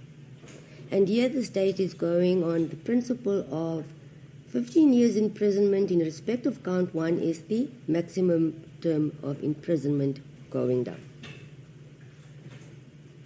So that's why I'm not going to discuss compelling and substantial circumstances. It's an academic point. With your experience and what you've drafted in this report, in short, what makes any of the facts contained here different compared to the lives of a million other reports with exactly the same contents? Your Worship, I think the risk is the same to the injury of people, but the reasons in terms of why the firearm was obtained, if I look at the Firearms Control Act, where in terms of the spirit of the act, it was to get firearms off the street that is used. Okay, no, look, I don't think, maybe I have not been clear. Let me be What in this report that the accused comes from a humble setting, worked his way through, is now a provider? It is not different to every other person appearing in a court of law daily. That is what I'm asking. The personal circumstances of a person Yes. is it's unique to every person, but Yes. it is presented to the court in all matters. We all agree on the fact that it's unique to a person, but what is unique in this report? For me, Your Worship, it is more on the substance of it in terms of the contribution made to the community Okay, let me just ask you the contribution you say made to the community, okay? Let us just stop on that point so that we don't lose track of the long sentences, okay?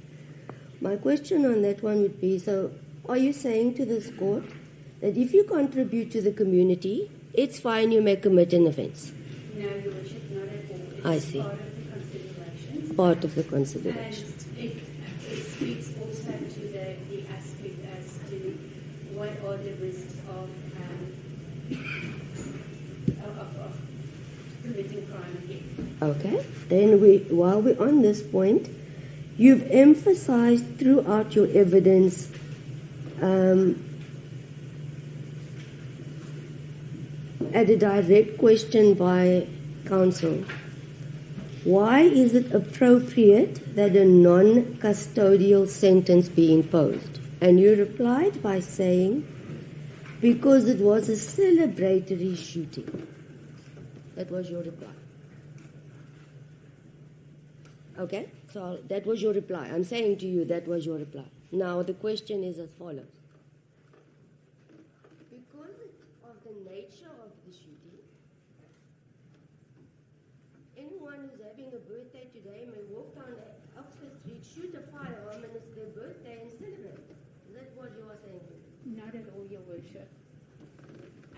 Just explain the difference then, please. Your Worship, so what I mean is that it was used for a celebratory and obtained for a person celebratory outside will be shooting. using it for that same When purpose. I compared it to the other cases, it wasn't obtained with the intent to keep it for a long period, to go and commit other crimes, and to contribute to the violence in the country and the Okay. firearms that need to be. Let us just stop there because you've answered and your answers are very long. So that brings me to the next portion of this report or your evidence, which I wanted to ask you about, which you mentioned now. It seems as if you are, and please correct me if I have this wrong. It seems as if you are contributing or attributing the shooting or the firing of a firearm that it must be accompanied with violence. Because you are referring to there was no violence. There was no violence. Your Worship, that is a consideration, and if there were, if you look at it all together, if there were injuries, it would then Yes. aggravate the Yes. circumstances, and it would be aggravated circumstances that would inform a more serious sanction. You see, that is maybe why I have a difficulty to follow you here, because you were saying it was a brief period of time, it was a celebratory shooting, and there was no violence, and you could also not find a similar case of this nature. Now, so what? The similar case of that nature, Your Worship, is really to indicate in a situation like that what would have the sentence been. Now we know there is not. So does it take away any of the charges because this No, is it the does first? not at all, Your Worship. So I don't understand this. It does not take away the context and the charges. It's Because just- I'm concerned that you are also telling this court that your client is very concerned that he has created the perception that one may be reckless with firearms and that he regrets. That's correct, So Your Worship. we are all on the same page. And as you have explained in length that, yes, every person may plead guilty. That is, are not guilty. That is a given. And remorse is not a requirement. So we are on the same page there. But you say he regrets the perception.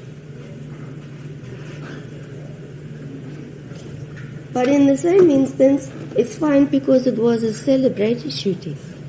So what is it that is being said here? What is the perception that we must take from this?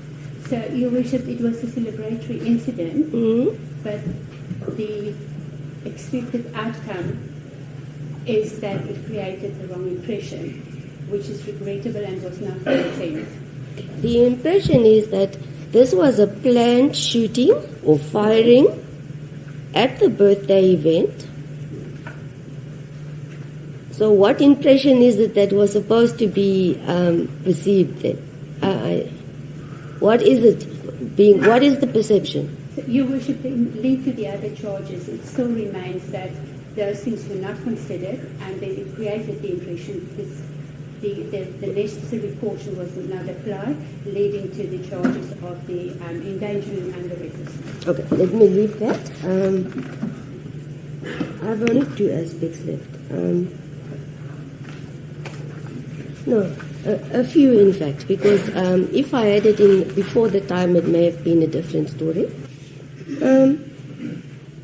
The other issue, not an issue, but if you can explain, I think if we go in the circle of a radius of 5 kilometers on each side of the court building, we're going to find about 4, 5, 6 soup kitchens. So, and this soup kitchen is specifically to the area Mr. Malema is coming from. Correct, Your Worship. So that is, what value must the court attach to that? Because I've read it's from donations. Part of, yes, and through the participation or the involvement of the accused, Your Worship. So it will continue. It will continue, most likely, yes. So there's nothing special about the soup kitchen, except that one may be very thankful that people are being served a meal. That is outstanding. Yes, Your Worship, and it was mentioned as part of the considerations in terms of the risk of reoffence. Oh. You also said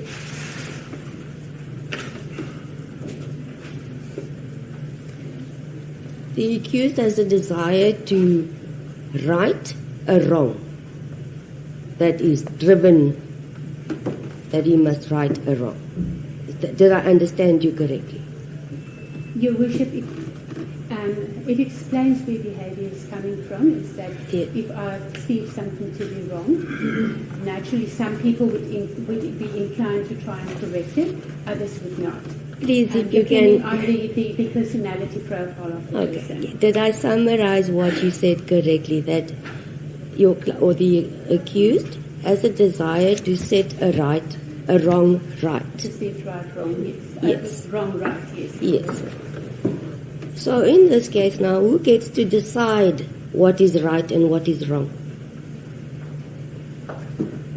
So Your Worship, what I meant, and that's why I said also perceived wrong. So if the accused looks at something and he sees it as a wrong, his natural response would be to try and correct it. Okay. So if there's an act that says you may not do it, Yes.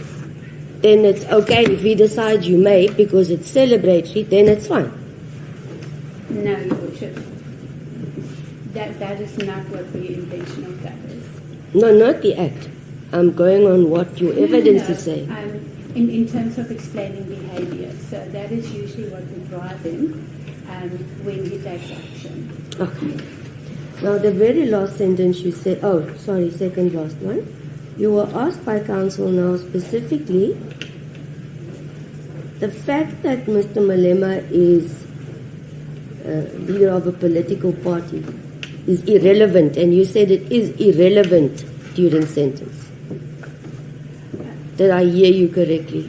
My understanding of the question was whether it is relevant to the matter as to whether it should be a fine or not, whether it should determine the sentence, and And my response was no.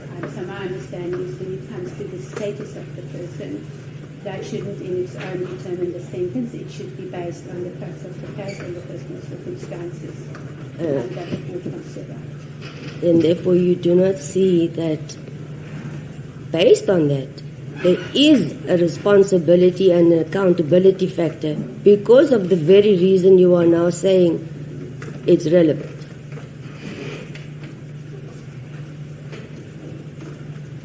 I'm not sure I understand. Okay, let me try again, sorry. You are saying, oh, I've lost my senses now.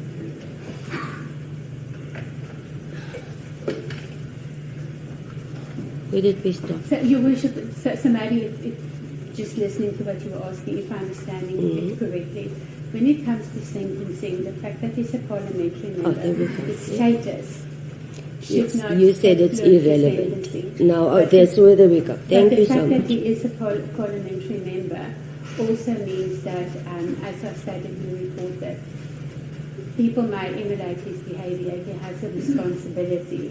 That's what I was asking.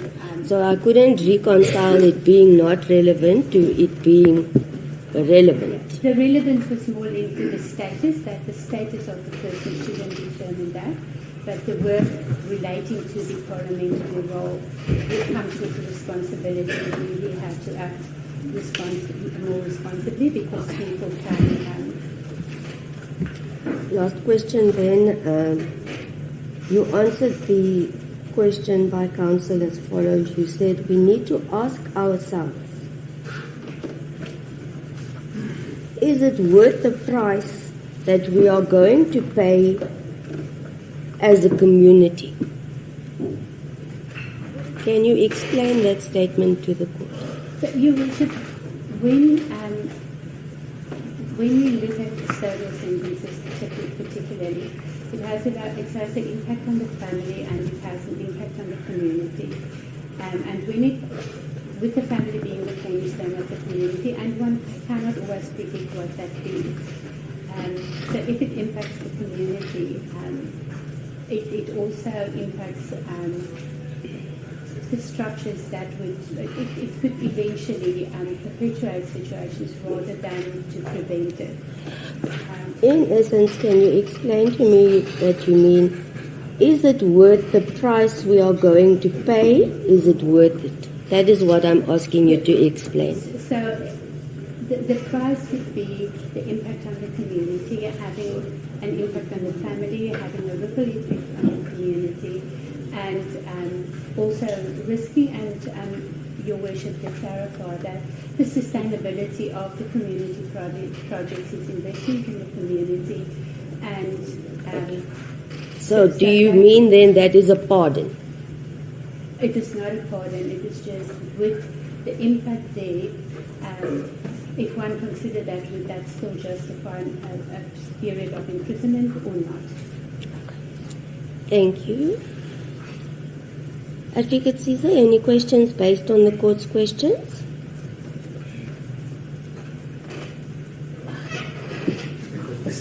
Sorry, Your Worship. Sorry? Do you have questions? No, Your Worship. Oh. Then. Madam, you're asked in relation to the distinction to be made between this case and other cases, and you are taking around why this is so different to all the others. Any other instances that you refer to related to other violence that accompanied it? You said that you couldn't find any case during celebratory shooting. My question to you, rising from the Worship's question, is, in any of the other cases, did you find any instance where there was no intended target when the shooting took place?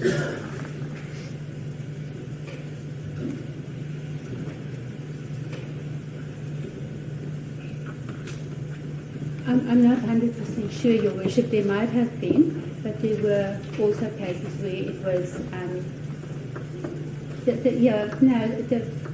Sorry, Your Worship. There were the matter that we referred to of the shooting in the case that council went through, the person did fire a discharge just a firearm, but it was not intended.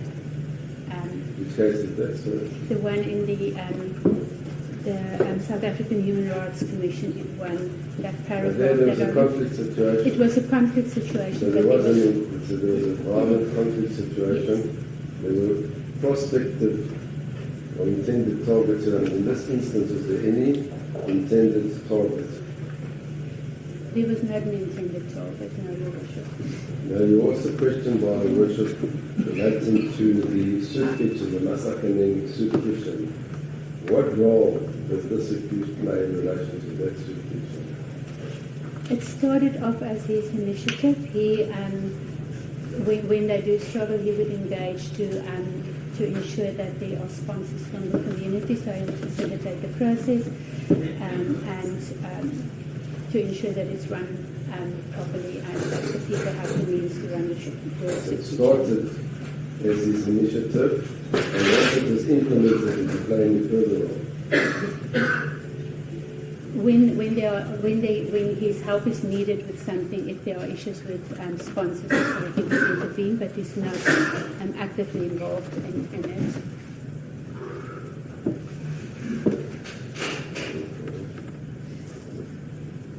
Now, I'm going to ask you the question that everyone seems to be skirting around. In your view, as having compiled your view, what role does the status as a member of Parliament play in the sentencing proceedings?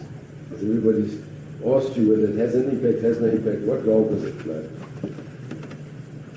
As a member of Parliament, we would want him to be seen as acting responsible, and within the suiting, that was not the case. So because of his role as a parliamentary member, people might emulate the behaviour, and from that perspective, one needs to consider the seriousness. But what impact does it have on the proposed sentence that ought to be imposed? It is really part of the considerations of the seriousness as per my report. I'm not very questions.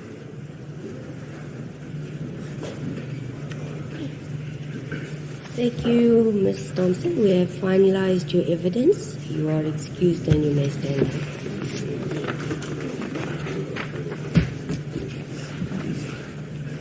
So that is the evidence in mitigation of sentence, and I've now the evidence to read. I ask you for the court to accept it as the next exhibit. Going to mark them. Exhibit says,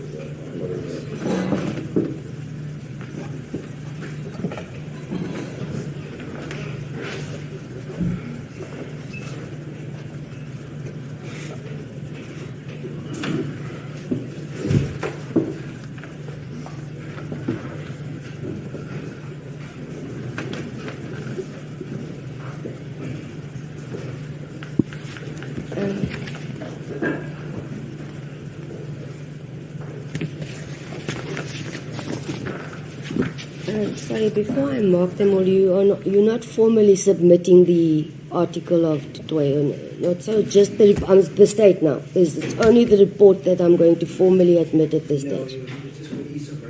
That it was handed. Okay, let me hand it to you. Okay, so is it, I'm thinking since we are busy with sentence and we've had so many exhibits that we mark this one in the form of sentence. So S for sentence, S1, S sentence, sentence 1.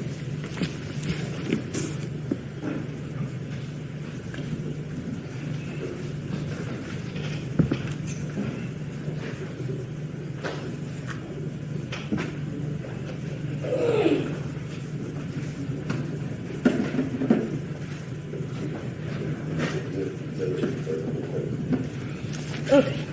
Everybody available tomorrow?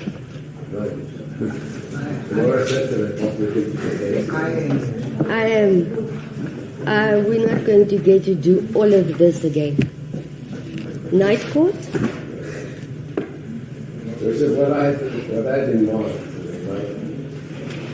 The state has informed me about this case. I'm still waiting to see what it does. Yes. So I'm waiting to hear that still. Should the state close its case at this stage, my proposal is to compile. Please, I can't hear. Please. To compile written letters of argument by particular date We arranged a date for hearing of the sentence on the very same day. If there are any issues arising from the written letter can be dealt with on that morning, sentence can be imposed that afternoon. Is that what the parties have discussed? No, I haven't discussed it one of them. We thought it'd be finished earlier and it would be answered the matter today, but that just didn't happen, so the case is right and the date is whatsoever. And I just like that's how it unfolded. So it's asking me for dates, and I don't know what your worship's diary looks like anymore. Everybody's over there. Perhaps you should come see your worship just to arrange a date. It's asking for a date next week, your worship. I don't know well, I could possibly come back with I have a matter that's in Bloemfontein on Monday, but I don't believe it's going to run because there's a judgment handed down today that impacts on that matter. So I could accommodate something. If you're saying next week, will that be for you to file the heads or I don't know what to everyone is. before? It's like 2 weeks, we didn't explain to you. I can file my extension next week. How do they? Yes, when will I be getting the heads? Yes. I don't want them on that day for the first time.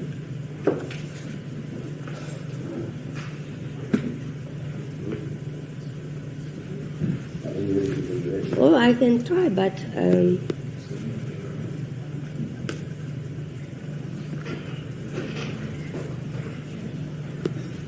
Perhaps we should take a week to do the heads in that following week.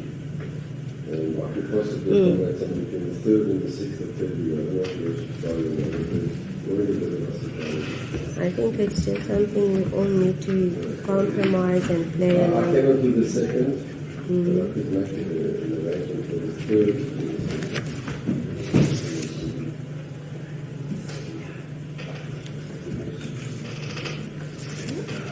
Look,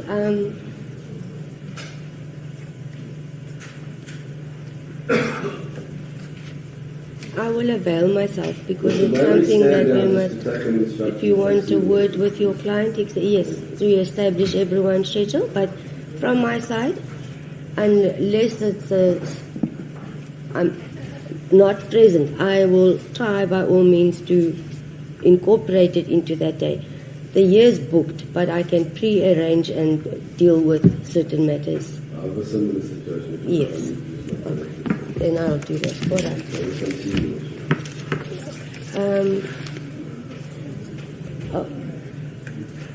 No, you're going to discuss dates first, and then I'll come back to court. Is that what you're saying? Available on that day.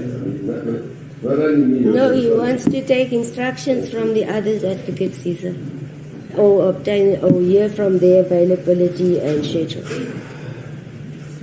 Is that what you? That's what you're saying. I've set out the entire term starting from Monday, but I don't anticipate one, so that would be a proposal to continue on to make here. Okay. What time do I come back? 10 minutes?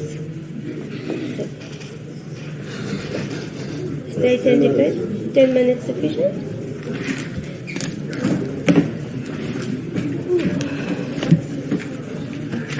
Go to the gym for the moment.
between all of us, we can do the sentence argument and sentencing on 2 days between the 15th and 17th of April, depending on the worship's rights. Either 15, 16 or 16, 17.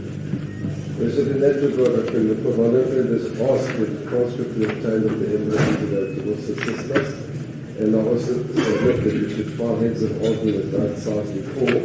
So those 2 days can be just for issues to be clarified and for the finalization of the case. Okay. I must really, the sound in this court affects me. I don't know. So if my voice is in a pitch, it's also I don't know. I can't. Are you saying you want transcripts of this witness's evidence? I know the friend that requested it. Oh. Right, so you say that I'll note that on the charge sheet, Advocate Cedar, but you do know that... requested because we came to the High Court for the sitting, so he was afraid that it wouldn't be reported, so we made an arrangement for them to be for today to be transferred to worship to make an order of the similar to the picture. I hope they'll do so. They provide us with audio, ma'am, no still photos while court is in session. Sorry. They provide us with audio, but maybe I will still endorse it accordingly. Okay. So you say 16, 17 April. 15, 16, or 16 and 17.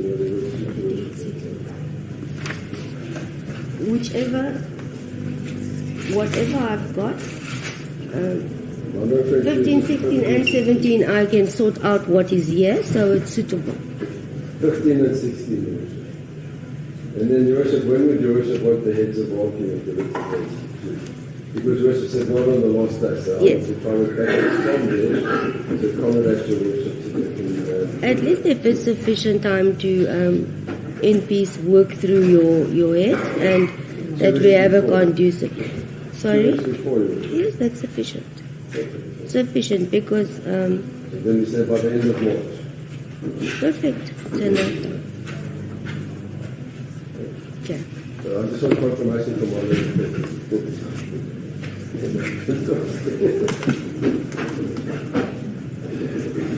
I confirm you.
Before we have an issue on the said date, I'm again relying on you if I'm loud or if I'm too soft.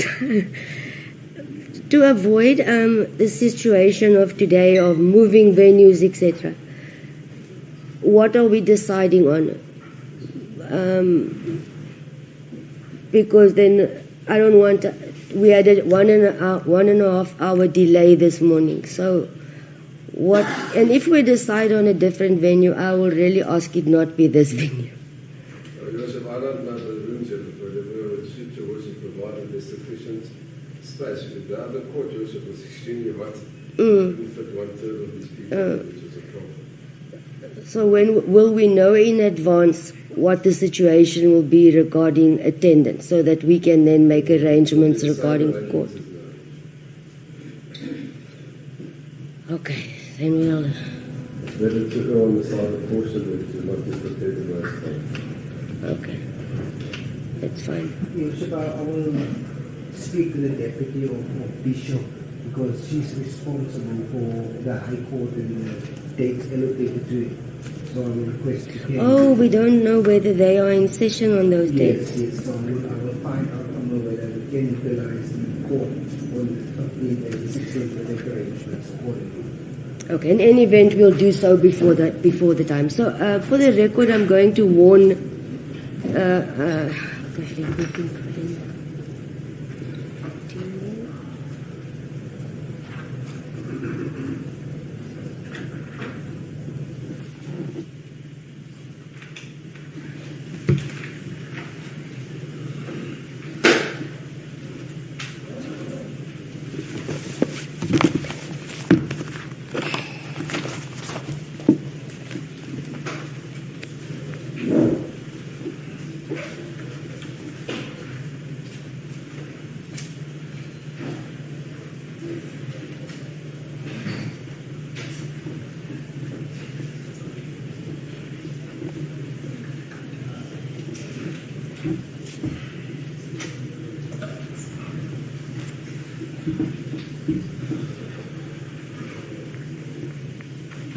We should also, for the record, I think it's important to state close their case on the evidence. Regarding viva voce evidence, yes. I'll hear from them now, Advocate Julius.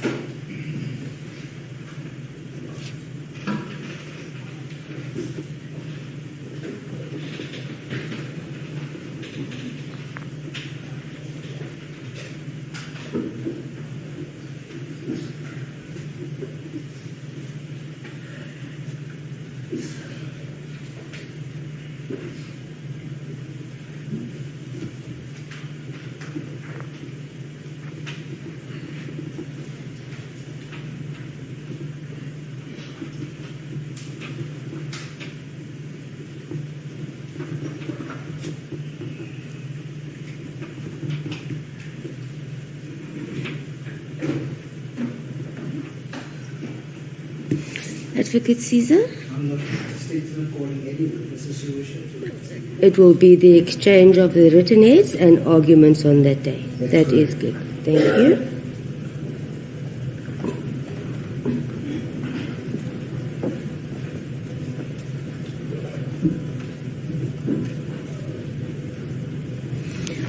All right, Mr. Malema, the matter is that once again, if I hear correctly, and can you hear me? Because 15 April, you are on bail.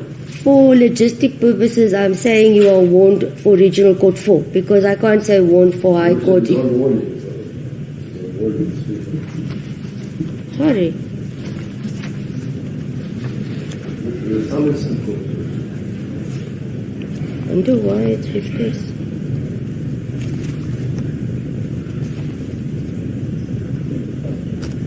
Okay. Warned, and I'm going to say Regional Court 4, so that there isn't a specific venue identified, that there's no misunderstanding. But obviously, before that date and on the date, everyone will know as to where we will convene. We will also, if need be, then continue on 16 April. Thank you. Thank